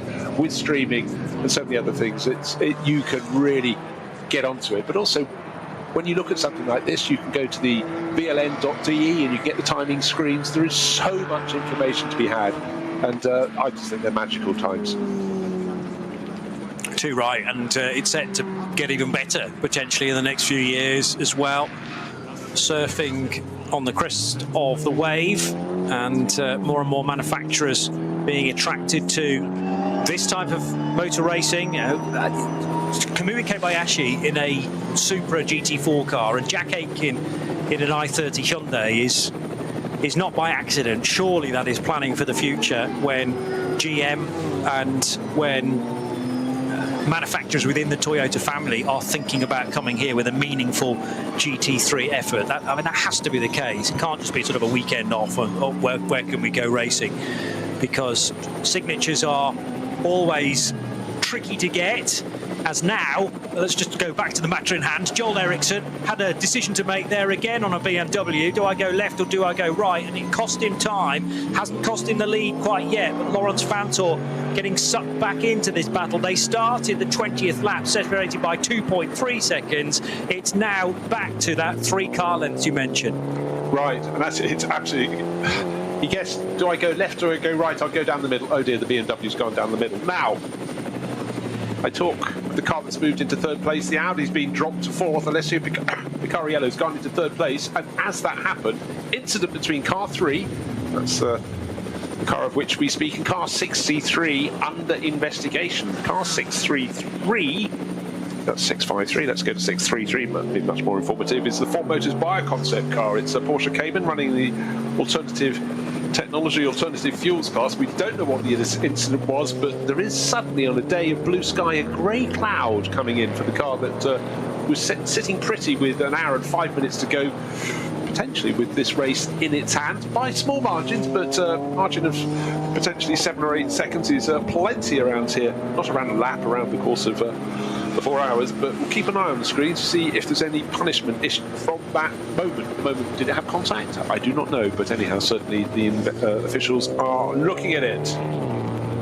By the way, Lucas was just catching up with Patrick Arcanau a moment or two ago at Manthey, and he was not letting too much strategy slip through, but the question was asked, what happened about your pit stop? And he said, well, we came in a lap earlier, had to stop for less time in pit road, and that's in an effort, of course, to beat the Shearer PHX Audi, which is sticking to the more traditional 8-lap stints. So we'd spotted it was 7 for Manthey so far. Again, a moment where Joel Eriksson has to breathe in and think, I can just about tuck in to the inside of this corner. But once more, not sure how to get by a BMW, the GT Tyres BMW. I'm sure that isn't this the same car that they encountered, or some cars encountered coming out of the Vidal chicane not long ago. I say that's probably about an hour or so ago, and that resulted in the positional change. This is down at Breitscheid with Bergwerk upcoming, and yet it is still the two-tone blue Falcon Motorsports car that stays in front of the two-tone Grello Porsche of Manthey. Lights flashing again from the Swedish driver Joel Eriksson, and thankfully the back marker is able to see that was the Click Vercipher on Porsche, I reckon, going slightly wider than normal at Bergwerk, and allows both leaders through. You know, that's the thing I was just thinking about. You saying when they was that the car that blocked them last time. The last time they caught a car it could just be coincidental that it suddenly ends up in the wrong bit of track, but they'll go away with the wrong image of the driver of that car. But true, yes. Often a driver in front is responding to something else, but yes, you probably can almost mark the time, like when you get to the next ring as a candle burns down or something. But the problem is, if it's an adrenaline car or a GT Tyres car, I mean, there's about 15 each of those, so you might be sort of going, oh, you did me wrong the last time we tried to get by, so I'm going to run you off the road. And you might get somebody completely different, or indeed just a different driver in the same car. Very difficult to tell, and with each of the NLS races through the year, you're not going to get the same 113 opponents necessarily. You will learn the odd car from the rear mainly and work out perhaps general driving styles, as now Picariello is looking to pick off a couple of back markers, and he is hotly pursued by Marcus Winkelhock. So they've broken off into two separate battles. Ericsson and Vantor for the lead, Picariello and Winkelhock for third and fourth, but actually the gap that separates these two duos is condensing as well. Yeah, it had been. I sort of sensed the first part of this lap, so the traffic slightly worked better for Ericsson and Vantor in that lead duo. Again, need a high shot to estimate. The start of the lap, it was 7.5 seconds first through to fourth place. Oh no, I think it is. I think you're quite right, Johnny. Looks like it's about 5 seconds between first and fourth. Two cars between the lead duo and third and fourth, and Alessio Picariello will be next to get them. He dives to the inside. The first one has seen him, the second one most notably has not. Porsche Cayman moves out of the way now, so just as he gained a bit of an advantage over the fourth placed Audi of Marcus Winkelhock, he gained with one hand, lost with the other, but they've now dispatched them. Clear track between them and Ericsson and Vantor, who are leading this race. Now, perhaps they'll start to close in a bit more. What have we got left on the clock? We've got an hour and 1 minute of this 4-hour race. The opening race of 2024. Been a good one so far. Intriguing. Also intriguing to me was the fact that Manthey Racing had to respond. They just become a little bit frustrated, being blocked, or not blocked, just being delayed by the Shira Sport PHX Audi. And therefore they brought their middle pit stop, middle of 3, forward by a lap, shorter time at a standstill, able to get them out in front. And these are the decisions that Manthey Racing have made so many times over the year. That's why they have so many VLN and NLS races under their belt. And if you're new to this championship, the NLS has been with us the last couple of years, but before that it was the VLN. Same championship, different name. Oh, we do love an acronym. That's right, yeah, and it's just remembering which year it was called what, basically, and making sure you get the letters in the right order. Marcus Winkelhock had a great chance there coming out of Schwabenschwanz to draw alongside Alessio Picariello. He stuck the nose in, but the problem was there was a back marker to his left as well, with Picariello on his right, and it would have done well to keep both dive planes intact there, because certainly there was a bit of contact, I think, on one side. Now, that's not the Grello car slowing. Or is it? No, it is a car slowing, because we're going into a code 60. Sorry, there was another highlighter yellow car in the mix earlier on in the lap. But the problem now for the Grello car is that it's got caught in behind the 123 Porsche of Ludwig. This is the Mühlner Motorsport car. And also in this queue is the 112 for K. Kramer Racing. So right in the mixture of the Cup 2 battles, and the Grello car is trapped, whereas the race leader was able to leapfrog these before they hit the yellow flag and code 60 affected area, and Joel Eriksson might have been waved into a bit of a lead here. I think that is a gift on a soft cushion, an absolute sitter for him. Now the restart, when they get going again, is going to be very, very sharp indeed, because the two Porsche Cup 2 class cars in front of them have got plenty of acceleration. Then the Grello Porsche is being chased down the start-finish straight as they're released. Tucked in behind is Alessio Picariello in fourth place. Tucked in behind him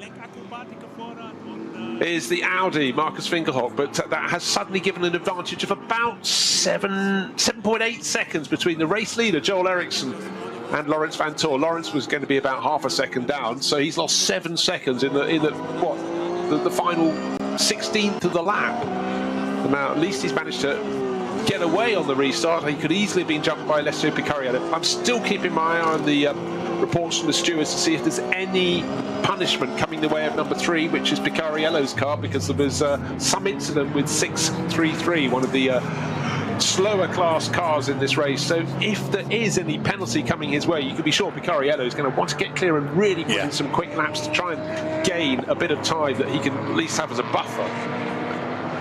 Now, if we stick to the 7-lap rule for Manthey, do we expect, therefore, the Grello car to come in at the end of this lap, lap 21? I certainly would, and it will take them out of the heat of this situation. The problem is for Manthey, they might be thinking, well, we've tried our hardest to think differently from the Audi team and pit every 7 laps, as opposed to 7 and then 8, or 6 and then 8 to the finish. But it really hasn't worked, and it all turned for them at the end of that lap just then, heading into Antonius Bucher, Tiergarten and Hohenrhein, when Joel Eriksson got the jump on the clutch of Cup 2 cars, and Lawrence Vanthoor was given no option but to obey the double waved yellows, no overtaking of course, and then to duck down to 60 kilometers per hour. As Joel Eriksson, I mean, he wasn't speeding through that, but he got ahead of all the traffic before Vanthoor had the opportunity to do so. And now Picariello's going to be delayed by a pretty swift Cup 3 Cayman, but it's not as fast as the GT3 car. The problem is, through the sweepers of the Hatzenbach, there's just no way by, as the Cayman just drifts into his path. In fact, the 962 car then was suddenly aware that one of the Falcon machines wanted to get by. Well, the extraordinary thing in that moment, well, two moments, is one, Joel Eriksson, you know, we talked, at any moment we said this race could turn on a small incident. For Joel Eriksson leading this race, being gifted a 7-second advantage over the chasing Lawrence Vanthoor is one.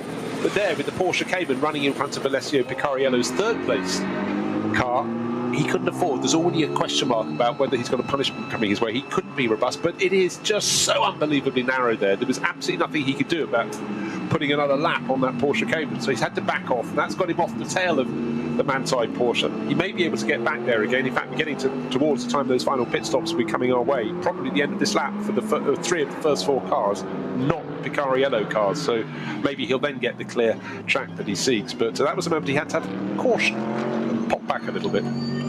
That was Moritz Oberheim in the Avia WNS Motorsport 962 Porsche, by the way. Possibly not entirely aware that the race lead, sorry, one of the quick cars, the Falcon car, wanting to get by in a hurry.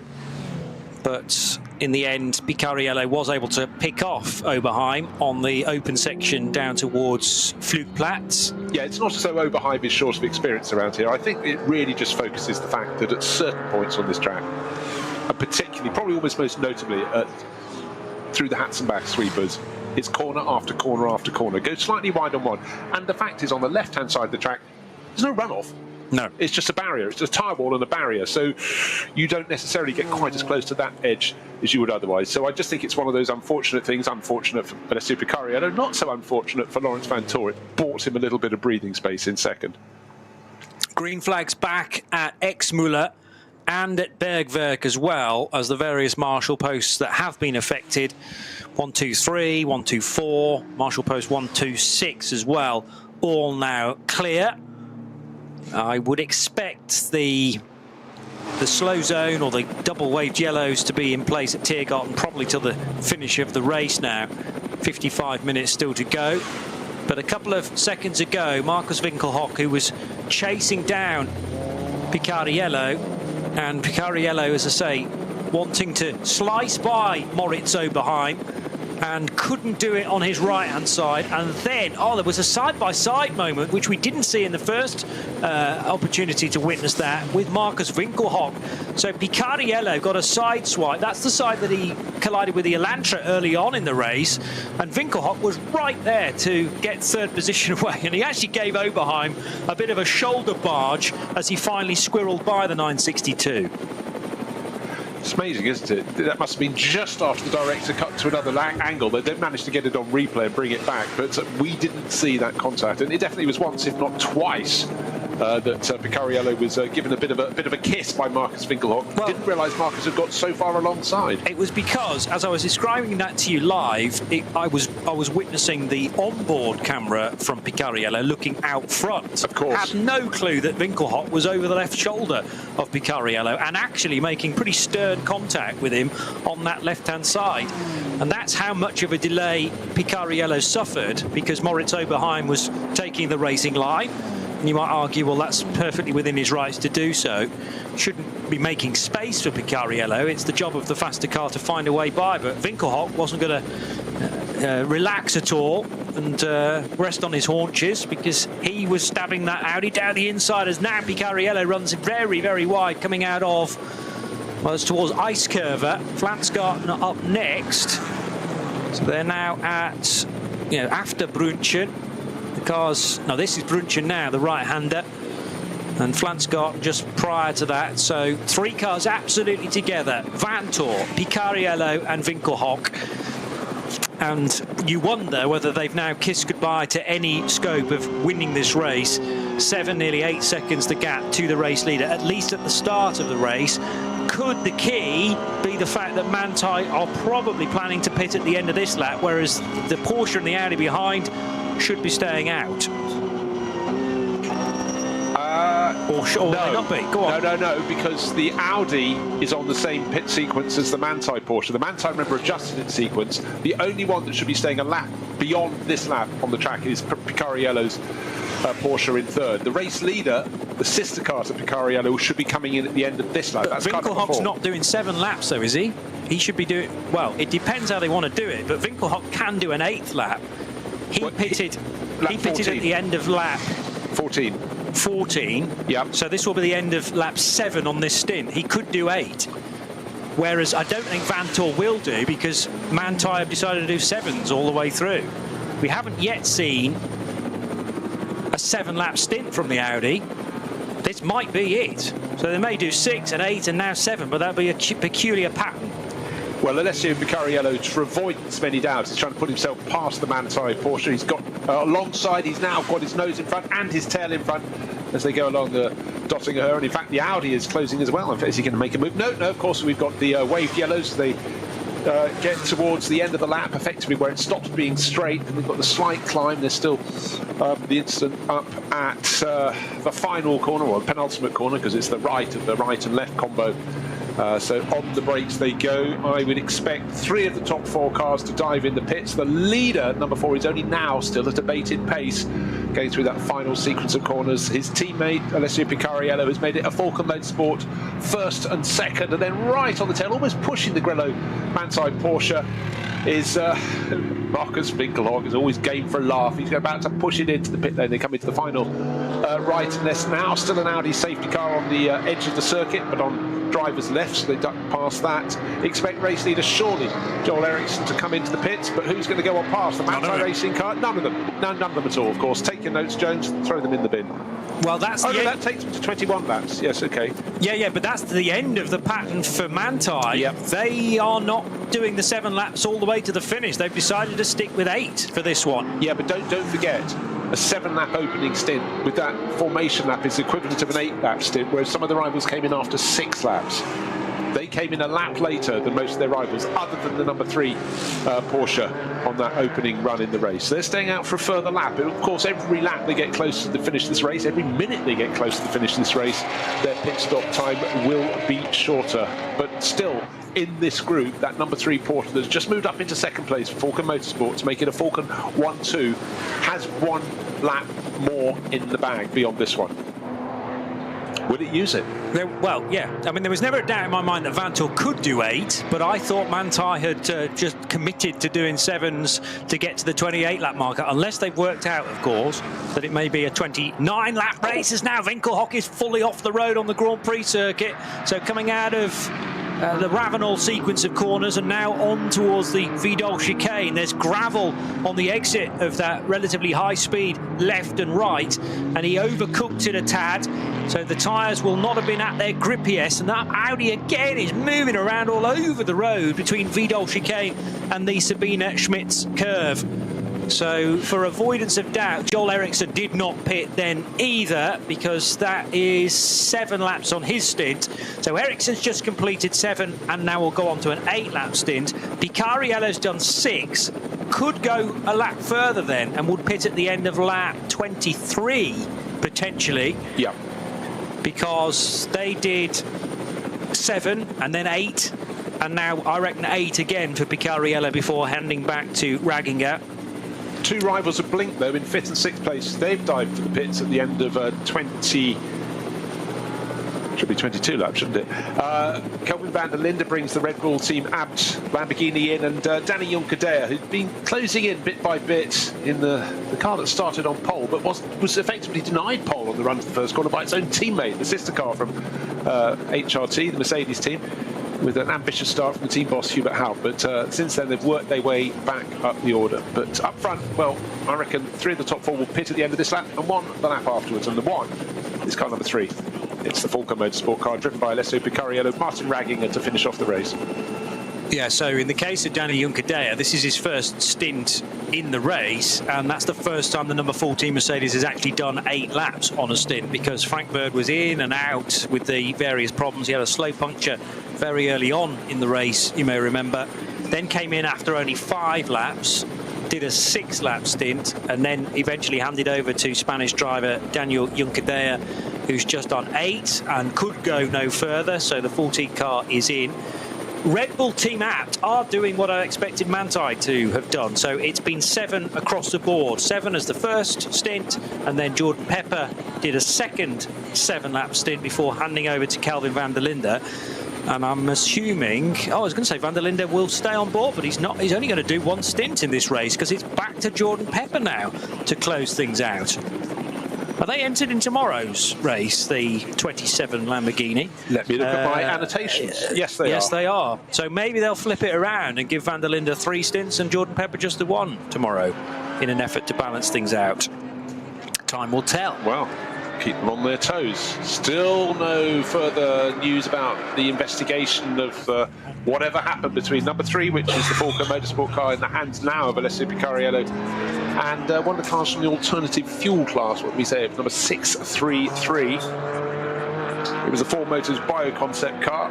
Karl Flantz, Oliver Sprungman and Henning Kramer, but the investigation is not yet complete, or they're not prepared to share the outcome. So that being the case, the car in second place can only do one thing, and that's press on. If there's any time penalty coming their way, they need to negate it.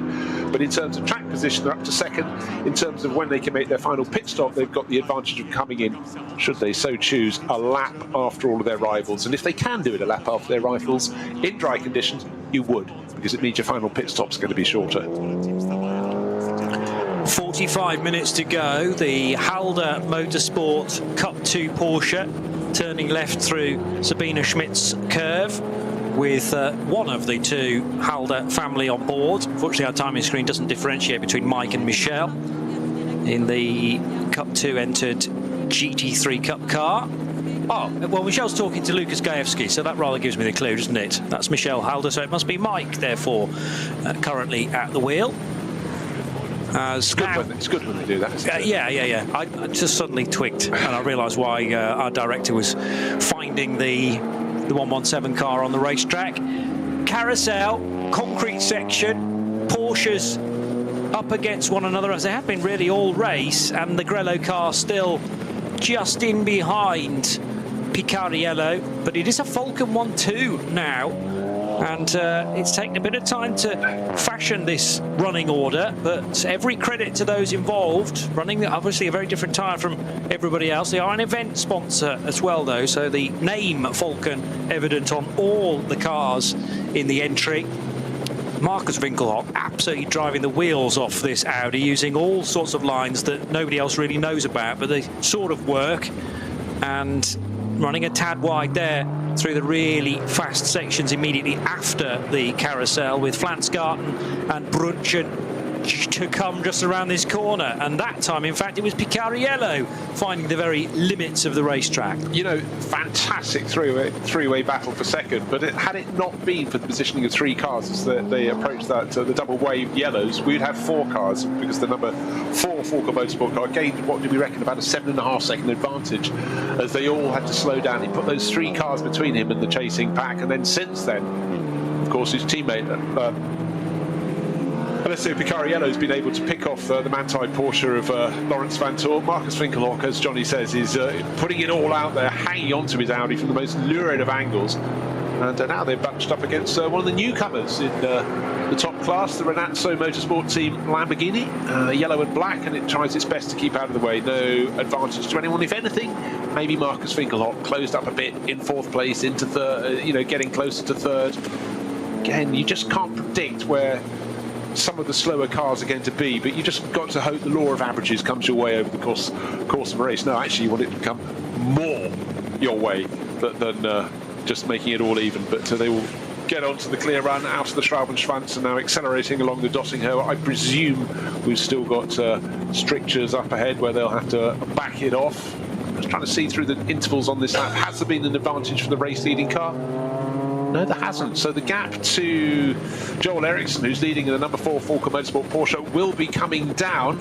At that point, he will then dive into the pits. The car in 2nd place, the sister car with Alessio Picariello, ought to shoot on past the pits. And they slow down as they get towards the end of the lap, as before, but no advantage. But he should continue. 2nd will become 1st. He should make a pit stop the next time around. The Manthey Motorsport Porsche tucked behind in 3rd place will pit. The Sport PHX Audi right under the tail of the Grello Porsche will pit as well. The only one who will not be coming in unless something untoward has occurred or something I can't think about, it will be the car in 2nd place, the number 3 Porsche. Still looking to see if there are any further messages, and there aren't, about whether any punishment is coming away, but still under investigation for an incident some while ago. So clearly very easily into the final 70 minutes of this race now, so all of a sudden the time to go is the important thing, and the closer you can pit to the end of the race, the shorter your pit stop can be. That's the reason why Picariello will stay out, and indeed he does, whereas Joel Eriksson comes in because he'll have no fuel left, certainly not for a full 9th lap on the stint, and the same goes for Laurens Vanthoor and Marcus Winkelhock. So shooting off into the distance there is Alessio Picariello. So he'll have road position, and he'll also have a shorter pit stop. So, and it'll be by a decent chunk, won't it? It's at 8 minutes. And what did you say, about 2 or 3 seconds, the difference between each minute on your chart? Yeah, indeed, whole minutes. But in fact, we calibrated the ultimate lap in the race so far has been 8 minutes flat. Their last laps were between 8 minutes 40 and 8 minutes 48, but it's a whole minute has to count. So it doesn't matter if you're back by 20 seconds on your lap time in terms of that. But so what's left on the clock? We've got they've come in effectively with 40 minutes remaining. Means their pit stop, here, jot this one down at home, 281 seconds. Let's add 9 minutes. Let's be generous. We're going the other way, 31 minutes, 257 seconds. So yeah, they will potentially gain 24 seconds is the advantage for number 3, for Falcon Motorsport. If no further action is coming their way, that is a very, very tidy advantage. Driver changes. Marcus Winkelhock hops out of the number 16 Sport PHX Audi, and the red and white striped helmet of Frank Stippler hops on board. Fresh set of rubber all around, clean the screen. Again, you don't have to hurry these pit stops. I'm a bit of a fan of that. You can have slap bang, bish bash bosh, and out you go. But safety is, this circuit more than anywhere in the world, it's imperative that everything's screwed on properly before you head out. Not just for the driver's safety, but also it can really affect the race if someone is around a corner with a wheel having come off their car. So, this is the right way of doing it. Also means you don't have to have so many mechanics working on the car. Lovely shot up close on the grille of the Sport PHX Audi. That's car number 16. You can see it's been in a battle. Little bits of other colour on their car, and most notably, shades of Grello, you could say. So there's clearly some contact with the tail end of the Grello Porsche at some stage. Remember, it got very, very busy at the end of the opening stint of the race when they were fighting over the lead of the race. If you are just joining us, you may be still wondering why there's been such a lengthy Code 60 and yellow flag area on the approach to Tiergarten and Hohenrhein. We still haven't had full details of exactly what took place there, but it looked to be a significant off for the Hyundai Elantra, which by the looks of things hit the tyres and then flipped over the fence to land in the concreted area, the non-safe side of the barrier. And we're obviously waiting news on Robbie Wickens, who we think was driving at the time, but I can see that Code 60 staying in place for the rest of this race now, because there'll be questions asked about the integrity of the Armco barrier behind those tyres and other clear-up work taking place as well. But a big off. Obviously, if you have something fail on a car at that point, you're approaching at such high speed through the kink at Antoniusbucher and into Tiergarten itself. So I'm sure that Code 60 will stay in place until 4 o'clock and slightly beyond that, of course, because it takes a bit longer to get all the cars home to the checkered flag. It's just gone 20 past 3 now here at the Nürburgring Nordschleife. 38 minutes remaining on the clock there, and the rest of the racetrack is clear. So it's just yellow flags at Dottingerhor 3, the final set of marshal points on the long straight, and then that final bit of the lap. But everywhere else you can be full speed and overtake. And for the cars in the key positions in SP9 Pro and Pro-Am, pretty much all the stops have been done now, with the exception of number 6 Mercedes for Ralph Aron in his team Advan by HRT car. Just pitted. Just doing its final stop, what should be its final stop now. Oh, and Picariello, of course, is the outstanding one, which we will see him do his stop at the end of this lap. And that could be as much as 14, 15 seconds quicker. 24 seconds. 24 seconds quicker, you reckon? That's the difference between, what are we talking about, an 8 or 9 minute lap? So I push it out to 9. All right. As opposed to 8. But, okay. You know, otherwise it's 21 seconds. So let's call it easily 20 seconds they're going to gain by pitting just a lap later. And, I mean, Picariello leads anyway. This is all of a sudden flipping things massively in the favour of Porsche number 3. Still looking at the screens all the time, aware that number 3, the new race leader, the car that's going to make the final pit stop a lap after the others, under investigation for something. But a message is coming up saying no further action for car 16, which is the Shearer Sport PHX Audi. And that was a long time ago that went on the screen. So maybe not until after the end of the race will we know if there's anything untoward or nothing at all for the car that's now into the lead of the race for Alessio Picariello. Patience is a virtue.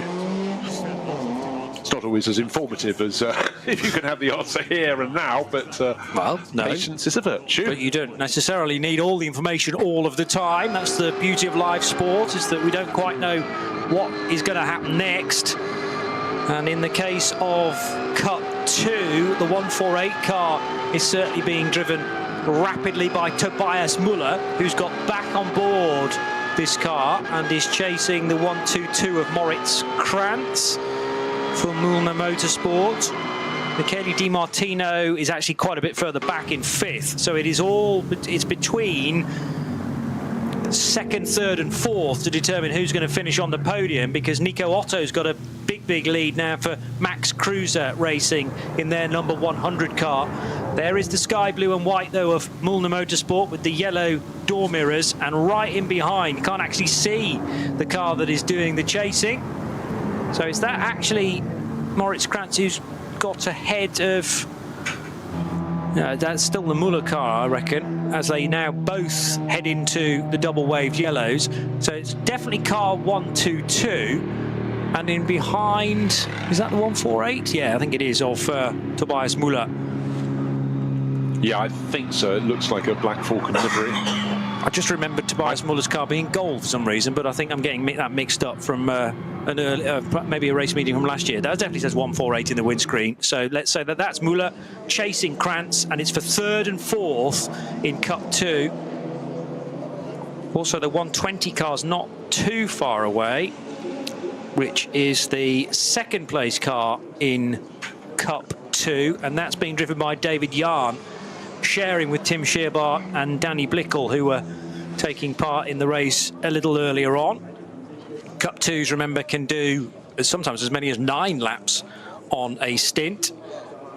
And I'm not sure where we sit in terms of pit stops there. Obviously, again, the later you can pit, the better it will be. Nico Otto is 5 laps into a potential 9, so he's not going to be able to get to the finish without one more stop. But the later he can leave it, the better it will be.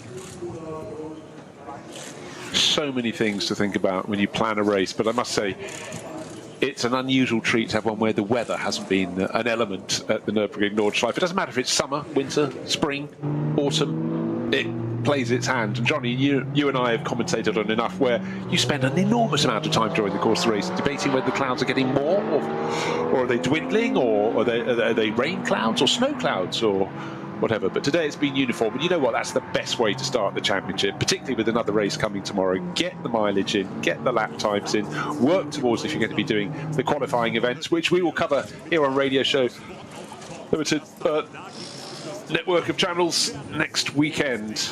Qualifying races for this summer's ADAC Nürburgring 24 Hours. A lot to play for.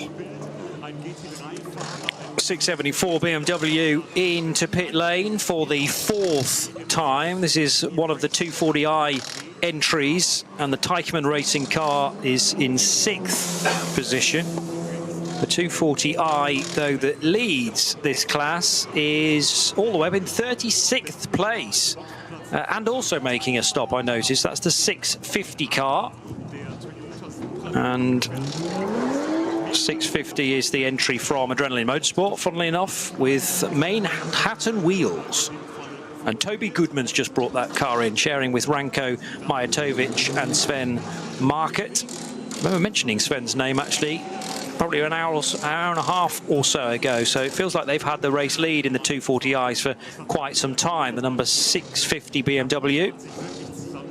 Our race leader in the pits, as predicted. Yes. 23 laps on the board. Alessio Picariello brings it in all on his own. Obviously on his own in the car, but the pit lane fairly quiet because most of the front-running teams, other than him, made their pit stop last time around. So he's come in. We'll wait to see what the margin is when he goes back out. That's the critical moment, and then he'll have about, well, just over half an hour to defend the lead of the race, if indeed he does come out in the lead. But from our various looking at the investigation of the time you need to spend in the pits, it's shorter when you pit later, and he's pitted later than his rivals. So having got up into 2nd place overall before the final run of pit stops, he ought, bar disaster, to come out in front and then have to take it through to the end of the race. But there is still, Johnny, this question about the number 3 car, his car, which ought to be handed to Martin Ragginger, having a potential penalty. It's under investigation, but under investigation for what? We know no more than that at the moment, I'm afraid. Away goes the number 3 Porsche, and although the other 3 cars in the top 4 are already on the Dottinger Hohe, this should gain back quite a bit of time for the Picariello-Ragginger combination. As that number 3 Porsche reaches the end of pit road, it's Picariello again. So Ragginger's only done 1 stint. In actual fact, Picariello starting things off. He rested for a period of time to allow the Austrian to take over, and then 2 more stints. And he's got the length of about the pit straight advantage. The sister car comes through. That's in the hands of Nico Menzel. That's got an advantage of, actually quite a big advantage. It's built of 6 seconds, nearly 7 seconds over the chasing Lawrence Van Toor. So it's Falken Motorsport first, Falken Motorsport second. And as the number 3 car leaves the Mercedes arena, the number 4 car heads into turn 1. So that gives you an idea of the advantage that Picariello has got, and the beauty of leaving their pit stops slightly later in the piece. So they've gone long on every occasion. 7 laps, which is as far as they could have got on their first stint, and then it's been 8 lap stints ever since then. And the only difference was that Joel Eriksson pitted after 6 laps rather than 7, and that just hasn't quite worked for them. But remember that there was the moments that really separated the leader from the 2nd, 3rd and 4th place cars, and that, to be honest, has decided things, as Picariello needed to leap on the anchors even more than he'd intended to do there to avoid running into the side of the 131 Teichmann Cup 2 entry. And I'm not sure how much that driver, who is Stefan Kiefer, or Marius Kiefer, or David Kiefer, there's 3 Kiefers in fact in that car. I'm not sure how much they knew about it, but contact was avoided into the Sabine Schmitz curve. So keep it cool, keep it calm, keep it on the island, and at various points on the circuit, every single driver as they go through the Hatzpass, go, I was blocked there one lap, I was blocked there another, but just remember a handful of laps ago, most notably the number 3 Porsche very much was blocked going through there. It was a yellow and black Porsche Cayman, wasn't it? It was Moritz Oberheim that kept it on the black stuff. That was important, but looking to see exactly what his margin will be at the end of this lap. But the fact it was, as you said, Johnny, we had the visual, almost the entirety of the length of the start-finish straight, or from the entrance to the Mercedes arena, which is turn 1, through to the exit of the Mercedes arena. That's a good visual. And again, we love helicopter shots when we treated them. It really, on a circuit that twists around like this, it just gives you something to absolutely peg it. Because otherwise, if you say it's 12.9 seconds, what does that mean? 12.9 seconds. But if you can place it where it is on the circuit, it makes it much, much more interesting. And that time through Sector 2, Picariello wasn't quite as quick as his chasing teammate Nico Menzel, but we're only talking a second and a half there or thereabouts, and it's probably something like 14-15 seconds the advantage. I was going to try and do some hand timing through as they go through the split sectors, but I wasn't quite quick enough at the end of Sector 2. So we've got to wait the best part of 2 minutes for them to appear again at the end of Sector 3. Again, Picariello in 2 minds. He's not quite as clinical through the traffic, let's say, as some of the other drivers like Estra might be, for instance, like Lawrence Vantor might be. And yes, I think he's just being slightly cautious because he was just their match in the earlier stints, but maybe, you know, it's also that role of driver psychology. Should I be in the lead of the race? Oh my gosh, what have I got left? I've got under half an hour to go in this race. Right, just be kind to the tyres. I don't have to push too much, but maybe it just plays. There was one driver I know in the single-seater Formula at the start of his career who basically every time he got into the lead of the race, he'd throw it away. Yeah. And he'd sort of decided he wasn't good enough to win the race, despite the evidence, the stopwatch, and so on and so forth. And he was one of the few drivers who really decided to look at the driver's psyche. You know, consulted a sort of leading psychiatrist and tried to work on it. A lot of people in racing didn't even want to think about stuff like that, but, you know, full marks to him for doing that. And a lot of drivers have since understood they can maximise their performance by really paying attention to how they apply themselves and to the pressure and how they respond to all of that. So, again, whole new job market for some people.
Liebe Fans, besucht unsere Social-Media-Kanäle auf Facebook, Instagram, YouTube, Twitter und TikTok. Willkommen bei der NLS.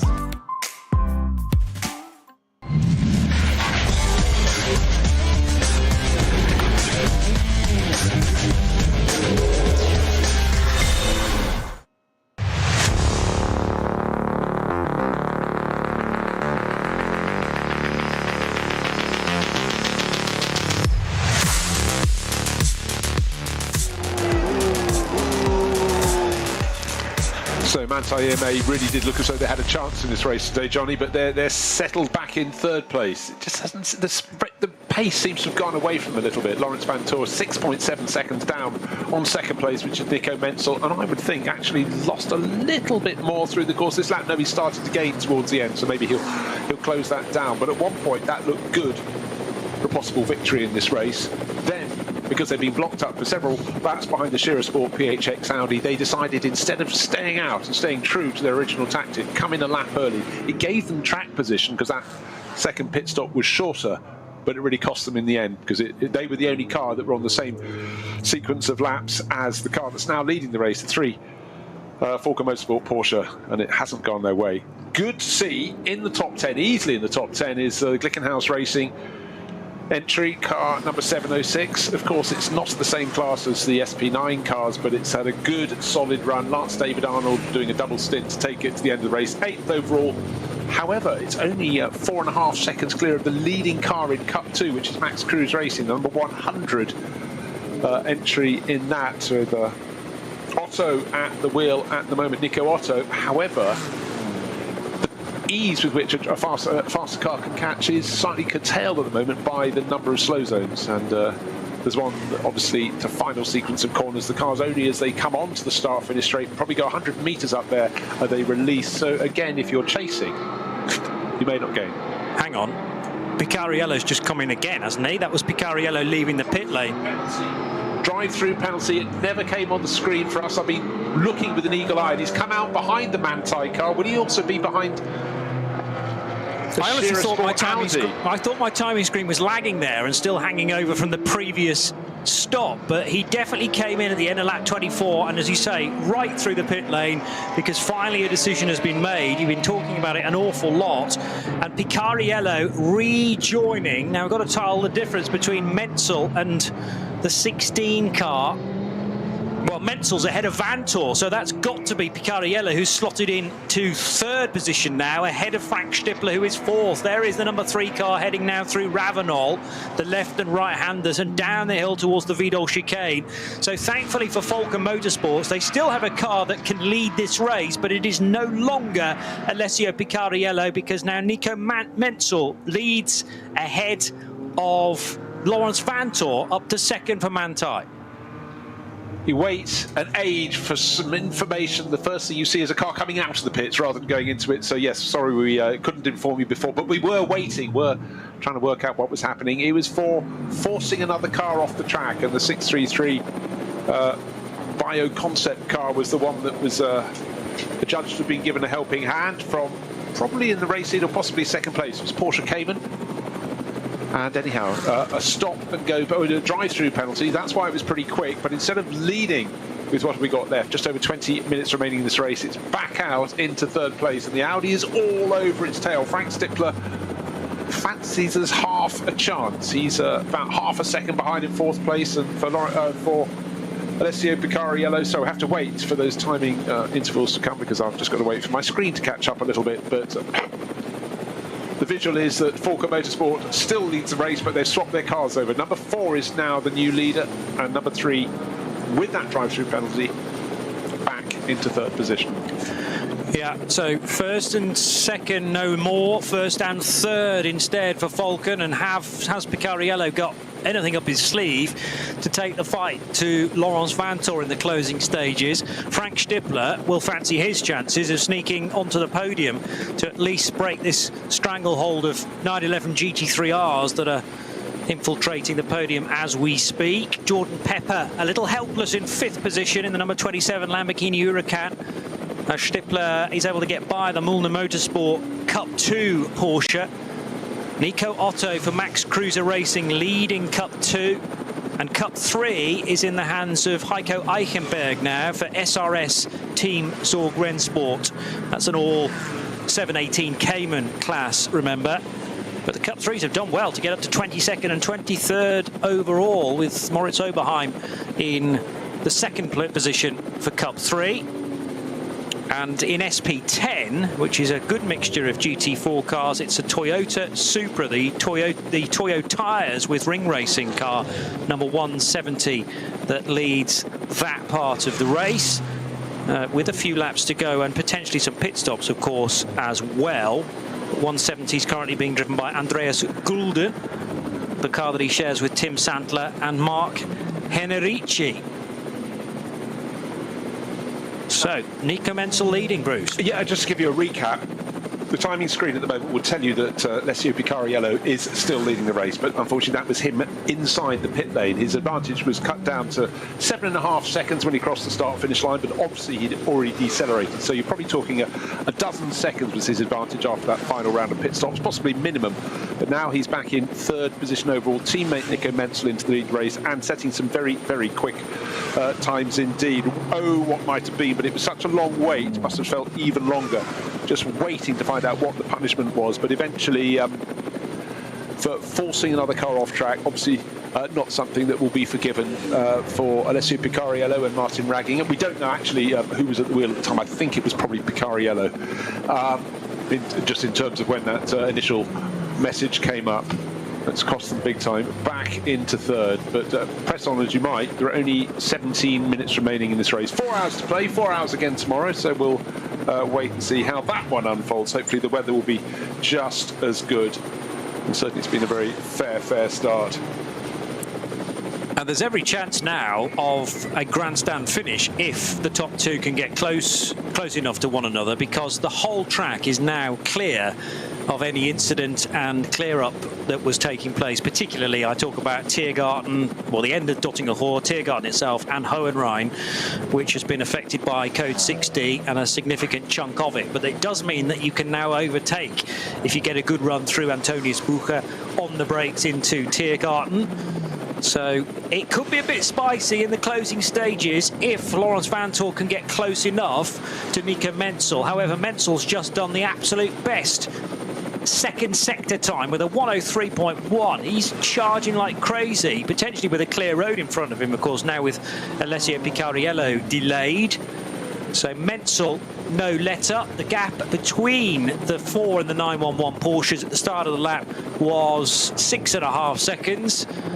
And it's still about the same, actually, as they are now in the long sector 4 part of the track. Just before the start of the race, I was just saying that, you know, some days, some weather conditions, you know, one tyre manufacturer has an advantage at the end of the stint rather than the start. But today, you know, coolish but sunny, bright, and certainly the Falcon Motorsport cars, their rubber seems very, very good at the end of the stint. That's why both of their drivers, Alessio Picariello in second, Nico Menzel leading, have just set the fastest second and third sector times. So certainly looking very, very good indeed. But again, we just have to see where the traffic is going to lie, what incident might be up ahead of them, what car might drift across in their path. And that certainly just happened for Frank Stippler, fourth place, still giving chase, and a driver in a car of a less high-performance class has just moved into his path, and it just costs you that little bit of momentum, something you've been trying to build for a while. Momentum is everything around the Nordschleife, and certainly there are very many points, most notably the Hatzenbach's curves. If you get someone in front of you, there isn't space to pass them. Your momentum goes, and then as the track opens out, all you can do is curse, because you're not hitting it as fast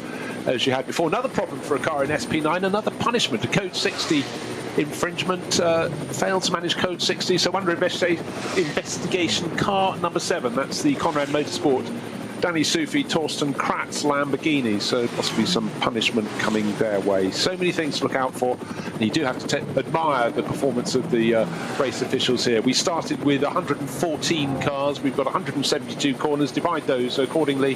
There's an awful lot of places and people to look at. Very good time, that time through for the Dual Motorsport Aston Martin, which is running in second position, and second position in the class. There's only 3.2 seconds between the two GT4 leaders, in fact. So Toyota Supra up against Aston Martin Vantage.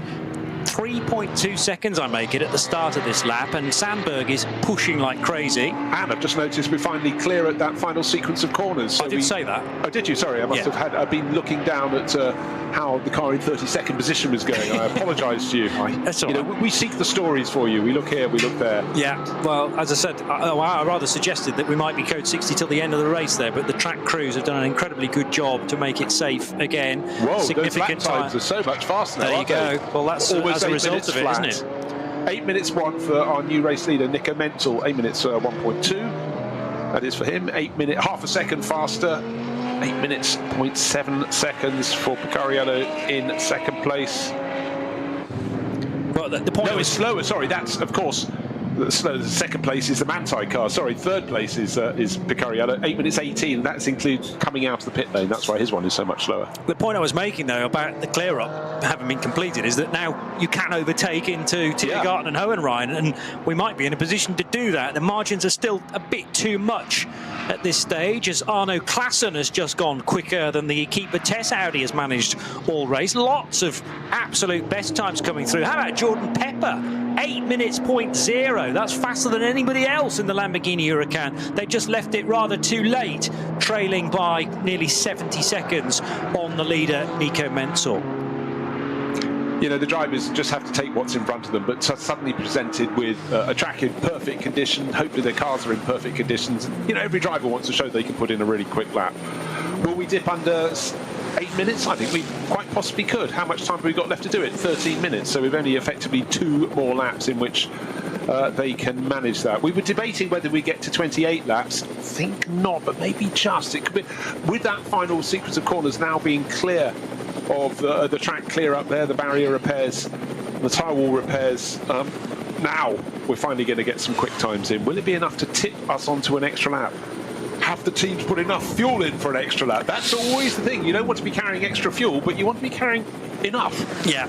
And also I worry for the teams in the other categories who cross the line just in front of the race leader and think, you're kidding me, we're going to go all around again. When actually, I mean, the clever strategists in the pit lane, of which there are many, surely will be straight on the radio saying, the leaders on the Dottinger Hohe behind you, just blend out of the throttle, let them by, because we can finish our race here and now, rather than having to go around for a further nearly 25 kilometres. Ralph Aron for the best lap in SP9 Pro-Am. So that Team Advan by HRT Mercedes that started started a little too early ahead of everybody else and had to take a drive-through penalty because of that, but it's fought its way back to 7th position as now Nico Menzel, together with Joel Ericsson's efforts, take the number 4 Volker Motorsport Porsche back onto the Nordschleife itself. He is being caught hand over fist by Lawrence Vanthoor. We're not trying to make artificial drama here. The first 2 timing sectors, well, there's a second and a half has been gained by the chasing Manthey EMA car. Just like, it's my fault. I'm saying, you know, today they look good, but they've fallen away. What do I know, quite frankly?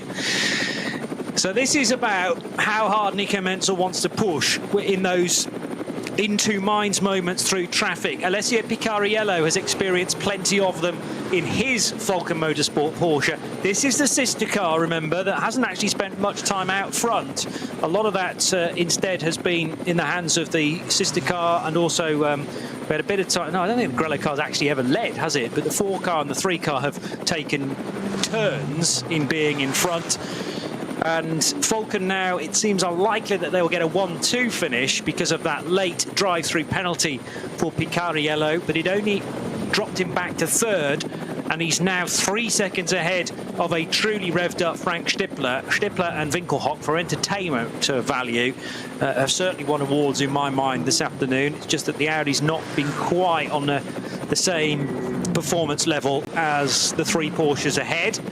But they've certainly been driving absolutely every inch and every 10th of a second out of it through the course of this nearly 4-hour race. We've only got 10 minutes to go. We will complete this lap and head on to 1 more, so that'll make it 27 laps in total. But how long can Nico Menzel comfortably stay in front? Because again, through the last sector, sector 3, about a second eaten up by Lawrence Vanthoor, who is truly on a charge. Well, tight. Vantor is absolutely making his Manthey Porsche fly, but I sense surely it's enough to start your penultimate lap with a 6-second advantage. But every single timing sector is coming down, and I was looking to see if Alessio Picariello could match Laurens Vanthoor. Not quite. Laurens is going a little bit faster, so 3 Porsches, first, second and third. It's Falco Motorsport first and third, but the one in between, Manthey Motorsport, Laurens Vanthoor, really starting to find top form again.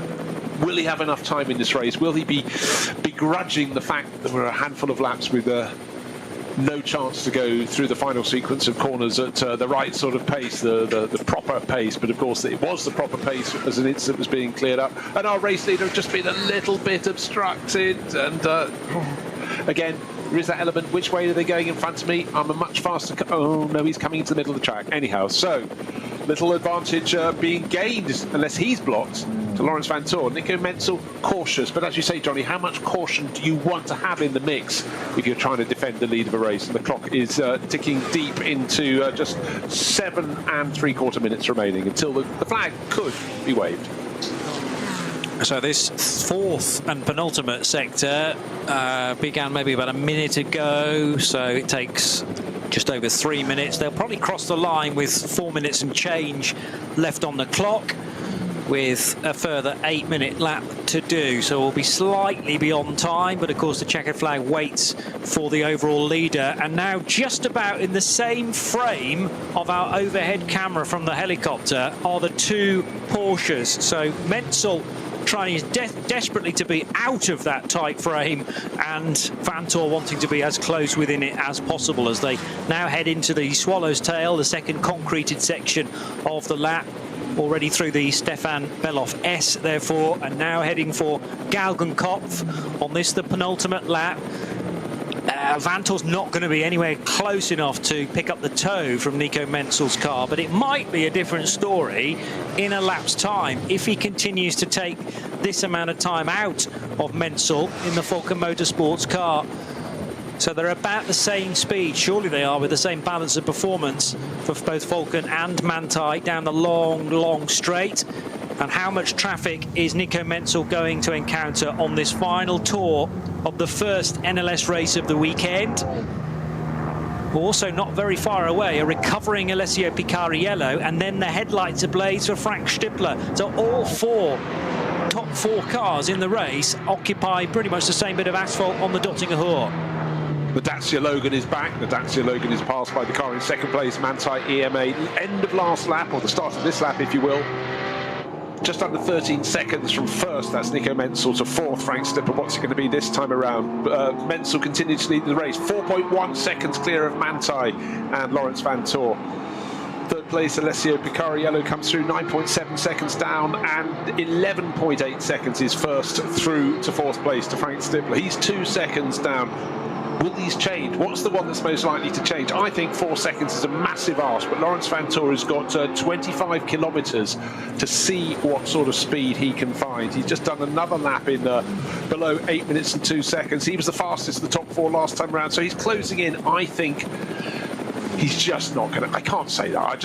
In your heart of hearts, you think he surely cannot gain that time, because these cars and these drivers are so well matched. But then you have to go, it's the Nordschleife, it's 25 kilometres. There are slower class cars that could obstruct them. One little bit of unintentional blocking through, let's say, Hatzenbach, and it can cost you 1-2 seconds, then a further incident around the track, and hey presto. And don't forget that this number 4 car was gifted an advantage of 7 seconds. Remember, it came up towards the end of the lap and then got 3 cars as it came into a newly created slow zone between itself and the chasing Manthey car, and that is why the advantage is still in Menzel's hands.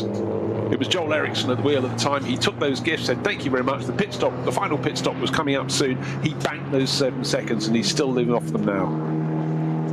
So 4.1 the difference between Menzel and Vanthoor as they cross the line. and far less than a lap time still on the clock as they did so. So on to lap 27 and the final tour for Menzel, Vanthoor, Picariello 5.5 adrift of Vanthoor, and the gap third to fourth is 2.1 seconds. That's possibly the one that's more likely to change, but it's all on Stippler to at least stick with Picariello and then maybe pick him off at the end of the lap. But I think Vanthoor's got to now drive the lap of his life, and he'll get one stab at it, basically getting a good run out of Galkenkopf and down the Dottinger Hoor to see if he can pick up the toe on the Menzel Porsche. He'll need to be within 2 seconds. Maybe even that's a bit too hopeful. Certainly 1.5 seconds to then all of a sudden gain a lot more kilometres per hour as he's sucked along by Nico Menzel's car. And then it's a question of whether Menzel will provide in the track space. He may not be able to hold Vanthoor back, but there's lots of ifs in that sentence. As now Ralph Aron crosses the line again with a good time within the Pro-Am subcategory. It's 8:02.3 for the Mercedes that is in behind the sister car at HRT. So Danny Juncadella starting with much promise in today's race from pole position, but they're looking like a 6th and a 7th place finish will be the best they can muster, as the race leader is now at Adenauer Forest for the 27th time. He's just lost a little bit more momentum behind a back marker, and I'm just thinking about Laurens Vanthoor. Of course he likes a challenge of trying to haul back 4 seconds in a lap, but you know why it's important? He's got a chat show with his brother that he's got to get bragging rights. It's a very feisty little podcast they have. They've certainly become very entertaining indeed, but you know, older brother needs some advantage sometimes, so that's what Laurens is racing for right now. Not just the glory, it's the bragging rights. Yeah, well, they had a sort of bragging right argument here at this venue, did they not, into Tiergarten a few years ago when they arrived door handle to door handle, and Laurens Vanthoor very much coming off worse in that, in the Manthey Porsche, with Dries apologetic afterwards, but I bet he was sort of fist bumping the air as the moment was taking place, as long as Laurens was okay, which thankfully he was. Now, what's happening here with one of the, is that the 3? It's the 3 car of Alessio Picariello. Now, I feared that when the car came in for a pit stop a little while ago that there was a slow puncture on the car. In fact, that was a drive-through penalty, but this time the 3 is genuinely going slowly, and surely Stippler is already through, because he was only 2 seconds away anyway and had taken time out of this number 3 car. The timing is just absolutely atrocious for this to happen on the final lap.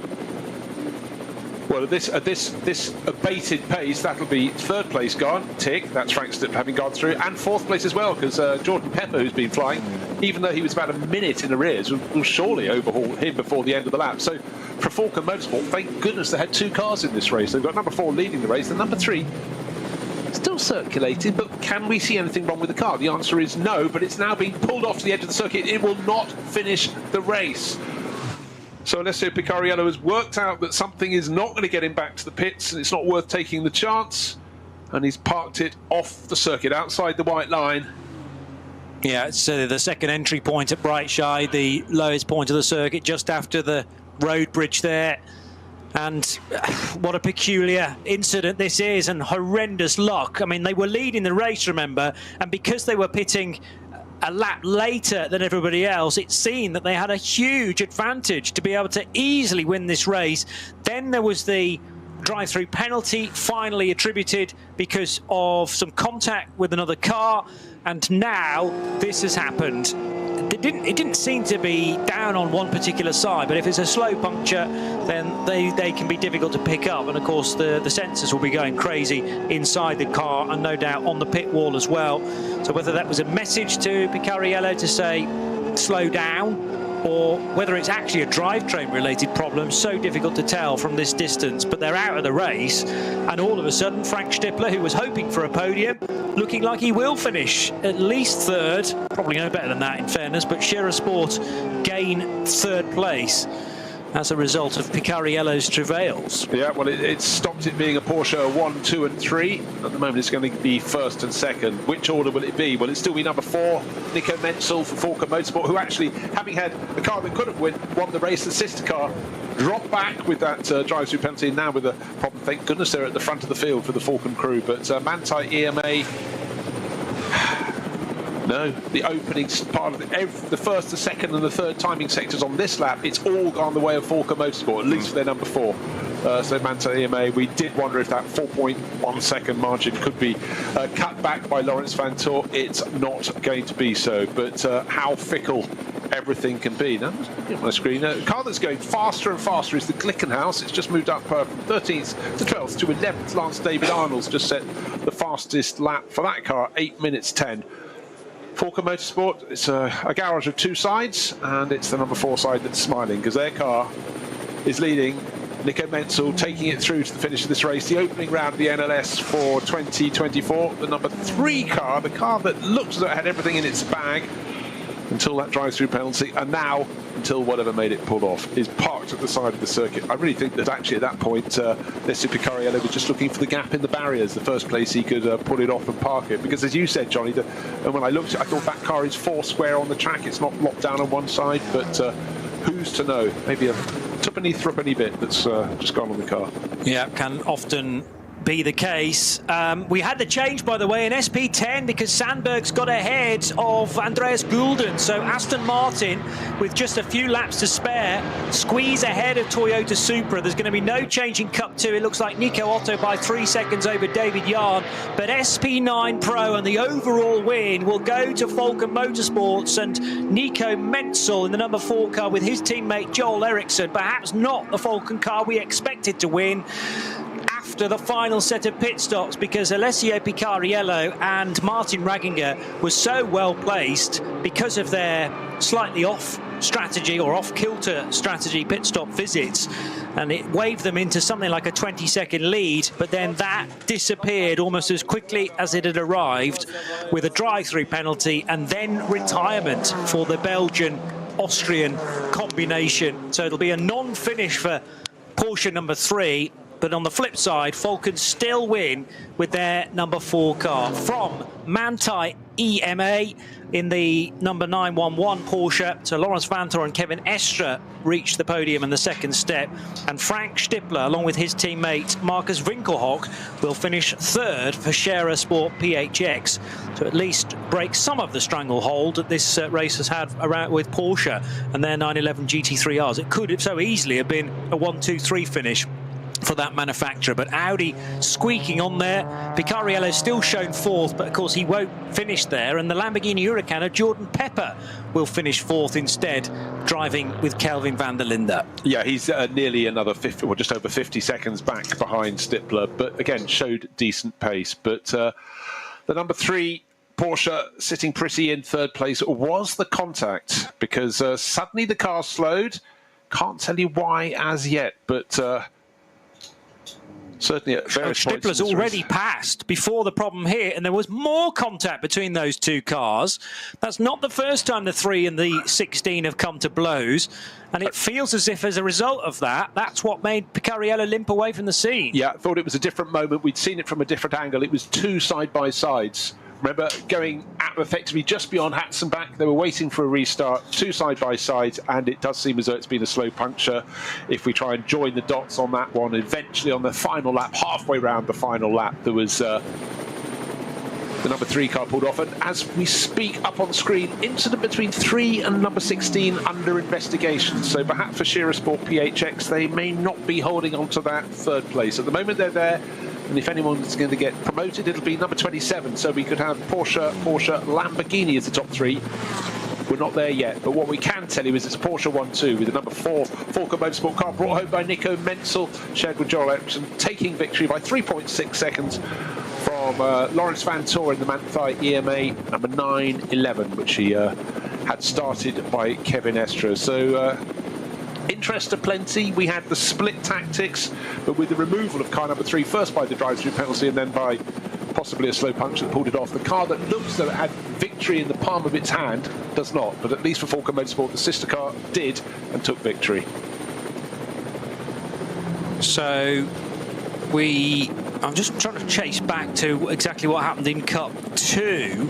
Just hearing that some of the leaders have stopped on the racetrack. Well, there's bodywork missing the front right-hand corner of one of the challenges in the Avia WNS Motorsport Porsche has certainly had contact, unless my eyes have just got so tired after 4 hours of fabulous battling that I can't quite see straight. But it looks like that's had a little bit of a tattered front on it. So it's Nico Otto at the wheel of that. Well, we called them through the third sector with roughly the same sort of times from both Nico Otto and David Jahn.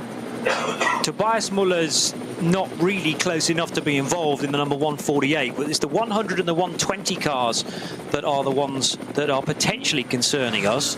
I don't think they've reached a point around the track yet to have tripped the beam at the end of Sector 4, because that is at the start of the Dottinger Hoor, isn't it? And they're much further back on the lap, in fact.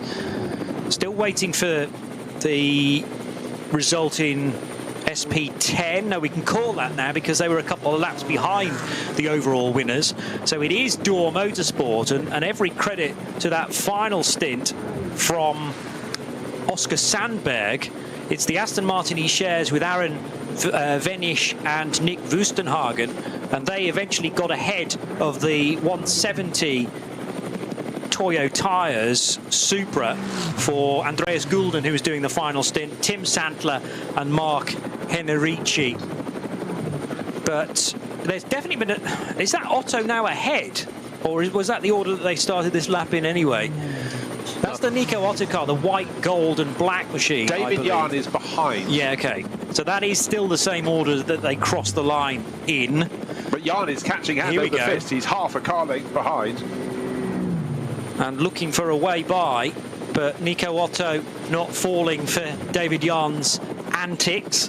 Certainly the Avia WNS Motorsport Porsche has been ahead at times. The first few stints were led by the white, red and black car, but it's the one with the central gold band that now leads, the Max Cruiser Racing livery number 100 Porsche.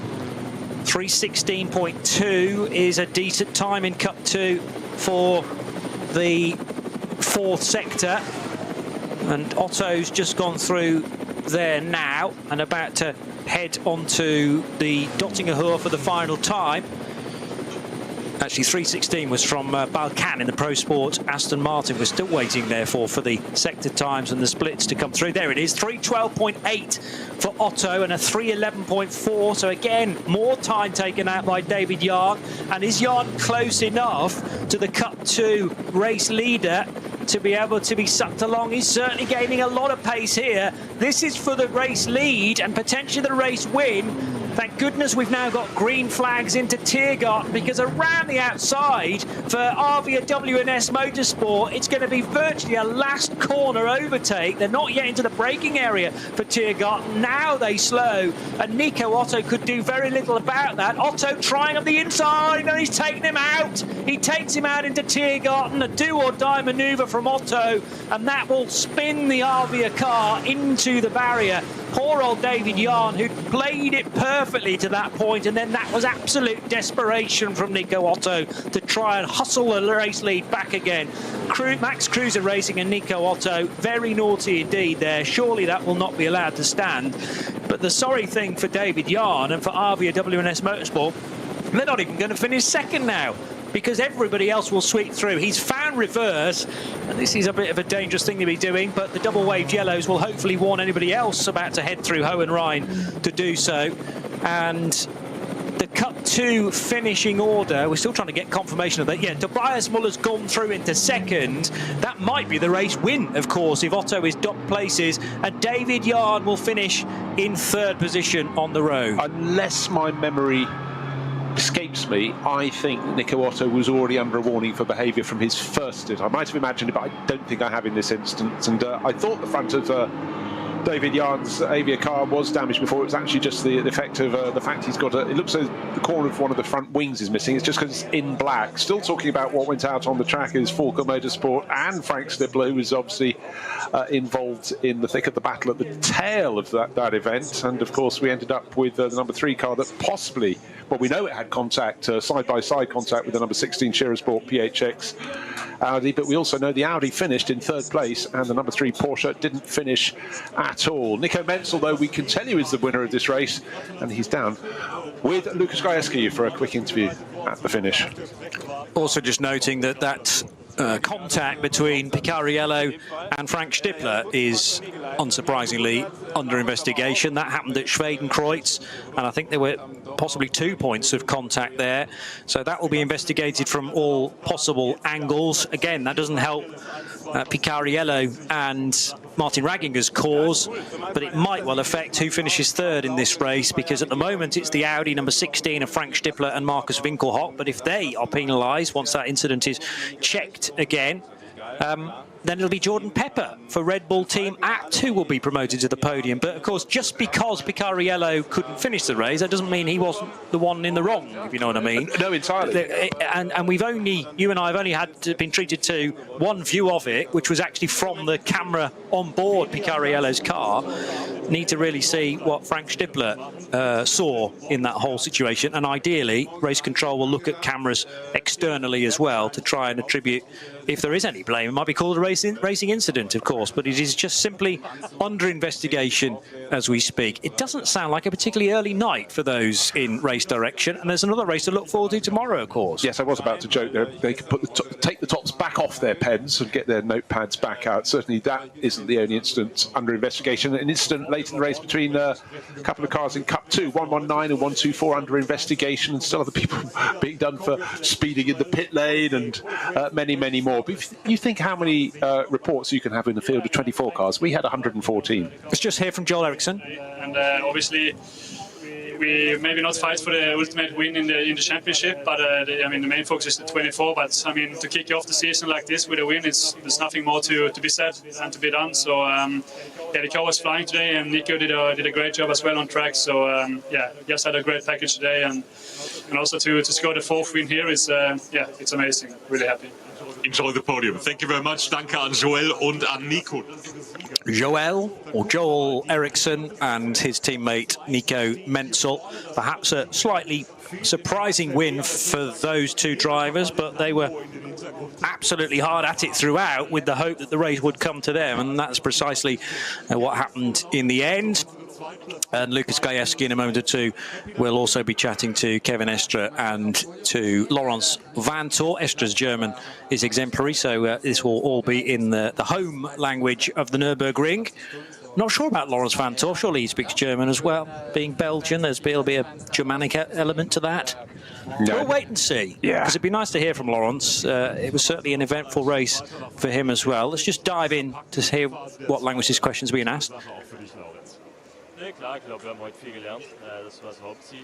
think that is German. It is German, isn't it? Yeah, fine. So we won't get the thoughts of Laurens Vanthoor. He's smiling. We can tell you he's smiling. Well, okay. Well, maybe that's just about the best that they could have managed today.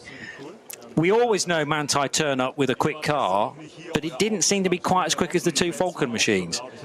Yeah, but I think they gambled. They took that pit stop a lap earlier than they could have done. That could have given the sort of 20-second buffer at the final pit stop. But they decided track position was key. They had to get ahead of the Shearer Sport Audi. So they might be slightly rueful. Had they not jumped at that point, had they not lost 7 seconds that was gifted to the number 4 car that went on to win for Falcon Motorsport, they'd done enough. They pitted at the end of 7 laps, they pitted at the end of 14 laps, and then I fully expected them to pit at the end of 21 laps, but they pushed it to 22, and like you say, that might have been the pivot point, because they'd come in a lap earlier, you save, what did we say, 24 seconds? 21 seconds. 24 seconds, later in the race, yeah. Okay. And if buts and maybes now, but it was interesting to me that Manthey would, they went very different to try and offstep the Audi, and then didn't continue that on through the race, and they almost got sucked into the race when they were stuck in traffic as well. It would have been wiser, surely, to get them out of that and try and return them to the racetrack in clear air, unless they worked out it was going to be even busier by the time the Porsche rejoined the racetrack. Yeah, I don't know. They came in from 4th. They could have continued on for another lap and then come in from 2nd, and I think merged back in 2nd. But, Manthey has the experience. They decided that was the right thing. No weather effect today. So, again, that simplifies your your hand, but it's still just so many choices you can potentially make. But I think that's one that got away from Manthey. But then again, you think how many races they've won over the years, so it comes good sometimes. Today, not for them. Today, Falco Motorsport could have had a 1-2, got a victory, and still waiting to find out what exactly happened. No further action. The incident between 3 and 16, that's the, just heard from Frank Stippler, who's driving the number 16 Audi. So he's all smiles. So is his teammate, Marcus Finkelhoff. But for number 3, Porsche for Falco Motorsport, could have won the race, didn't win the race, will have to be towed back to the pits. So happy on one side of the camp, not on the other, but no further action. So as you were, and for Jordan Pepper, don't head for the podium. You are not being promoted to 3rd place. It certainly seems that way, but there are still many talking points, including what happened at the sharp end of Cup 2 for the final run through Tiergarten on that closing lap, and that, I'm sure, will be investigated for a few more hours yet, and they'll want to, in Race Direction, get the viewpoints of both Nico Otto and the other driver involved, David Yarn, thank you, who was left stranded off on the grass there. Having just got himself into the lead. Yeah. That slipstream down along the Dottinger Her, job done, got a full car length and a half, pulled across in front, that was fine, but then diving up the inside into the penultimate corner, unfortunately, I think Nico Otto got a little bit greedy there. So that is it for the first of 2 Nürburgring Langstrecken-Series races of the weekend. The ADAC ACAS Cup is in the books, but tomorrow we can look forward to the 63rd edition of the ADAC Rheinoldes Langstrecken Rennen. It's the same timetable pretty much, so we're on air at 11:15 local time for a midday start, 4 hours through till 4 o'clock. And if today is anything to go by, you'll want to hurry back to get more of NLS for 2024. We'll see you then.